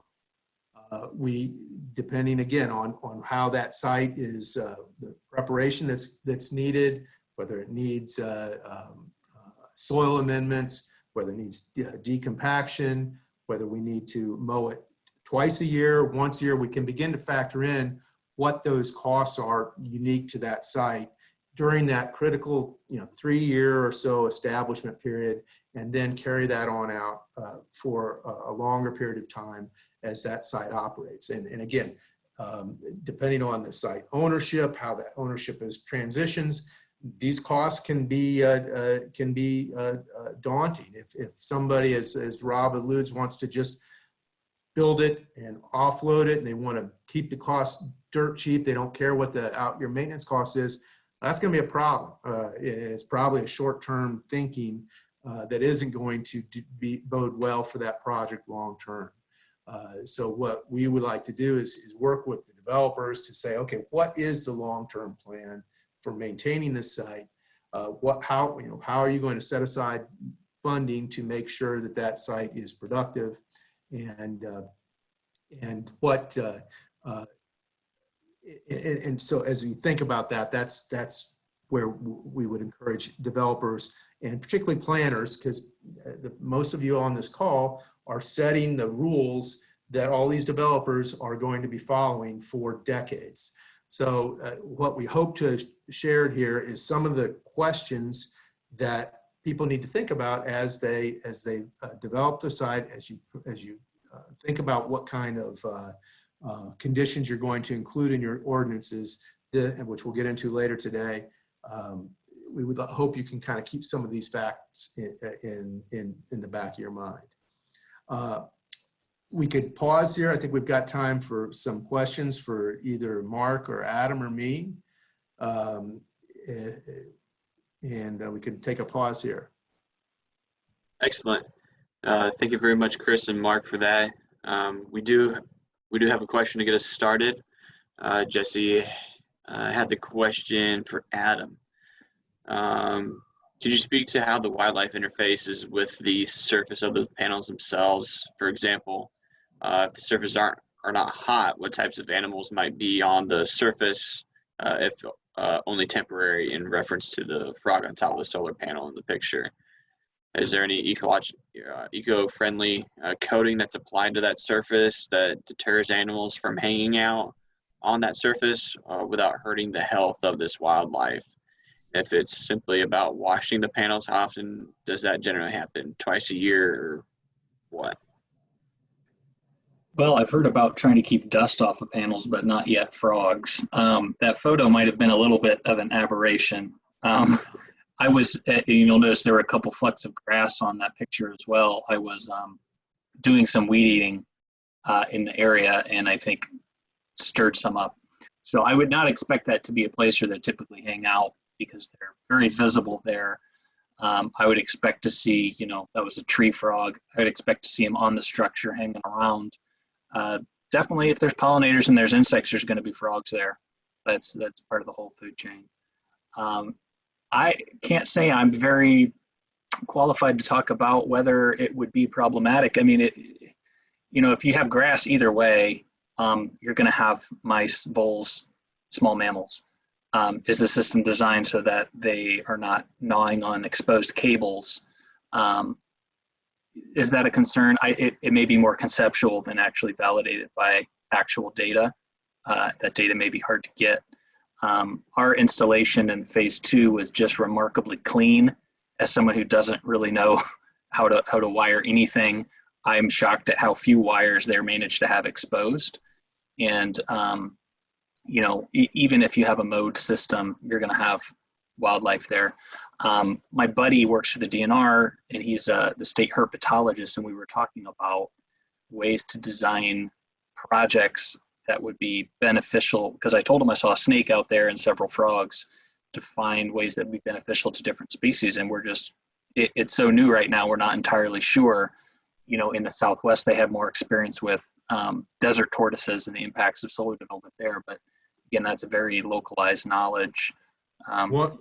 Adam, if I may, one of the issues I know that come up in the planning context is fencing around particularly around these larger sites, and how that might impact local wildlife migration, and whether that you can do fencing to either allow for the transient translation across the site, and maybe Mark or Adam might speak to that. One thing that my friend mentioned is that in theory, you could have one-way escape traps. If you had a turtle or something get inside and was just kind of finding its way along the edge of the fence trying to get somewhere, you could maybe put a one-way trap underneath. But again, that would be something that would almost be more, after the fact. If we saw a lot of turtles, dead or alive, getting stuck inside, that would maybe be a potential solution. But ahead of the time, I can't think of necessarily anything, because you're going to have burrowing animals going underneath the fences. But that is a concern, I suppose. Looks like Rob's got something to share. Yeah, here's an example of what's called a bear cat or stay tough or deer style fence. So these, rather than chain link, which very much communicates this is a prison, and is generally incompatible with kind of the rural character that we're all used to. These kind of deer style or wildlife style fences are significantly more compatible, and they can have 3 strings of barbed wire still at the top. They're fully compliant with electrical code, requirements. And so, I'm sure everyone's ordinances for solar projects will mention fencing.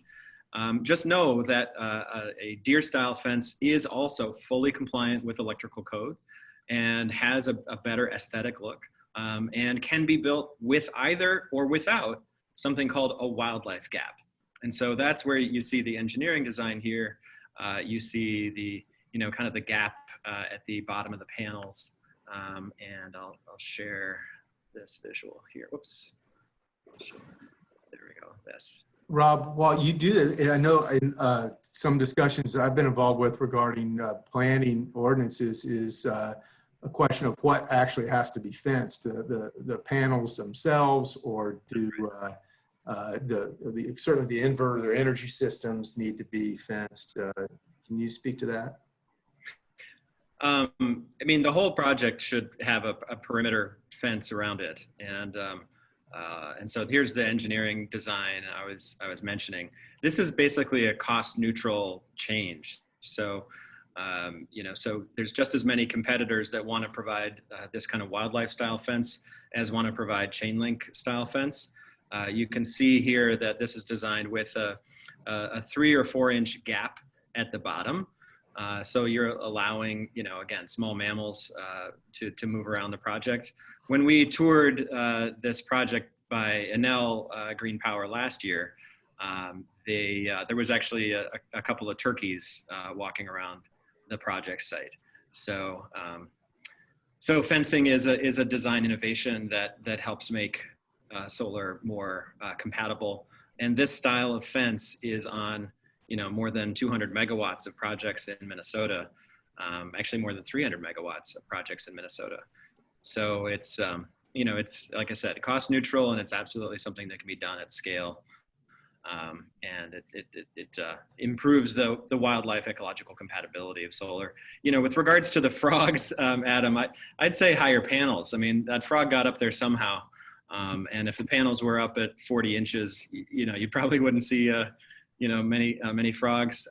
I have heard about goats liking to hop up on panels, which I think just highlights the importance of considering sheep, not goats. And then certainly with regards to honeybees, if you have honeybee hives anywhere nearby, I mean, this is more for a developer, but you just want to have them distant from the panels so that the bee poop, because that's a real thing, doesn't accumulate on the panels. Are you seeing some of these designs? It turns out a lot of these the areas that these companies are leasing, they're only putting panels on a subset of that, whatever that fraction may be. Are they putting fencing only around the panels and inverters proper, or is there quite a bit of space in some of these designs for wildflower plantings that are completely unimpeded to the broader area, even though it's in the project site? Yeah, we're seeing generally the fence just goes around the perimeter. So there's one fence around the perimeter of the whole thing. It's not like they fence sections of panels. In the photo that I shared, let's see. I can't find it now. In the photo that I shared previously, that site had quite a bit of kind of open area around inside the array. There's certainly screening around the outside, but generally there's kind of some wonky areas or topographic issues that result in there being some open areas.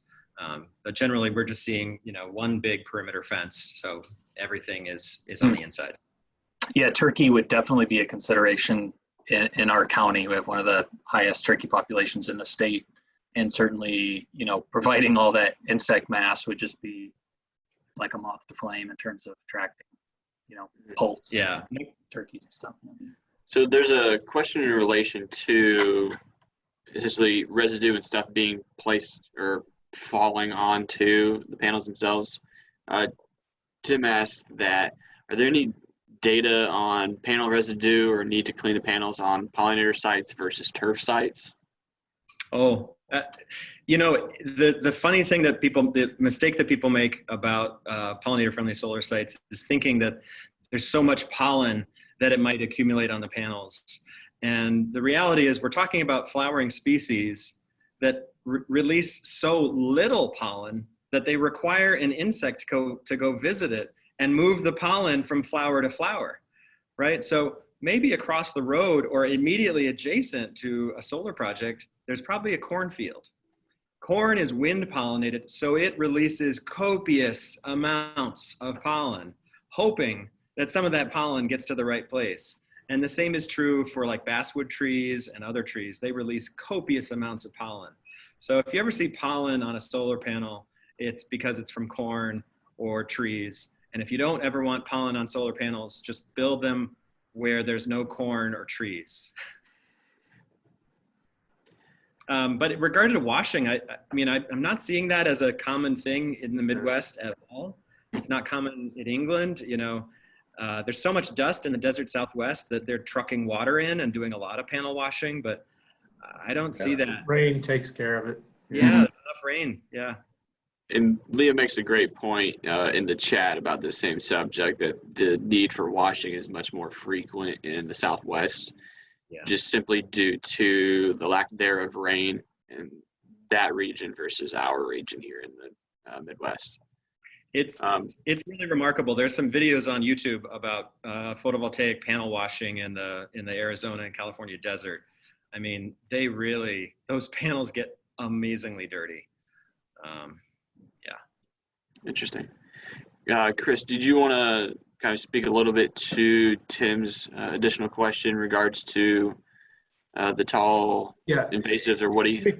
Yeah, we talked about, again, understanding what's going on around the site, what kind of weed or tree seeds might be blowing in. On both those sites, there was woody pressure, and it was handled through both mechanical mowing and spot herbicide in some cases. So that was but that's kind of that's that maintenance that we are talking about in those establishment period years. That's part of the just normal process. So yeah, it was an issue, but it was pretty easily handled. The other question about the ground cover and the effects on these so-called bifacial panels, which are panels that can generate power from the typical from the direct from the sun, but then also on the backside. Those, Rob, I don't know, you spoke to this. There is research that is ongoing to see what is the best ground cover for bifacial, but that's I'm not aware of any published results yet on that. Rob, you're not. You're absolutely right. There's ongoing research. There's a lot of talk about shiny grasses, but frankly, I think that is a great area of innovation. I mean, here in the north, we know that bifacial arrays get benefit from the reflectivity off of the snow. So so there's increased generation when maybe the top of the panels might be covered with snow, but there's generation happening on the underside.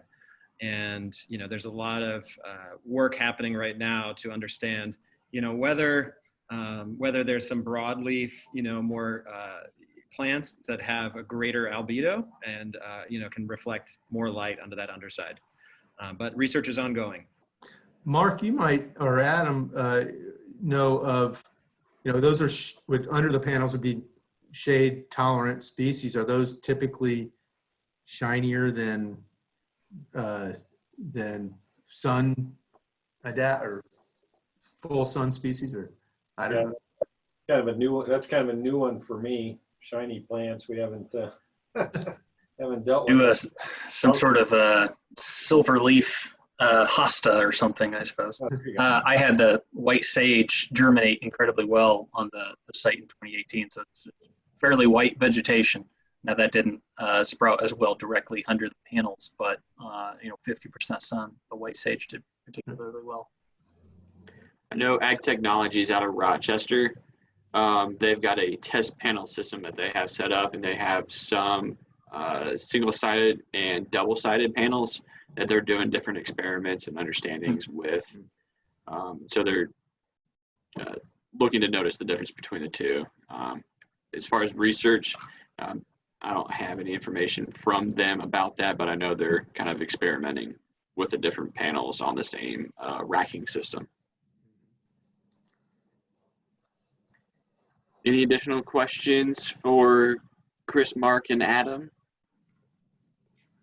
Just got one more. For Chris and Mark, mindful of the landscape diversity of Indiana, what are the biggest invasive species threats to pollinator-friendly solar farms in Indiana, and how can those be proactively addressed? Big threats. There's probably so many that it's hard to name them all. Again, that's where it kind of goes to where, take a look at your site, take a look at existing vegetation, surrounding vegetation, You know, like I said earlier, if you're surrounded by a whole bunch of mulberry trees and, you know, they're coming your way, then you're going to have to deal with something that takes care of the mulberry trees. It's so sporadic, you know, different pockets of where things grow so, you know, profusely. You got to kind of be aware of them and just what's there, and then target your maintenance approach, target your seed mix, target everything toward, you know, fighting that. And then if they've actually been on the site to where they're in your seed bank, you know, and these are everything, you know, thistle, you know, I mentioned pokeberry earlier. You know, I mean, it's just amazing how quickly something will come in and get self-established. So just kind of knowing what's around. Something to just add on that, Mark, is what I've found is one of the most dangerous things on a solar farm is one of the most highly distributed things all across America.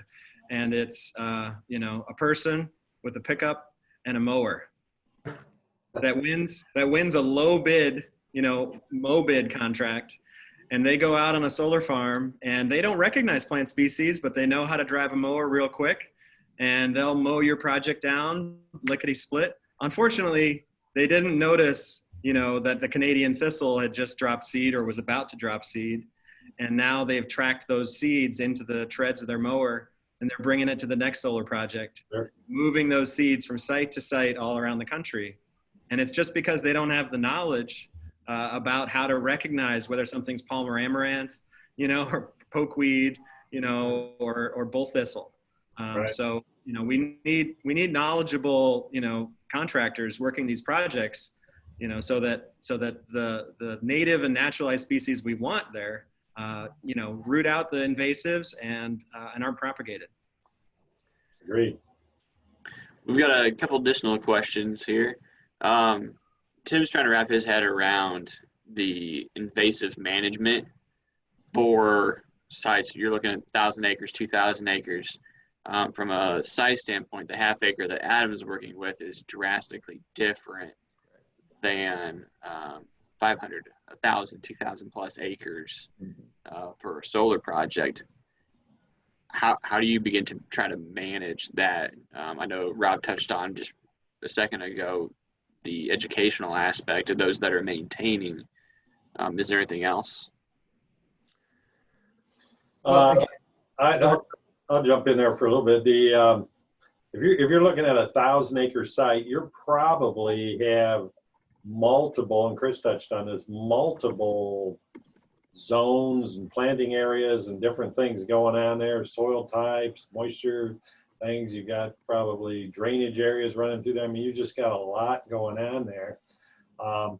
It's a combination of, and then let's face it, most of these sites, most of these projects are going into ag type situations because it's cleaner, it's flat, it's, you know, it's things along that line. They're not clearing trees and, you know, things along that line.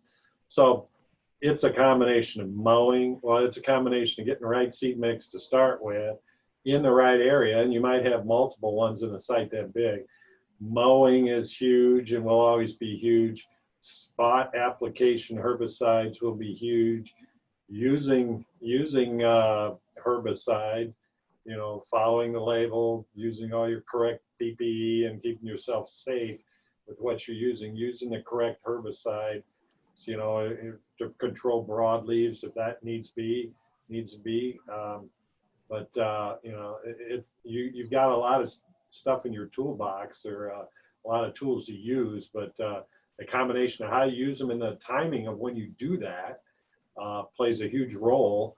And then getting something else established in the meantime, also, you know, it's tough for weeds to grow in something that's already established and doing well, you know. So over time, if you can get whatever you planted there established, that's probably your best benefit. But early on, with a whole plethora of different tools to maintain it, is critical. I mean, I would just add to that. I mean, it is, when you talk about a 2,000 acre site in the Midwest in Indiana, stuff grows here, right? It grows if you would put concrete down, you know, and on a wet area, Phragmites will break through the concrete. I mean, if you do rock, stuff grows through the rock. So you have to realize that there is going to be maintenance and management ongoing, right? So it's a matter of how you can design that site-specific solution to minimize that maintenance, to maximize the power production over the life of the project. So again, yeah, there could be unique species that are going to be problematic, particularly species that are going to be shading and you know, hitting your power production. Those would need to be a priority in terms of any kind of management plan. But as Mark and others have suggested, if you can get that base establishment of the pollinator, grass, native species that are going to, once they're established, that are going to help prevent those other species from coming in that are going to be problematic. That's where that long-term payback, that's where you're going to see that. But it just, yeah, it's just not realistic to think, hey, we got this 2,000 acre site, boom, we're done, we can walk away. I mean, it's going to require, you know, it's going to require vegetation management over the long haul. Yeah, and it's not impossible. I mean, they're maintaining, it's a hell of a lot easier than maintaining a golf course, you know, or something like that these guys are trying to grow stuff and, you know, some of the worst, you know, situations. And, you know, I mean, it's, there's a lot going on there. It's probably a lot easier than that. So it's just a matter of kind of getting the people that know how to do it, you know, a trained workforce that knows how to do it, to take care of it, and they'll have the tools to get it done. And I would say, even if you have a conventional mow it 5 times a year system, you are still going to have potentially woody vines coming up at the bases of the support systems for that. If you have just somebody on a zero turn radius mower going in and out and around, they're not hitting, you're going to have to weed eat every single pole to really prevent those. So either way, either system you have, you're going to have to come in there with some sort of attention to certain species like poison ivy or oriental bittersweet, which even if there's none around my house, somehow the birds will bring in oriental bittersweet to my house. So it is incredibly difficult to predict ahead of time what is in the soil and what the birds are bringing in. In the case of pokeweed in that pasture, I think a lot of it has just been birds perching on the panels or foraging beneath the panels, bringing in that seed. And that's same thing with a couple other species. Absolutely. And to kind of keep us on topic before we get ready to break for lunch, Rob and Leah, I saw you guys made some answers in the Q&A section. Could you speak a little broadly, just to kind of, so everybody has an idea of what's been going on? From the question from Bob was if we're aware of any funding resources for pollinator cover that landowners or farmers might be able to utilize. Leah, you want to take that first? I think you can hear me now. I had to change locations. Yep. So there are a couple incentive programs that are currently available. The USDA NRCS Environmental Quality Incentives Program has a web page that I linked here, as well as the Indiana DNR Habitat and Wildlife Landover Incentives page. And when I was talking with them to develop the technical guide that MACOG published, they really emphasized, you know, please call them, email them, explain your project, where it's located, what it involves, because there's just a lot of factors that influence whether you may be eligible for funding, or they can find funding that may not be listed on the website that's actually available. So just, you know, definitely reach out, communicate directly before you get too far into putting an application together or project together, assuming you're going to get a certain funding source. So that was the big takeaway. Excellent. We didn't get into this either, but there is something called for specific to pollinators, something called the Candidate Conservation Agreement with Assurances. It's a U.S. Fish and Wildlife Services program that provides some incentives to large developers. If this is put in place specifically for the monarch butterfly, there's a potential that will get listed as a endangered species at the end of this year. If that happens, it will have a significant multi-billion-dollar impact on agriculture, on transportation, and on energy production. So there is a kind of a proactive program that Fish and Wildlife Services put in place. I don't have time to go into it all now, but I can put a link to that on the chat. But there could be some I mean, it's not direct resources, but it's a way of avoiding more costs down the road, particularly if there's a listing of the monarch. Excellent. Thank you all. So it's now 12:15. We've budgeted 30 minutes for lunch, just like we did for the break earlier today. I recommend just silencing your audio and closing down your video, and we'll see everybody at 12:45 Eastern. And I think that's everything. Rob, anything to tag on to that before we break? That's great. Talk to you soon again, Chris, Ty, and team. Thank you all. We'll see everybody soon. 12:45, we'll start back up. Thanks. Assiduously in cooperation with us, but really they're providing a lot of the brain power here based on their experience throughout the Midwest. I'm going to share my screen as soon as I get able to do it. There we go. And I'm going to find my PowerPoint. Maybe. Janet, Sorry, I apologize. I hadn't quite hit the record button yet. What was it that you were saying about this conference? That this is the most interesting thing I've done in months. And I'm just trying to find my, there it is. Too many windows open. We've all been there, I think, right?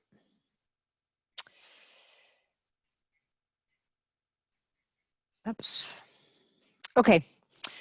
So I am the director of IU's Environmental Resilience Institute, which is a 3-year-old organization at IU created by IU's Prepared for Environmental Change Grand Challenge.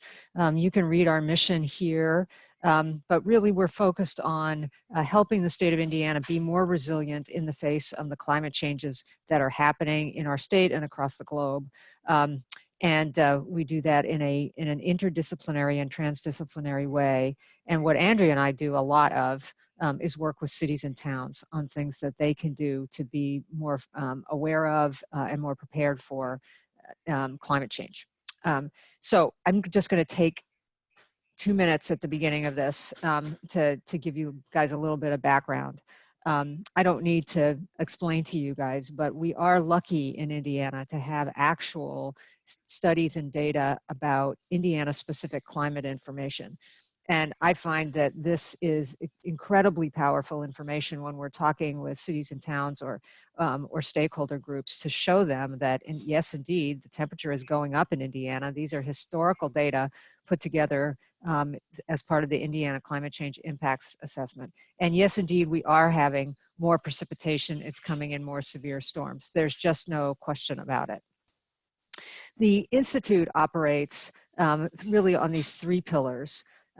We need accurate predictions here in Indiana. Decision makers need good information about what's going to be happening in Indiana.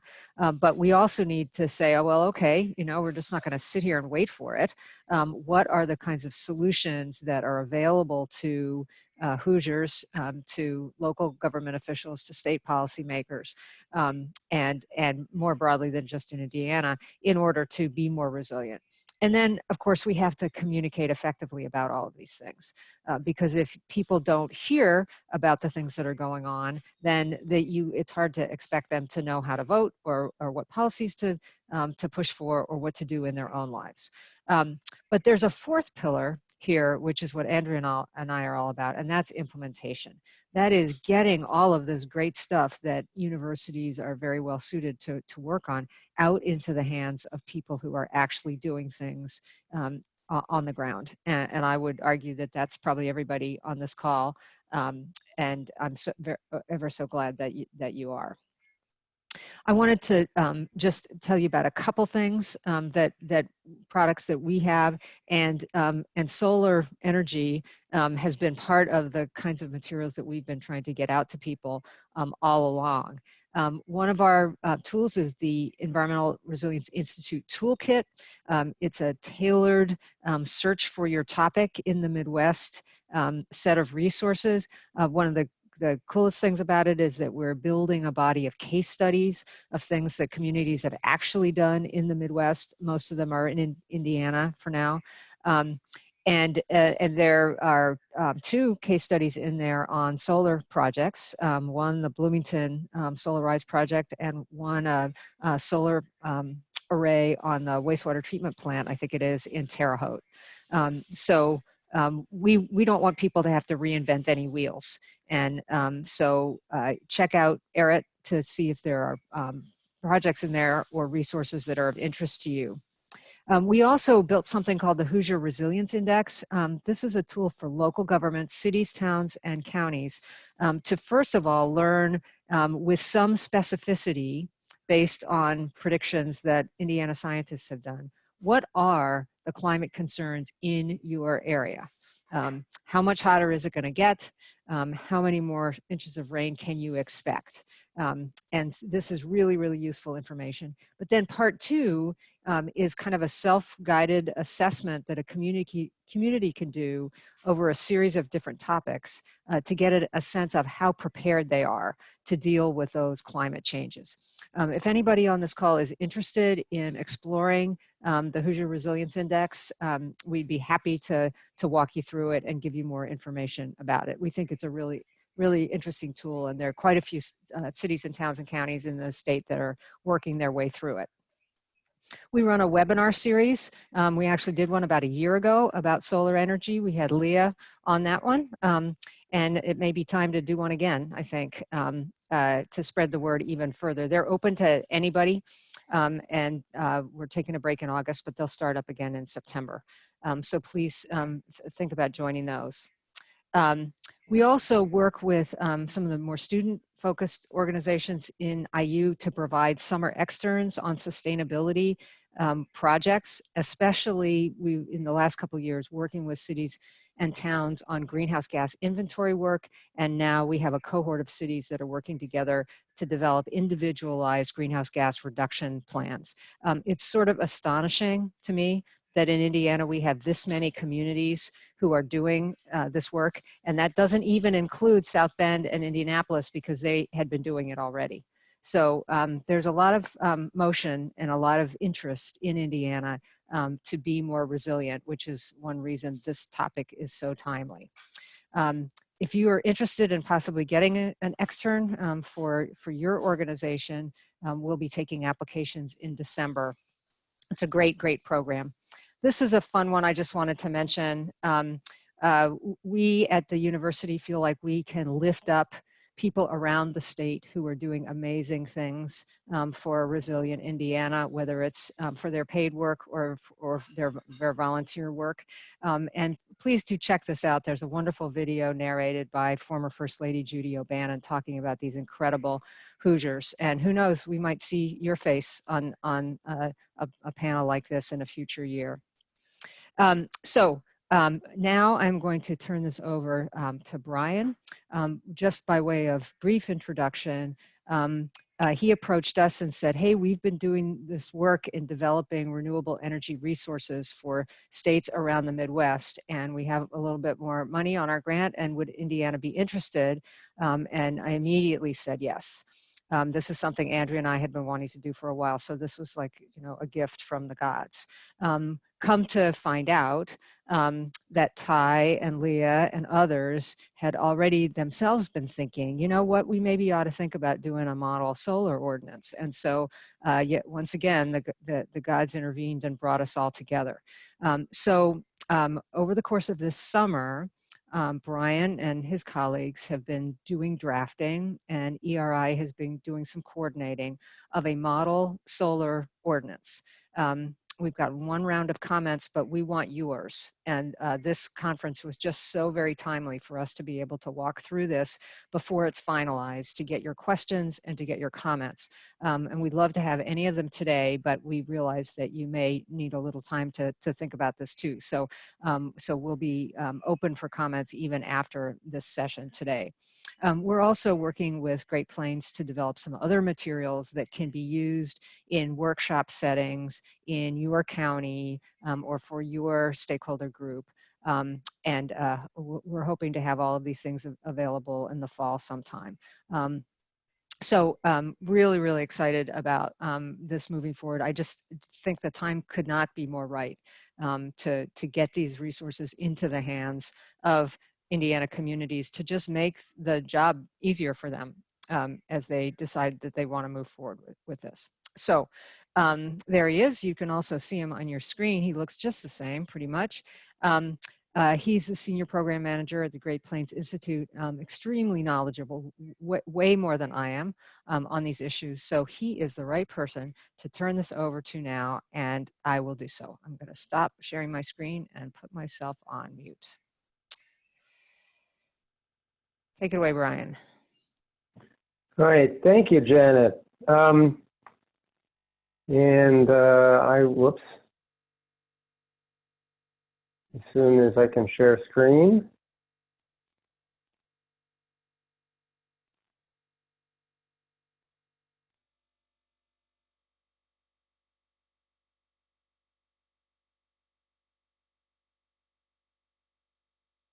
I'm assuming Rob is switching over to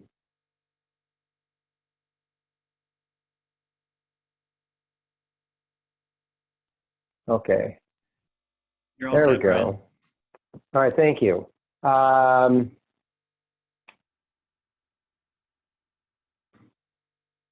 get the right screen up here? Okay. That's good. So that is look good? Okay, very good. So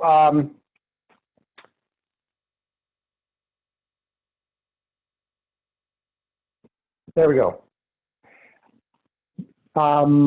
Going to talk about a model ordinance today, and the kind of agenda we're going to run through on the model ordinance is real brief touch on why solar zoning, why is this important to communities in Indiana, what are the principles of solar-ready zoning. We're going to talk about small-scale and accessory uses as well as large-scale and principal uses, the intersections and incentives with other regulations that we talk about and we find come of our importance in the kind of solar zoning realm. And then we want to have some discussion at the end specifically about the Indiana draft model ordinance, which I believe all of the participants should have received a copy of.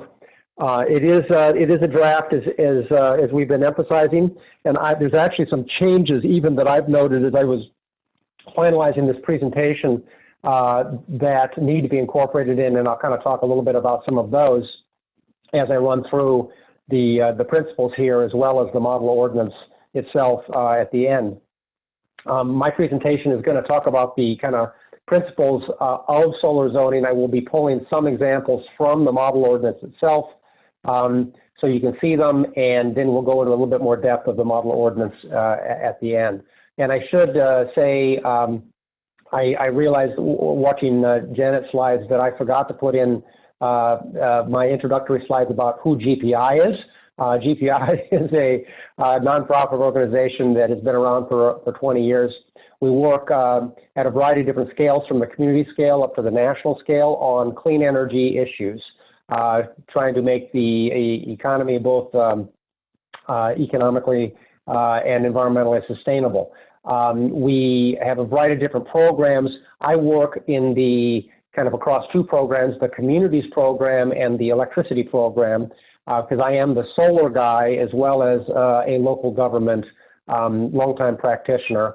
I have been working in the solar and local government realm for quite some time, probably about over 10 years now, all the way back to the original DOE program, Solar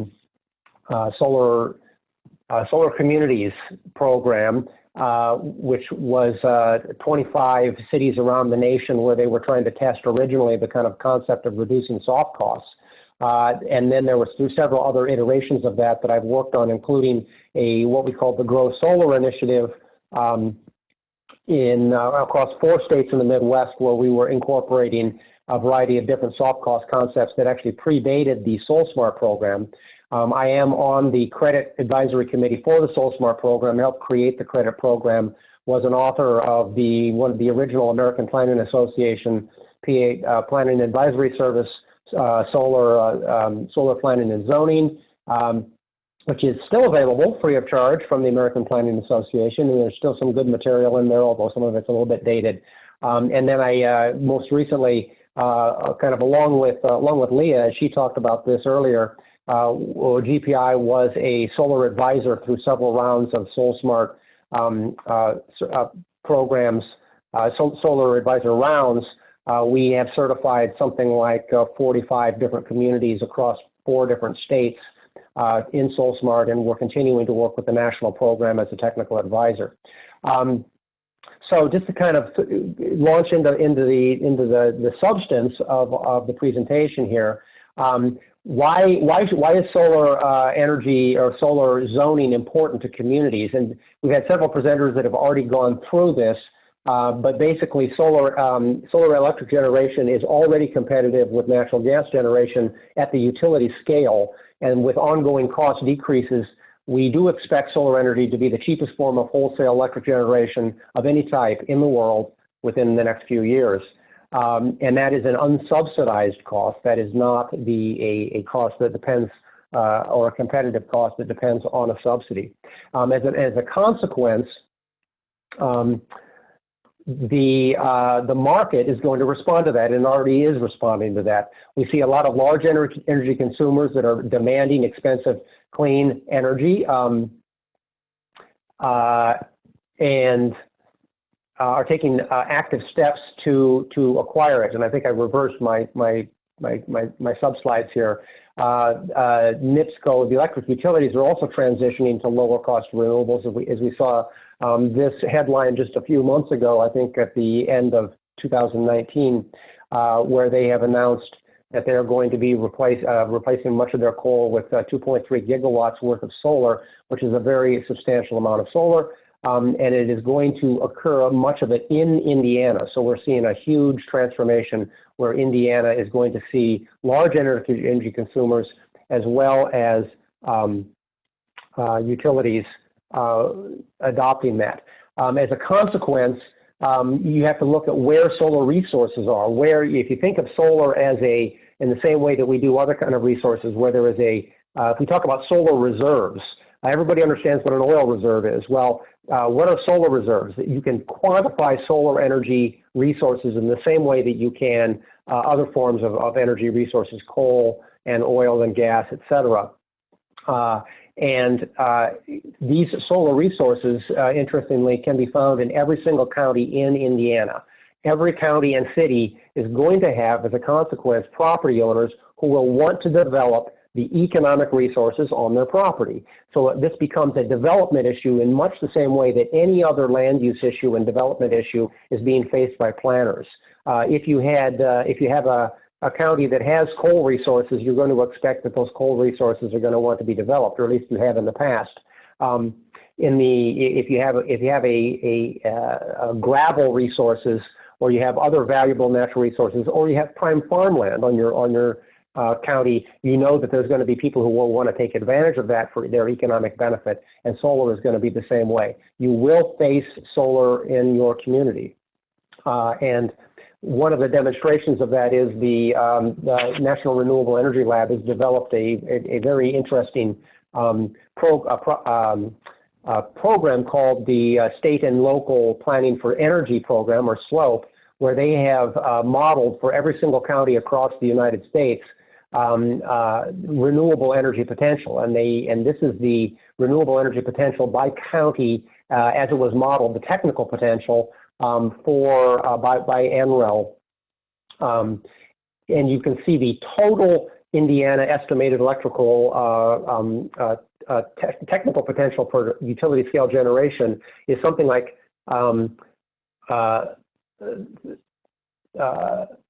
35 times the total amount of electric consumption that currently occurs in the state. So we have a huge amount of potential, which means that there's a lot of different places that solar can go. However, we're not going to see all of this developed, obviously, because we're not going to generate 100% of our electricity with solar, but it does give you the sense of where the resources are and the scale of it in the state of Indiana. And Leah talked about this a little bit earlier about how Indiana has a really good solar resource, and this is a demonstration of it that has been quantified by the Renewable Energy Lab. So let's go a little bit now into what this means for zoning and land use planning. There are a kind of a set in our model ordinance of principles of solar-ready zoning. What is it you're trying to achieve when you do solar-ready zoning? And the kind of list of them are enabling solar installations by right where appropriate. And that's mainly what we talk about for accessory use or small-scale solar applications. Creating a clear pathway for larger scale or principal solar uses. It doesn't have to be by right, but it needs to be a clear pathway so that there's a transparency to the regulation. You want to limit regulatory barriers to developing solar resources so that people can actually capture the economic value that's coming with their property ownership. You want to define appropriate aesthetic standards where that is necessary, and there's some additional definition of that, particularly for the state of Indiana, about how local governments can do that and what is on the table and what is not.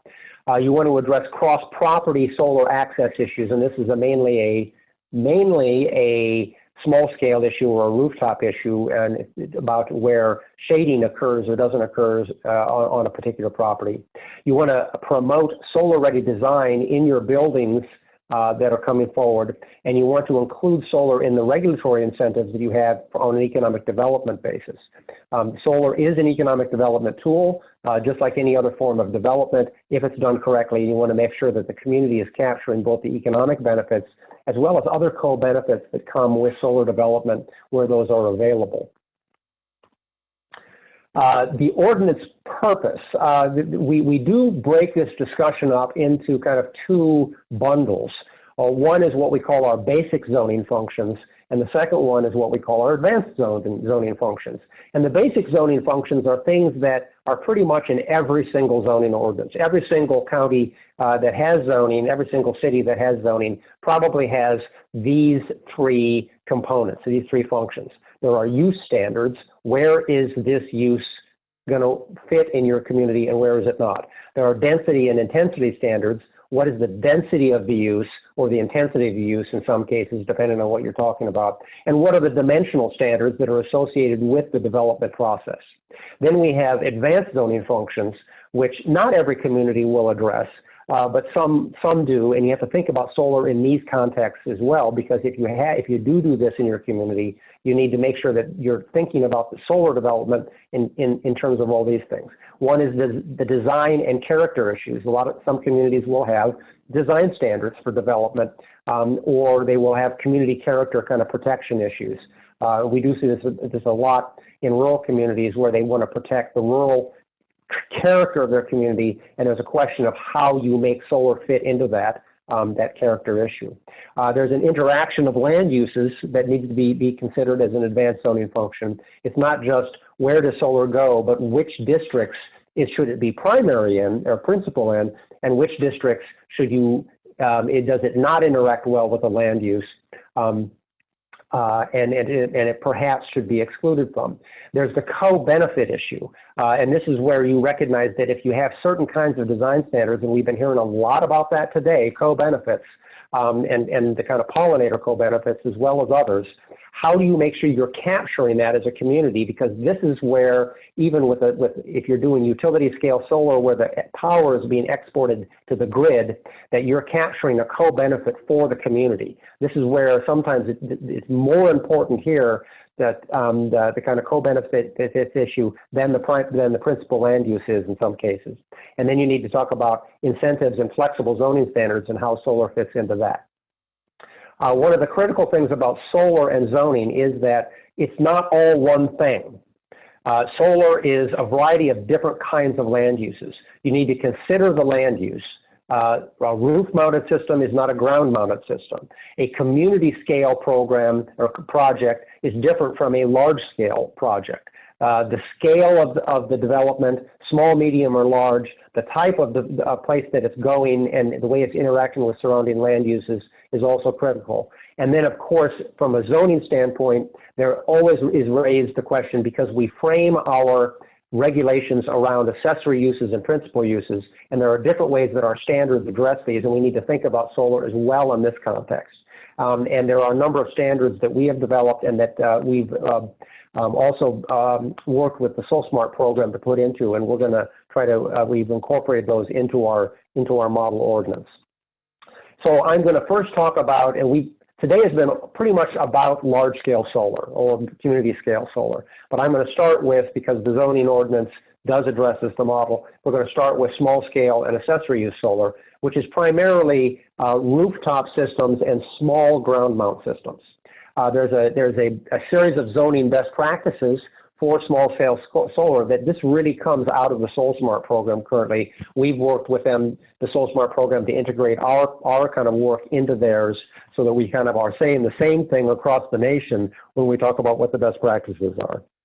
And here's a list of them. I'm not going to go through them all. Obviously, you'll have access to these slides, but these are the kinds of things that when you think about what needs to go into your zoning ordinance for small-scale solar, the kind of things you need to think about. By right accessory use is one of the key ones, but also kind of understanding the interaction with aesthetic requirements, understanding some of the potential nuisances or perceived nuisances, such as glare, which gets talked about many times inappropriately, particularly when it's an issue associated with small-scale solar or accessory use. But there are some instances where it's appropriate. So this kind of gives you the kind of set of best practices that you need to think about. One other thing that we need to really discuss here, and this applies primarily to the accessory use or small-scale use, is what are Indiana's enabling statutes for what local governments can do around solar. And one of the critical things that's important in Indiana is that there's a provision under the local government title in your code that says a local unit of government may plan for and regulate the use of real property and location and condition, et cetera, including platting and subdivision, which is separate from zoning in most cases. But in planning for and regulating the use of land, or in the platting or subdividing of the land, you may regulate access to incident solar energy for all categories of land use. So it's explicitly enabled that local governments can do this in Indiana, and we recommend that they do it. But the other aspect of that is this other part of the code, 36721, where the statute explicitly says that it defines kind of what solar collectors are, both in terms of the device and in terms of kind of building functions of solar. A local unit of government may not adopt any ordinance that has the effect of prohibiting or unreasonably restricting the use of solar energy systems. This is a critical thing, and I would be interested in hearing your perspective, the people who are actually doing planning in Indiana, about whether or not this has come up and whether or not there's been any case law around it. I didn't have time really to look into that level. We have a similar statute around in Wisconsin that has a lot of the same language in it, and in a few other states where we have seen some litigation and some definition and case law around how this is applied. But the most important key points of this section as it applies to the way that you address it in your ordinance is highlighted at the bottom, that you can't do anything that is going to significantly increase the cost of the system or decrease its efficacy. And you have to allow for alternative systems of comparable cost and efficacy. So this does come into play about how you regulate solar in your zoning code and in your subdivision code. Okay, so to go to kind of some of the principles, I kind of talked about the basic zoning principles. Here is an example of how we address the concept of use in accessory use. Just and the Soul Smart recommended method is simply to say that solar energy systems are a permitted accessory use in all districts where any structures of any sort are allowed. So if there is a structure that is allowed, you will allow a solar energy system as an accessory use to that structure. We do have some kind of definition in here that we added about things like solar carports, where they have a little different kind of applicability, as well as how if you have standards that that apply performance or design standards that apply to accessory use solar, that you allow for some flexibility around that by using the conditional use process. And we included a sample use table here, which most ordinances will have, where we kind of identify, and we do recommend that you add these kind of categories of different kinds of solar use, rather than trying to treat solar as one thing, recognizing that there is a difference between accessory use, ground-mounted, and rooftop solar, as well as between large-scale solar and community-scale solar, which I'll talk about in a minute. One of the examples of a kind of a dimensional standard is the height standard. Different ways to address this, and in the model ordinance, what I'm showing here is some actual recommended height standard in the actual text on the left, and then there's some kind of explanatory text that we include in text boxes on the right that kind of gives some some guidance for how you might want to vary from the language that's actually in this ordinance. Here we actually put in specifically ground and pole mounted solar energy systems shall not exceed 15 feet in height when oriented at maximum tilt. Now, that doesn't mean that that's the only standard that any community should use. And we talk about that in the text box, where we say you might want to depart from that standard, and here are some ways to do it. So we do provide some specific examples rather than just providing blanks, and we provide some guidance on that in the text boxes in the right.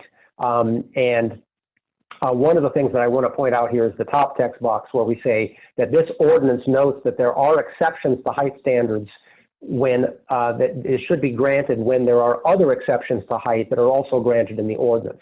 For instance, most communities will have a height standard exemption for chimneys, because the point of a chimney is that you actually want it above the peak of the roof. Otherwise, it doesn't work. It's a functional recognition that we need to go above the roof sometimes in order to make it work. And solar does kind of come into play for that, particularly when the solar resource is limited on the rooftop and you may need to go above the roof in order to capture it. Another issue is lot coverage. A lot of communities will have some kind of a lot coverage standard for their for the different zoning districts.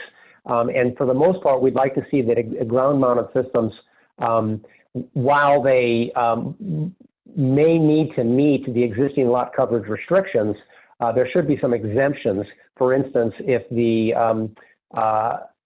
impervious surface limitations on a particular lot should be exempted as long as the soil under the collector is maintained in vegetation and not compacted, because the impervious surface standards are not written for a land use like solar, and we've already talked about this at the large scale, where the ground underneath it is pervious, while the surface of the solar array itself is not, and that needs to be recognized. And then we kind of have an exception in here for solar carports as well. Visibility is a tricky one. This is where we start to get into aesthetics. I have a slide here that kind of talks about what this means. The intent of the visibility standard in our model ordinance is to provide guidance to communities that already regulate aesthetics or design for other kinds of land uses. If you don't regulate aesthetics or design in your ordinance now, you shouldn't start to do it for solar energy. And this is a tricky thing. We have debate about whether or not to include it in the model or not to include it in the model. But if we don't put it in, we find that there are communities that do regulate it, they do regulate the aesthetics of systems, and they will do it wrong unless we provide them an example for how to do it right. But you have to be consistent, as noted in here. This is one of the places where I realized as I was preparing my presentation that in the model that we handed out to everybody, we did not make explicit reference to Indiana Statute 32728. And so I have incorporated it here, and it will be in the final model ordinance that we have. You need to make sure that the efficacy and cost issues are consistent with that statute for any kind of regulation that you do around solar. And we do note that visibility standards are really separate from historic or heritage preservation standards, which are addressed uniquely on their own for accessory use solar. Here's the actual language that we used. We noted where we did, as you see in bold print there, actually incorporate consistent with Indiana statutes, the roof or mounted system shall not be restricted for aesthetic reasons, et cetera, et cetera. And there's some explanatory text to the side about how and where some of the issues around roof-mounted solar that have come up in our experience can be sometimes addressed more appropriately in the building permit rather than in the zoning permit. So sometimes you don't want to have these standards in your zoning unless it's really required. And rather than run through more of the standards for accessory use, I'm going to just kind of note that we have other considerations in the model ordinance for historic buildings for plan approval where appropriate. Some people don't need to have that. Compliance with other kinds of codes and utility notification as well. Because I want to move on to the large scale and principal use solar, which is what we've been talking about primarily here today. And we also have some principles for managing in your zoning code large scale solar development. And this is something that was adapted, 7 kind of principles that were adapted from a recent article in Planning Magazine called Are You Solar Ready by our colleague Megan Day at the National Renewable Energy Lab. And I had an accompanying article for this, with this article on the Stearns County case study. But this kind of lays out, and I worked with Megan on this, laying out the principles for kind of what you want to see in your zoning ordinance. You need to lay the planning groundwork. That's really kind of setting the policy framework in your comprehensive plan or other policy documents to support your zoning ordinance. Recognizing large-scale PV as a unique land use. It's not an industrial land use. It is a solar land use, and it has unique characteristics. Don't try to wedge it into another category. Identify a clear development pathway for large-scale PV. You don't have to allow it everywhere. You can put standards on it, but you need to have a clear pathway that's predictable, transparent, so developers know what you want as a community when they come and propose something in your community. You want to focus on the impacts of the land use. Don't worry about who's buying the power. Focus on impacts, not electrons. Avoid treating PV like a building. And this is kind of the coverage issue. Is that we have a lot of standards for large-scale development and principal use development that assumes that most structures are going to be building-like. And there are significant differences between PV development and buildings. Make sure you're addressing local nuisances and risks, and there are a number of things that the article goes into in more detail on this. And then to use appropriate decommissioning standards. This is something that has come up in has come up as a barrier recently, and there's increasing levels of discussion around this. What does it mean? What is an appropriate risk to the community about decommissioning? What kind of things should they put in? Should they have a bond requirement or not? And there's some best practices that we can talk about in regard to that. So similar to the table that we had for the accessory use, we also have this table here that we've created about the zoning best practices for large scale, many of which reflect the 7 principles that you just saw out of the Planning Magazine article. One of the things I want to emphasize here is the capture co-benefits zoning best practice, where really we're saying what kind of benefit is there to the community of this other than just an economic development use.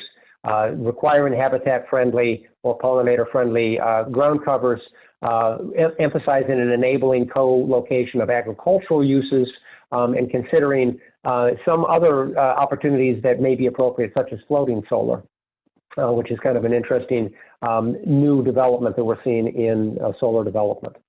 So here are, when we start to get into the specifics of large-scale solar land uses, some of the things that need to be addressed in your ordinance include defining clearly what kind of setback requirements you're going to use, what kind of screening requirements and when you use them, the ground cover and buffer area kind of consequences, how you address other elements of the solar development than the array, such as power line and communication lines, and how do you address things like fencing. And I have that to be added because it's another thing. As I was doing my PowerPoint, I realized that we had not, in fact, put the fencing piece into the model ordinance.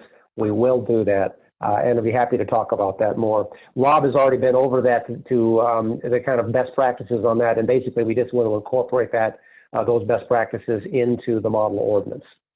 So setbacks, this is a very tricky thing to deal with, especially when you have residents who are concerned about what kind of the solar development is going to have impact on their property value, which there's been studies done that says basically it has zero impact on property value, but you'll never convince some people of that.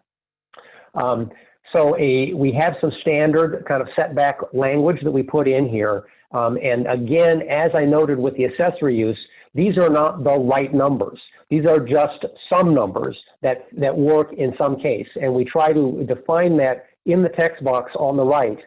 In particular, that the community really needs to consider when it sets a setback.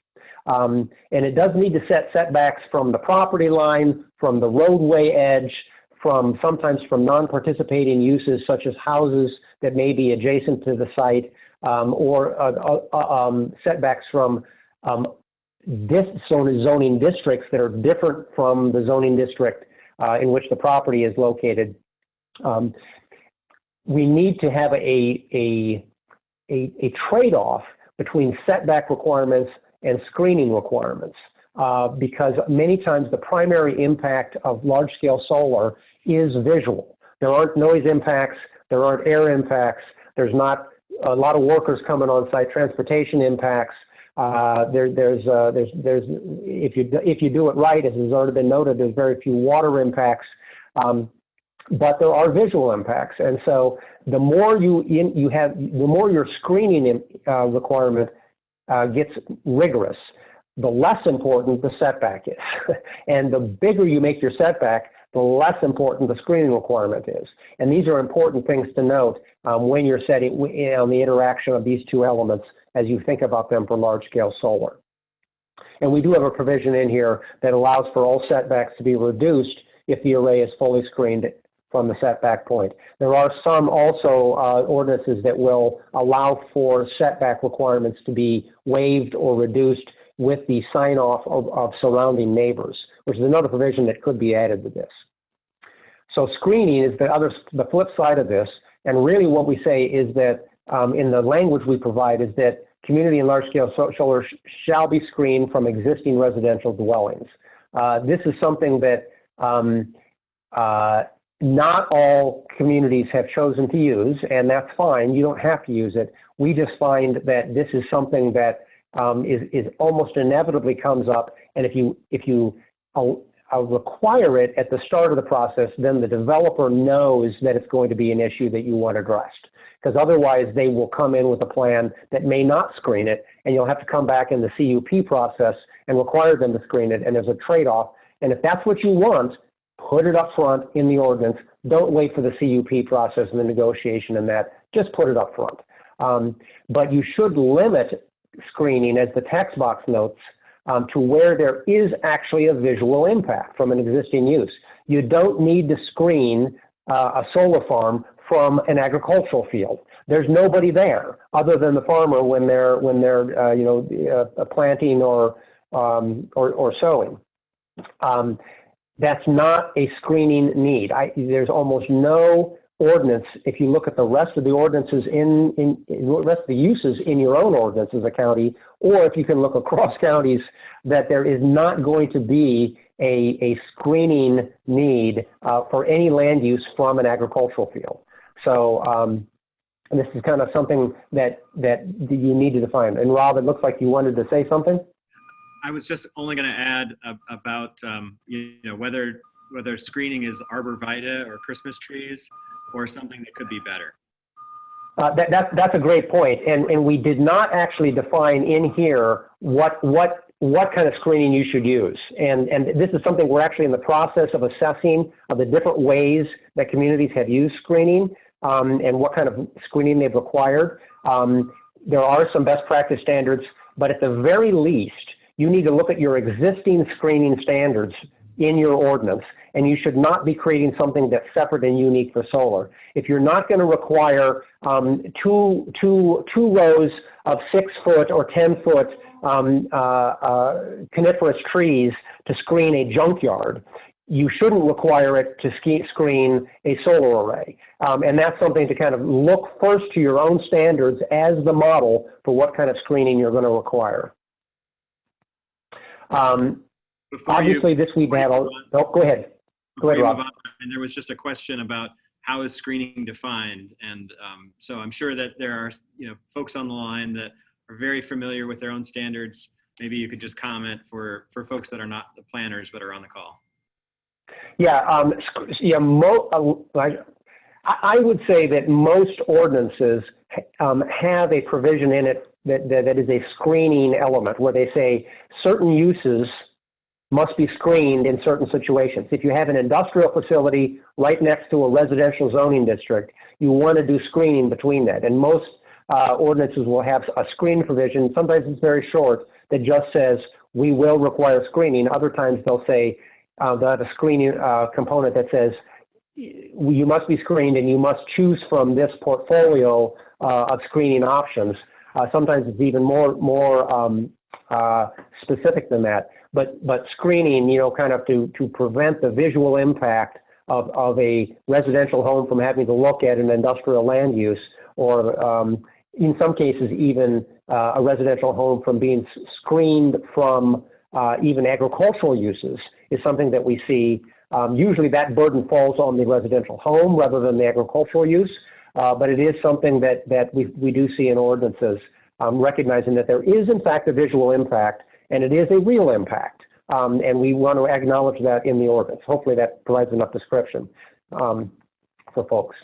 The model ordinance provision that we have on ground cover and buffer areas, we've already discussed that. The Indiana version does make explicit reference to and is aligned with the guidance from the Purdue University extension checklist, even though I don't think it's quite formally out there yet. And so we want to make sure that we call it by the right name when it does come out.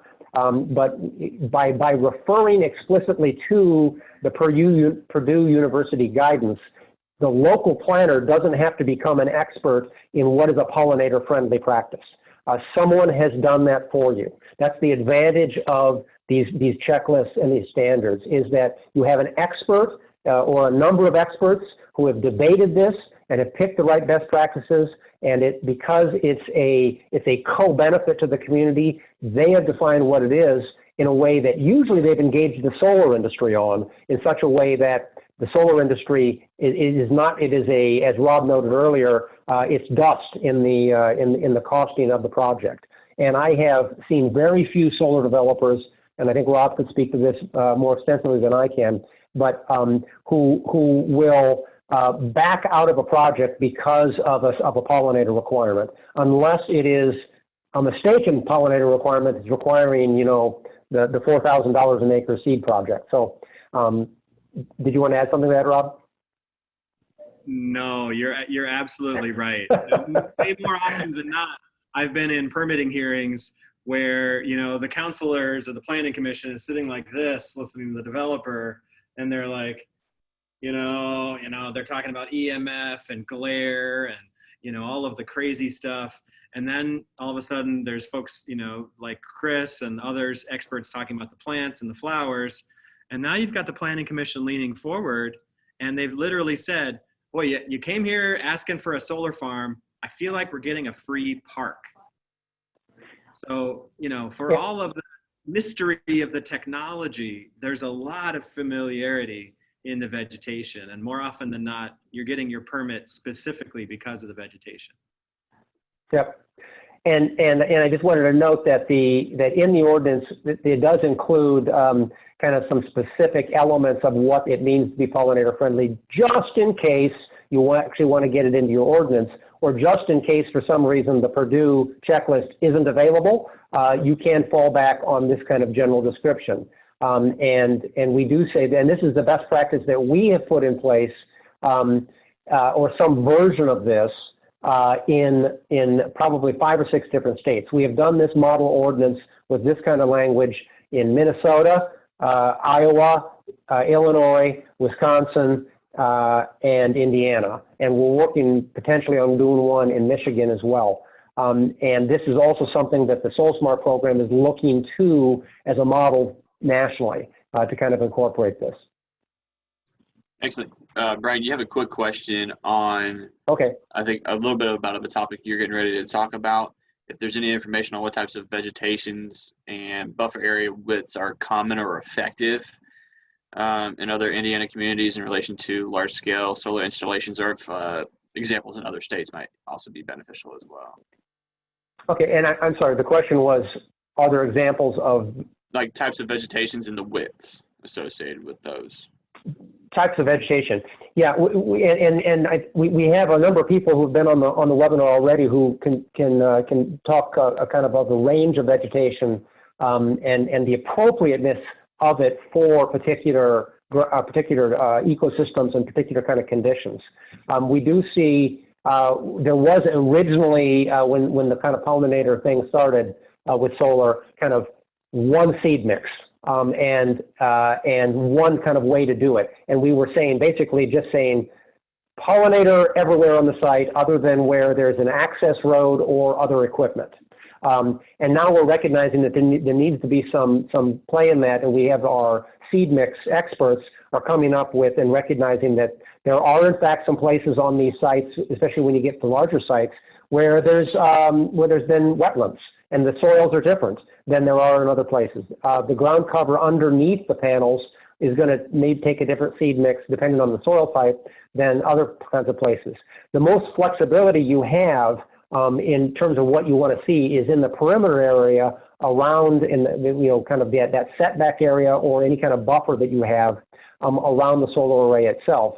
And that sometimes is where you want to focus your most, if what you want is to create to have the ground cover enhance the visual impact, that may be something where you want to spend a little bit more of your time and effort in terms of maintaining, what's going to happen there. And I would really urge people, if they do use screening requirements, to make sure that the screening, if you're going to use vegetative screening, to make sure that it integrates with your ground cover, so in such a way that there's a synergy. We've actually had some people suggest that maybe the trees that are going to be used as vegetative screening should be fruit trees, so they can take advantage of the pollinator benefit. I don't know anybody who's actually done that, but it's one of those kind of considerations that you should have. And we do see the kind of a heavy emphasis sometimes on the buffer areas as the really high value pollinator habitat, and the areas under and around the array as being something that is designed more to be more robust, because that's where you're going to get the variations for a variety of reasons, both from the standpoint of equipment that occasionally has to go in there, as well as changes in sunlight, and even, as I'm going to talk about in just a second, the effect of stormwater on the vegetation itself. And that's one of the things I just wanted to mention, was that we talk a lot about the pollinator benefit, and there is also an interaction in your ordinance between the land use and the ground cover and the regulation you have to go through as a local regulator on your NPDES standards and your stormwater and water quality standards. And this is something that as Rob noted, we're currently in a national study where we're going to be codifying all of this. But in the meantime, what we have been recommending is that if you require a pollinator-friendly or a habitat-friendly ground cover that is basically a complete across the site ground cover, that you should also you're having a cost you may be imposing on the developer, you can actually relieve that a little bit by saying at the local standard, we're not going to consider the solar collectors impervious surfaces if it meets that provision. And that saves the solar developer from having to do a lot of modeling around water quality and having to do a justification or put in place other stormwater BMPs that may make sense. Now, I would caution you from the standpoint, as someone who's done a lot of water quality work at the local level in my tenure as a planner, we need to be careful about when you have really tight soils or slopes, because the whole water quality element and the effectiveness of ground cover to mitigate for stormwater runoff for the design storm, the kind of design storm you're going to have to control for under an NPDES standard, is a different animal in those circumstances than on 90% of the sites that we're going to see in the Midwest, which are going to be relatively flat and on decent soils.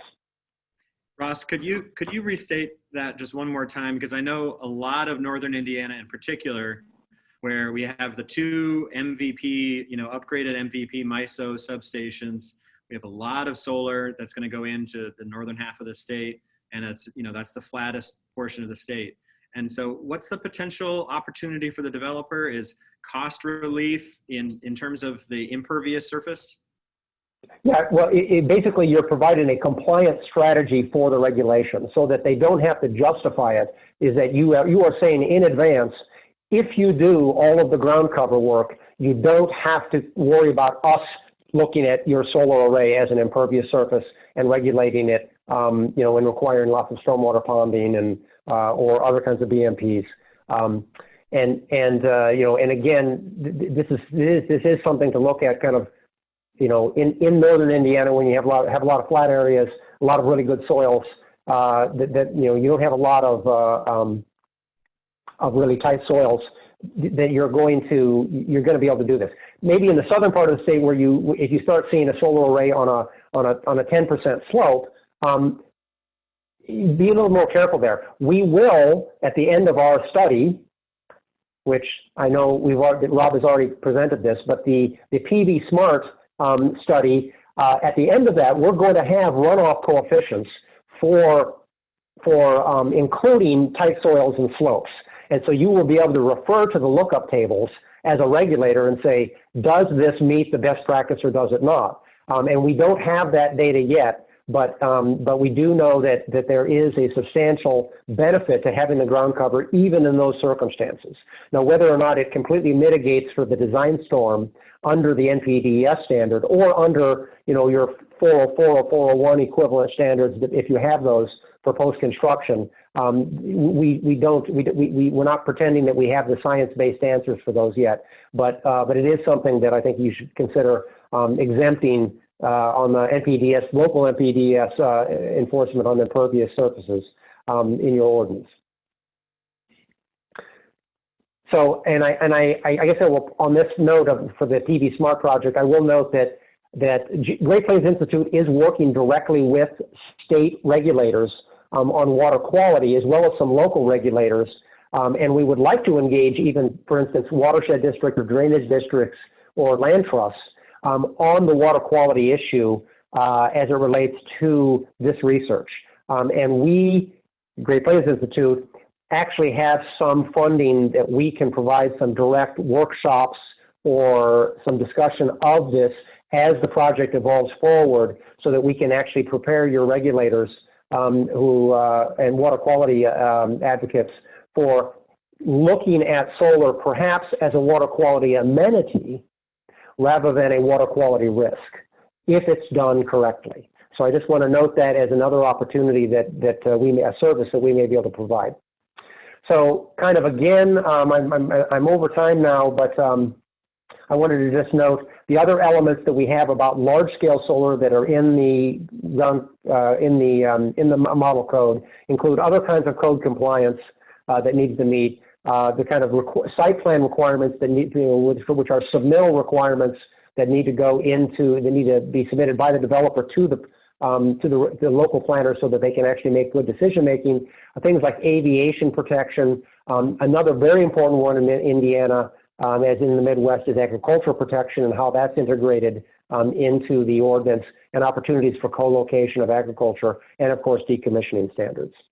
And on decommissioning, I wanted to note that one of the things that has come up with increasing frequency is what happens with these solar panels when they're done, or when they're decommissioned, or they're damaged, or the site is ending. Can they be recycled? And there's a whole new discussion around this. And we just noted just within the last 2 weeks that California, which had been regulating solar panels as electronic waste and treating it under the electronic waste as a hazardous waste, has just rescinded that statewide to treat it as a ordinary waste, if you will. And the reason for that is they're trying to jumpstart the panel recycling industry, because the panel recyclers won't recycle it. And California is, is the state where most of the solar panels in the country are installed.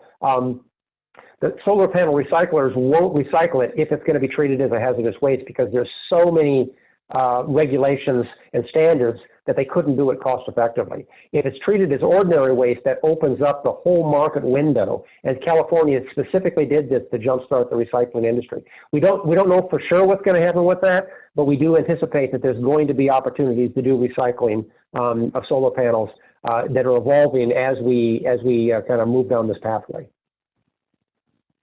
On the ground scale issue, we do kind of have separate sections in the ordinance for community scale solar, which we have defined in the ordinance as something that is 10 acres or fewer, as opposed to large scale solar, which is anything over 10 acres.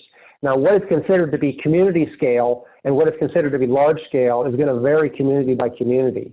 And we do advocate that there's a reason to do community scale solar separate from large scale, because community scale is a smaller parcel size that can fit into the landscape in ways that large scale cannot.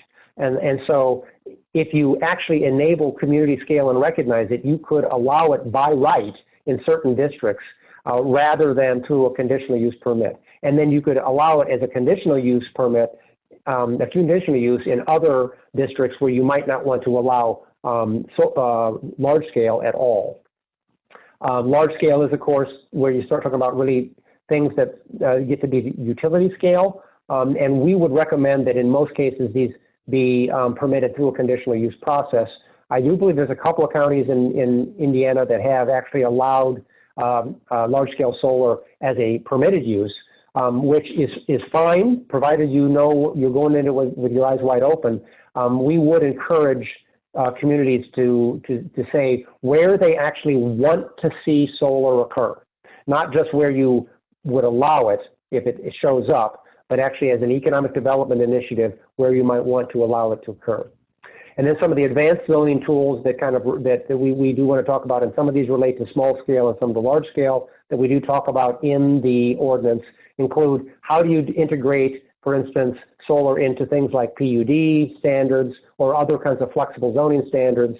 Can you make it a condition for a conditional use permit at the accessory use level? Solar roof incentives, integration into subdivision ordinances, particularly as it relates to solar access there at the bottom, and things like net zero and solar ready building design. So that is the end of the general presentation. And should we go to questions and answers now directly on this stuff? Because we can the next thing is I can share my screen and actually show the actual model ordinance as we run through that. But if people have questions, why don't we do that first? I think we'll go ahead and jump into some questions. Sydney's got one in relation to, will you have any suggestions regarding solar and floodplain and FIP codes? If so, that's a great question. Brief explanation. Yeah, and this is actually something that we did not put into the model ordinance because it is something that seems to be kind of community by community. In the 100-year floodplain, solar actually is a use that can fit there. A lot of communities we've discovered will just uniformly exclude solar from floodplains. That seems to be the kind of general practice that we see. That doesn't mean that from a standpoint of solar development, it's a bad thing to happen. Actually, it's much better to put a solar farm in your 100-year floodplain than to allow housing there. And if you think about it from that standpoint, solar can actually become a proactive means to discourage inappropriate uses in floodplains. There are developers that will do projects in floodplains, not in the flood fringe. Stay out of the flood. I mean, not in the flood path, not in the floodway, I guess we say in terms of flood design, but in the 100-year floodplain that actually makes some sense. The solar developer will have to do additional things in order both to meet the standard and in terms of protecting the actual equipment. And the kind of vegetative standards in a floodplain are obviously going to be different than they would be outside of a floodplain. But it's something that can be done. We haven't addressed it in the model ordinance because there's enough variability that we were afraid of doing that and drawing the ire of certain federal regulators if we did that. So, but it is something that you could consider, and I do know that there are, I think, a few communities that I've seen that actually will allow for it. Brian, could you talk about the study that Chisago County did related to property values? I know that that's an issue that will likely be coming up for folks that are on the call today. Sure. One of the things, obviously, that comes up very frequently in the discussion when there's a proposal, or even where if a community is putting together an ordinance in advance of a proposal, is what kind of impact, because when you put a district, when you say we're going to allow it in this district, people are going to look to their home and see where it is relative to that district. And if they say, oh my goodness, a solar array could go up across the street from me, what kind of impact is that going to have on my property value? And there's been a lot of discussion on this and a lot of unfortunate perceived problems that are in fact not real problems. Almost every study that has been, every study that has been done that is a kind of third-party verified study has shown that there is minimal impact on property values of solar farms going into place, with the only exceptions being some anecdotes where a solar farm is surrounding a home on three sides, kind of thing. And in that case, it would be my advice to the developer to just offer to buy the home. And the study that Rob referred to is actually there's an anecdote associated with that. Chisago County, which put up a 100 megawatt solar array, a solar farm on about 900 to 1,000 acres project site in Chisago County, Minnesota. They did, in fact, track. The developer did actually offer and did buy out some homes. Some people who said, "You're going to put that there. You ought to buy my home." And the developer said, "Okay," and they bought the home. But Chisago County did track over the next couple of years the property sales that occurred into properties that were adjacent to this 900 acres of solar, because Chisago County is an ex-urban county, and there is actually a fair amount of residential development in that area, in the rural areas. And what they discovered was that there was zero property value impact on the kind of 13 or 14 properties that had changed hands relative to their comparables that they would have seen anyway. And in fact, one of the ironies is that one of the people who sold out to the solar developer, who said, I don't want to live next to this solar farm and have my life ruined, bought their home back from the solar developer for the same price, because they kind of said, oh, well, it's actually not so bad, and it's not affecting property values. Well, maybe I can live with it because I actually like that home. So we do find people, a lot of times people will refer to anecdotes. They'll say, I know realtors who have shown a home to somebody, and the person has said, I'm not going to live across the street from that solar farm. That's hideous. But for every person who says that, there's another person who says, oh, interesting. Look at that solar farm across the street, and it's covered with flowers.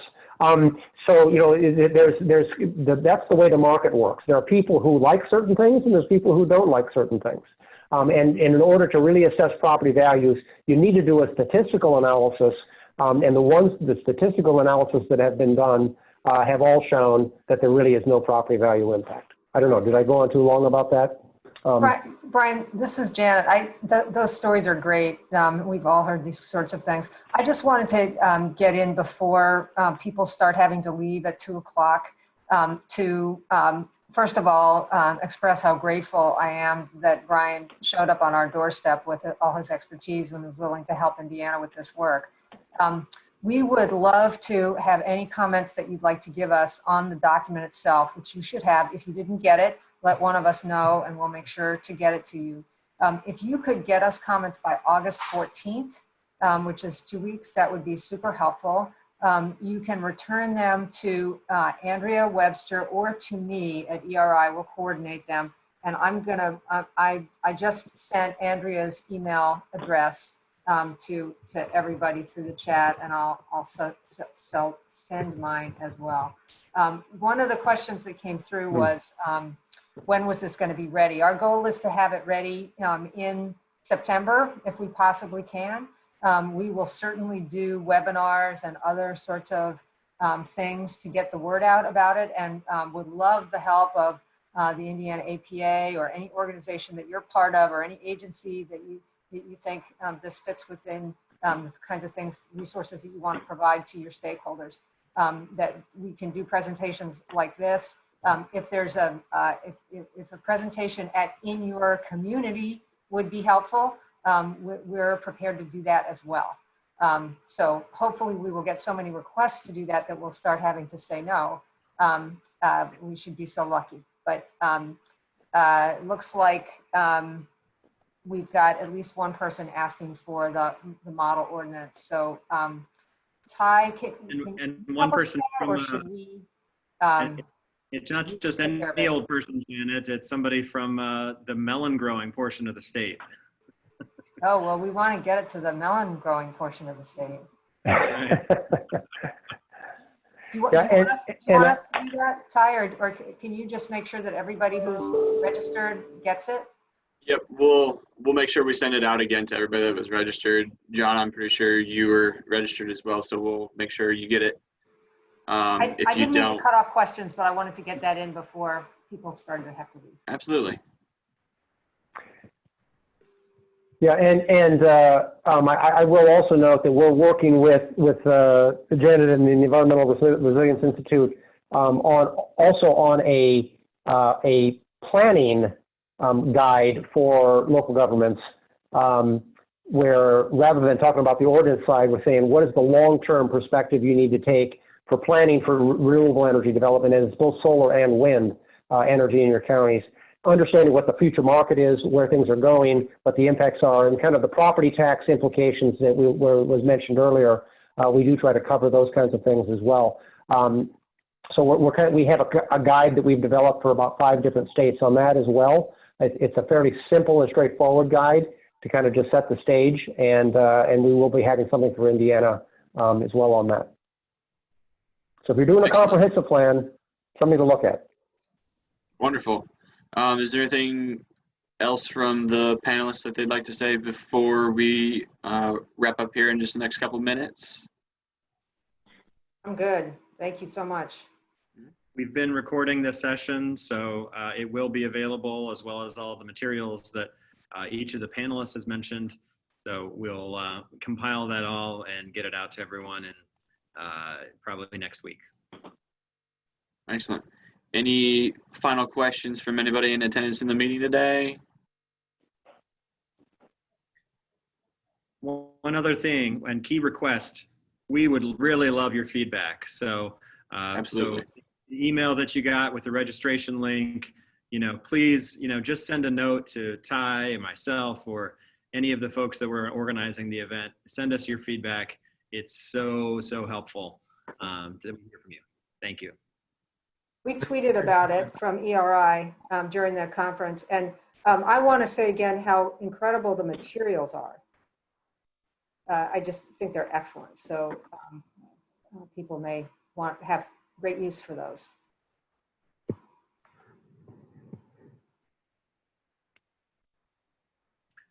I think that's it, Ty. I think so.